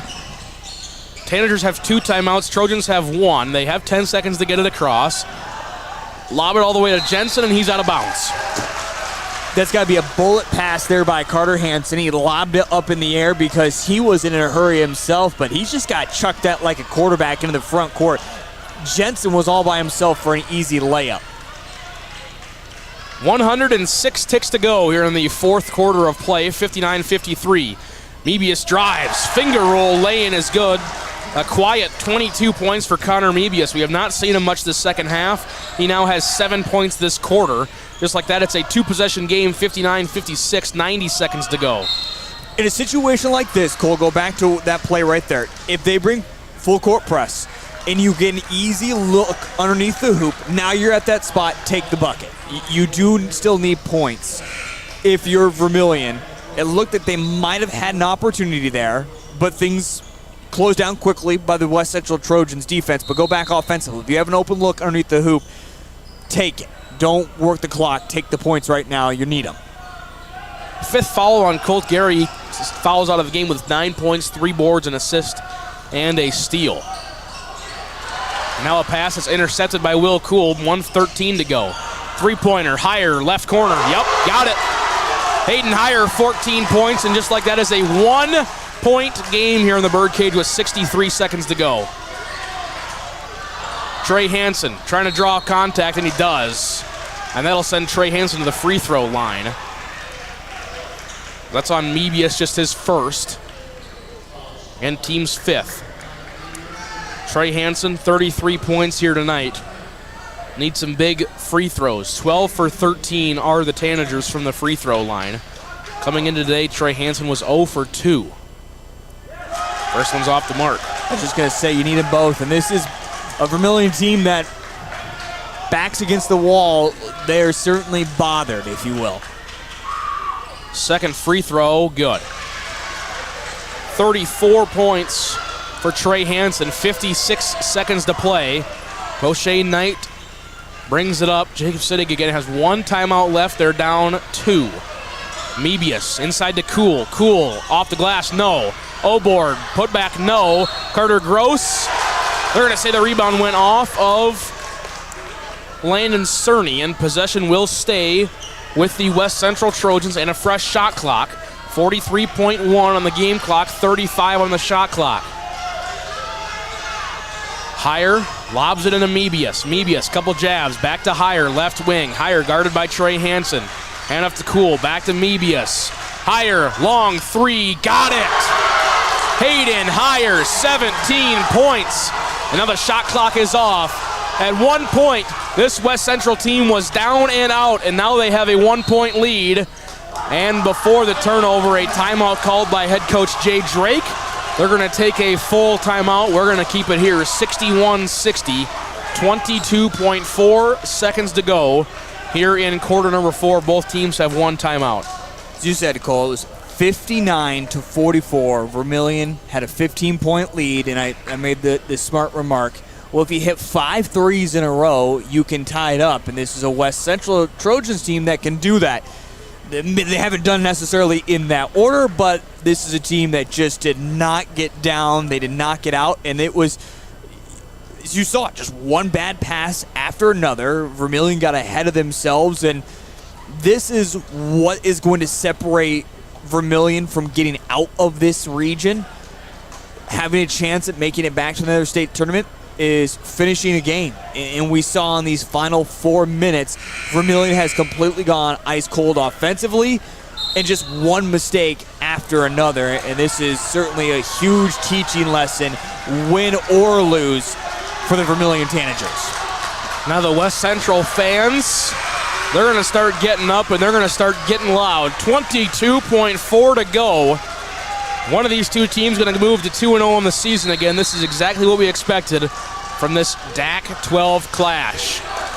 Trey Hansen has it with 19. He'll drive left, pull up, jumper is off the mark, and now a foul going to be called as Trey Hansen got the offensive rebound, and then he was fouled on the way back up. The Trojan fans are saying that he never had full possession of the ball when he was trying to go back up. He was more just scooping it with his hands. I have it pulled back up, and it's very close because it looked like it had just gone into his hands for a moment, and as he was trying to go back up with it, that all reaching hands went in, and big foul call. You can see how it goes one way, and you can see how it goes the other. Whether he was shooting the ball or not, he still gets 2 free throws because of the bonus. Yep. He only needs 1 now. First free throw's good. 35 points for Trey Hansen. 61-61. Second one on the way. Got it. Need to play lights out defense here. 15.1. Siddig has 1 timeout left, and they are going to take it right now. This will be his final timeout of the game. It will be a 60-second timeout. 15.1 to go. Trojans trail by 1. And if you are West Central, you don't want to leave any time on the clock because Vermillion, they also have a timeout left. It doesn't maybe make sense at first. I'm be interested to see what Jacob does. But if I'm in Jacob's shoes right now, drive, kick, shoot, I'll take a 3. And the reason I come to that conclusion is because the way this offense has been shooting in the last 4 minutes, you have a bunch of guys out there that have confidence. So you bring a guy like Will Coolin at 6'9", bring him in. Vermillion's going to collapse defensively, leave somebody open. And again, West Central has 3-4 different shooters. If Cool can just turn around, find somebody, Mebius, anybody for this Trojans team, I'm letting him shoot a 3. I'm okay with it. I'd rather take it in a 3 ball than a chance play at the rim where things have been a little bit touch and go throughout the game for the Trojans. That would be my game plan, Cole, if I'm Coach Jacob Siddig right now.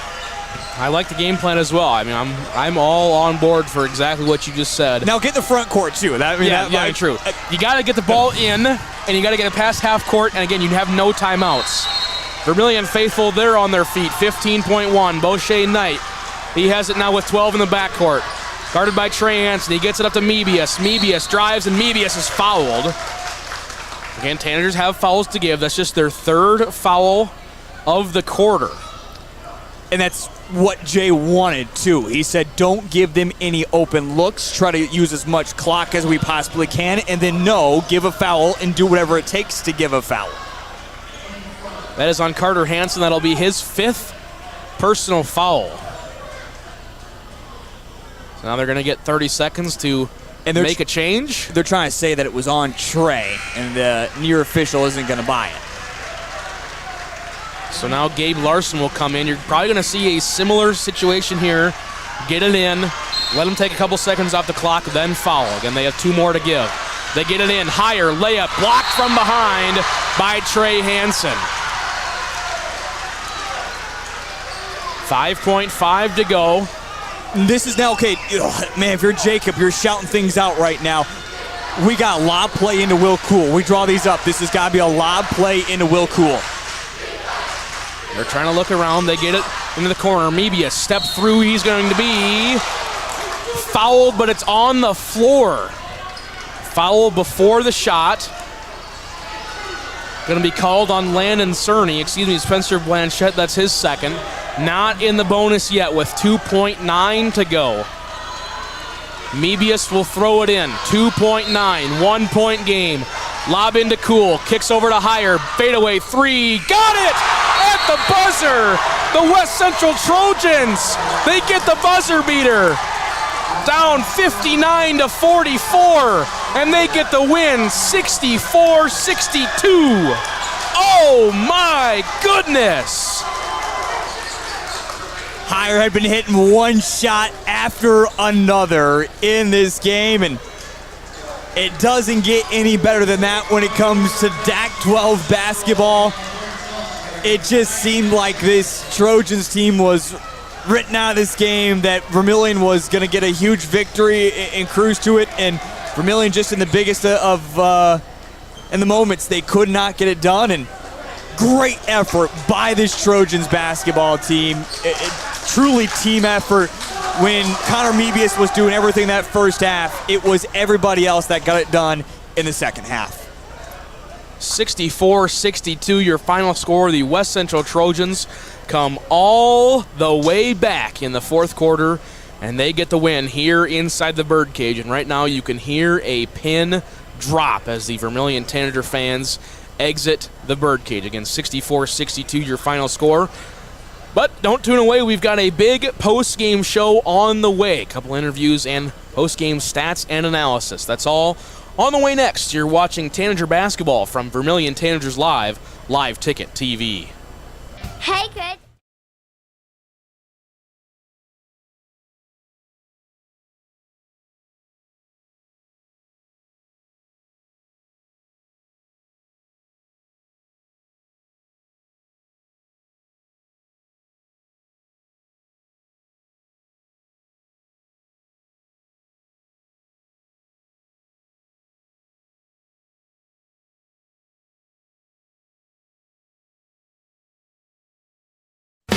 Midwest Ready Mix and Equipment is your locally owned and operated ready mix company. Their specialty, 6x6 front discharge mixer trucks that allows for better placement of concrete and ease of use. Midwest Ready Mix and Equipment offers the highest quality of concrete products and aggregates, and also a full-service dealer for Logon equipment featuring telehandlers, excavators, and ASV track skid loaders for purchase or rent. Midwest Ready Mix and Equipment, East Highway 50, Vermillion. CoreCares helps individuals stay at home by offering caregiving, nursing, and medical alert systems in over 55 communities in South Dakota. Specializing in tasks like bathing, meal prep, and medication setups, our well-trained staff delivers exceptional care. We invest in our team through customized training and comprehensive benefits. To learn more about job opportunities or services, visit our website at corecares.com. CoreCares, proudly serving our community. Jensen Kennels is your safe place to take your dog while you're away. They have over 7,000 square feet of indoor run space and outdoor play yards. They pride themselves in providing enrichment both mentally and physically for all types of dog. And speaking of size, Jensen Kennels can host any size of dog, from the smallest Boston Terrier to the largest Great Dane. To find out the full services Jensen Kennels offers, check out their website and Facebook pages. Next time you need your dog to stay in a safe, fun environment, make it Jensen's Kennels. Fentanyl is a powerful synthetic opioid, up to 100 times stronger than morphine. Even a tiny amount can be deadly. It's often mixed with other drugs without your knowledge, increasing your risk of overdose. Protect yourself and your loved ones and avoid unknown substances. Stay informed, stay safe, and remember, one pill can kill. For more information on fentanyl prevention, visit your local health resource or speak to a healthcare professional today. This message was brought to you by the Great Plains Tribal Opioid Response, so that the people may live. The innocence of youth. Is there anything any better? But soon they'll be in high school and facing all the same challenges you faced. How to make friends, how to fit in, how to be cool. We want our children to have everything they'll need. to live fulfilling and productive lives.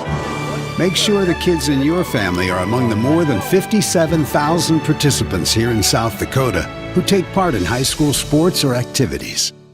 Welcome back to the Vermillion Booster Club Press Box, proud supporters of all Tanager athletics and the student athlete.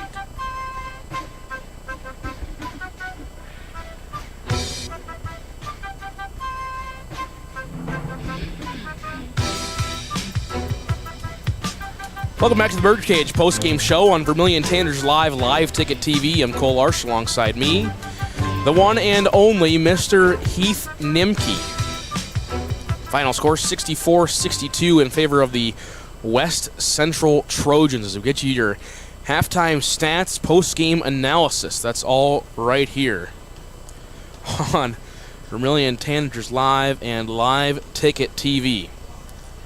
Final score 64-62. Final stats first for the Vermillion Tanager boys.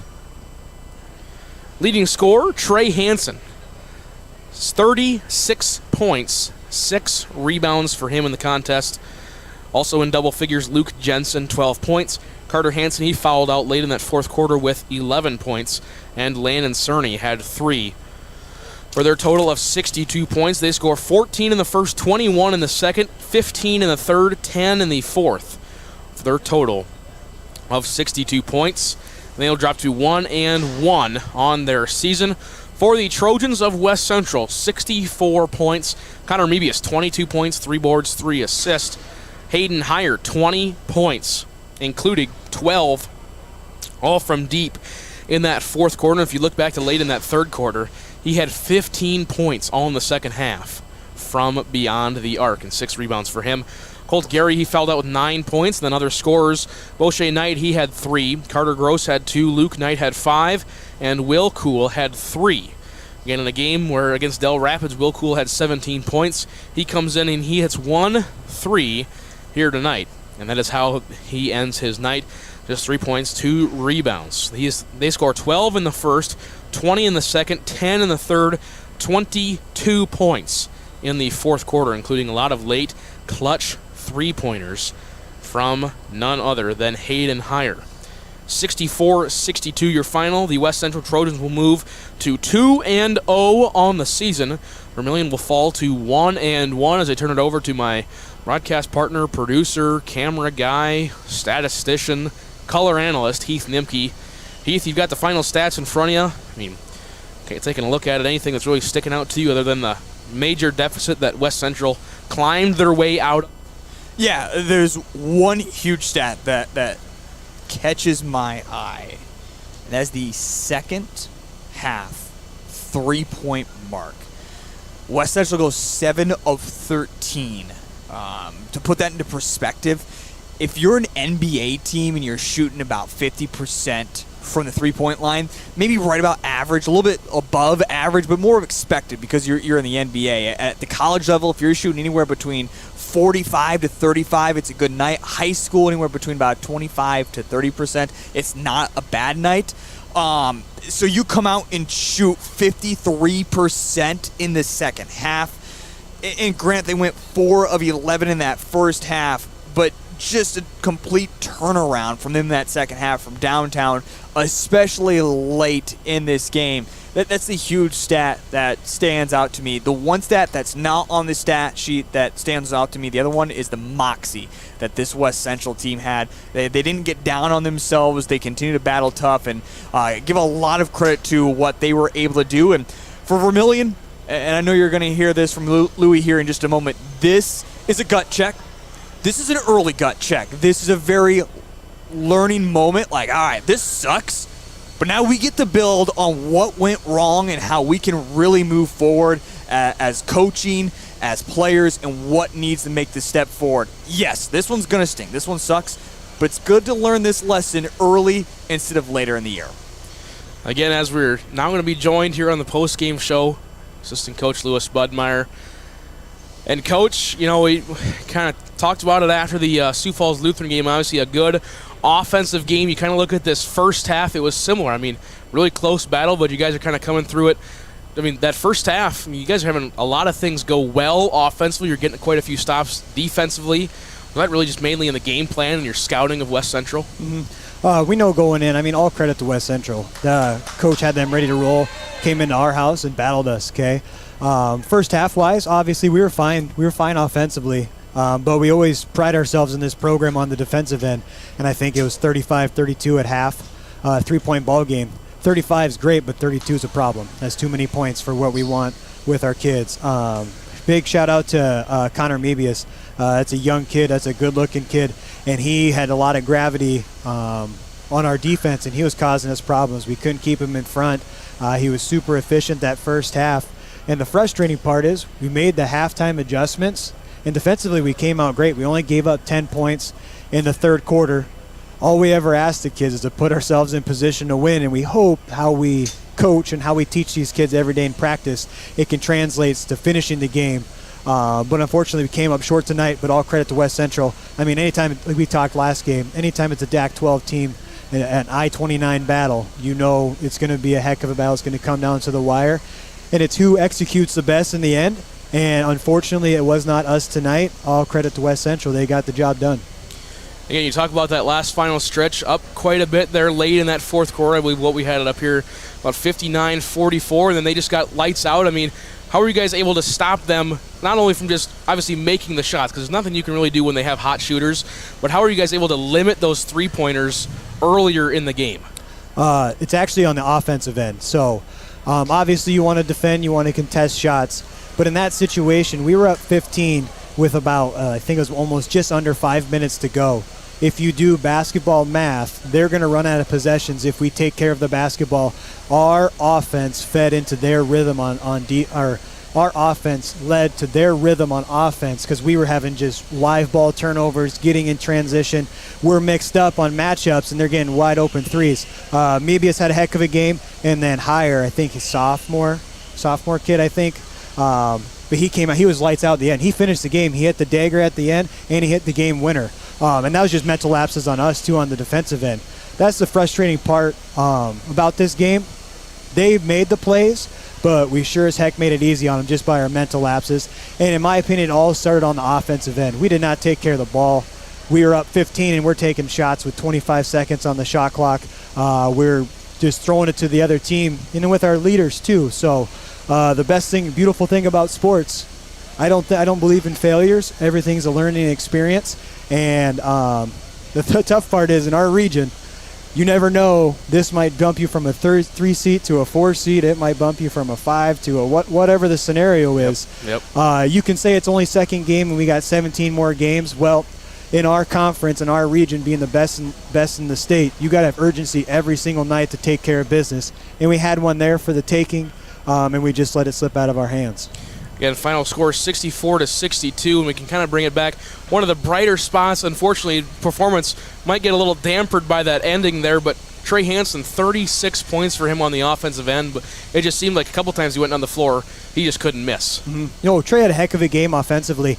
I'll have to go back and watch the film, but that was a total bust on that inbounds play. We left the hottest kid in the gym to go try and make a home run play when all we needed was just a single or just to get a stop.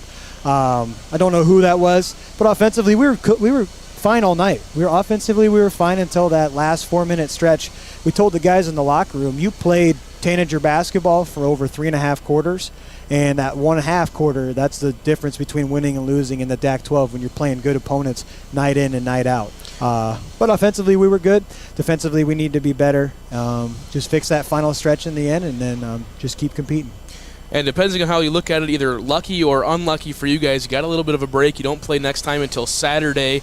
Obviously, I don't think you're probably not going to stew on this game very much. You're going to learn some things from it. But with that big break and playing in the Sanford County Sports Center on Saturday, you guys going to get a chance to sneak over there for some practice, or you're just going to be kind of winging it once you get there? I'm not too sure what the game plan is practice-wise for that.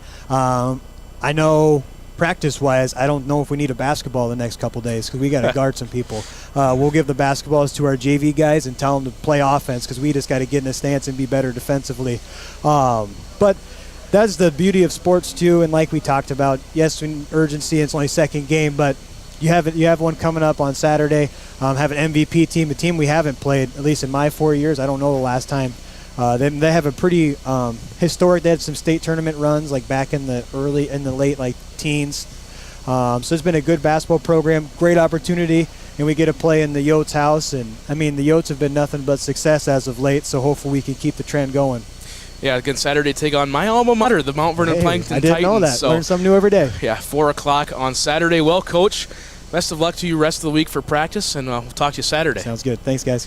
Again, Assistant Coach Louis Budmeyer joining us on the post-game show. The final score, 64-62. The Tanagers take the loss to the West Central Trojans. Again, for the Vermillion Tanagers, Trey Hansen, 36 points. Luke Jensen with 12. Carter Hansen with 11. But for the West Central Trojans, Connor Mebius, 22 points. And Hayden Heyer, 20 points in the ball game. 15 of those in the second half, including the dagger and the game winner. So bring in my broadcast partner, Heath Nimke, one more time. Heath, a lot of time to learn from this. Again, they don't play next time till Saturday. Going to be a lot of things to learn from this game, but like Coach Budmeyer kept saying a couple times, it is still just the second game of the year, so plenty of time for that. You want this one to sting a little bit.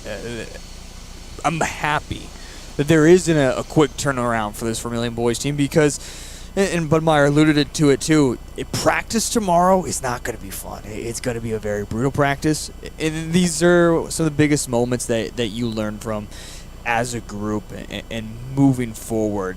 So yes, granted, it's the second game, but this is one of those things that needs to get turned around because you're going to be a lot more bigger of games. I know Budmeyer alluded to it as well. In this region, you're really going to be judged on this game. And I already know Jay Drake and I are going to be talking in February. We should have had. If we would have won that West Central game, we would be looking at the number 3 spot right now. But exactly, now we're sitting in the 6th spot because we couldn't beat this, and that happened. And so yeah, this one's really going to come back to bite. Have to love this performance from the guys. Just gotta fix the mistakes. They will. They will. And just all right. Hey, gonna hurt. Let's sing for a little bit. We'll bounce back. Pull up by the bootstraps, as they used to say, and we'll be back there again tomorrow. Again, knowing the coaching staff, it's going to get fixed. Yep. Don't have to worry about that. Again, final score in the men's game, 64-62. Final score in the women's game, 69-55. The women's team moves to 3-0. That'll be our next coverage here on Vermillion Tanagers Live Ticket TV Thursday night. We'll travel to Ponca, Nebraska as they take on the Ponca Indians. Pregame show at 6:45, tip-off at 7:30. Myself, Heath Nimke, will be there on the call. And then, of course, on Saturday, all 4 games of the SCSC Holiday Classic. 1 o'clock, 2:30, Crofton and West Central, a doubleheader. And then 4 o'clock, Vermillion and MVP boys. And 5:30, number 1 versus number 1, Vermillion against Centerville. Myself and Heath Nimke will be there for all of that. But until Thursday night, everybody, stay warm, stay safe, and have a wonderful rest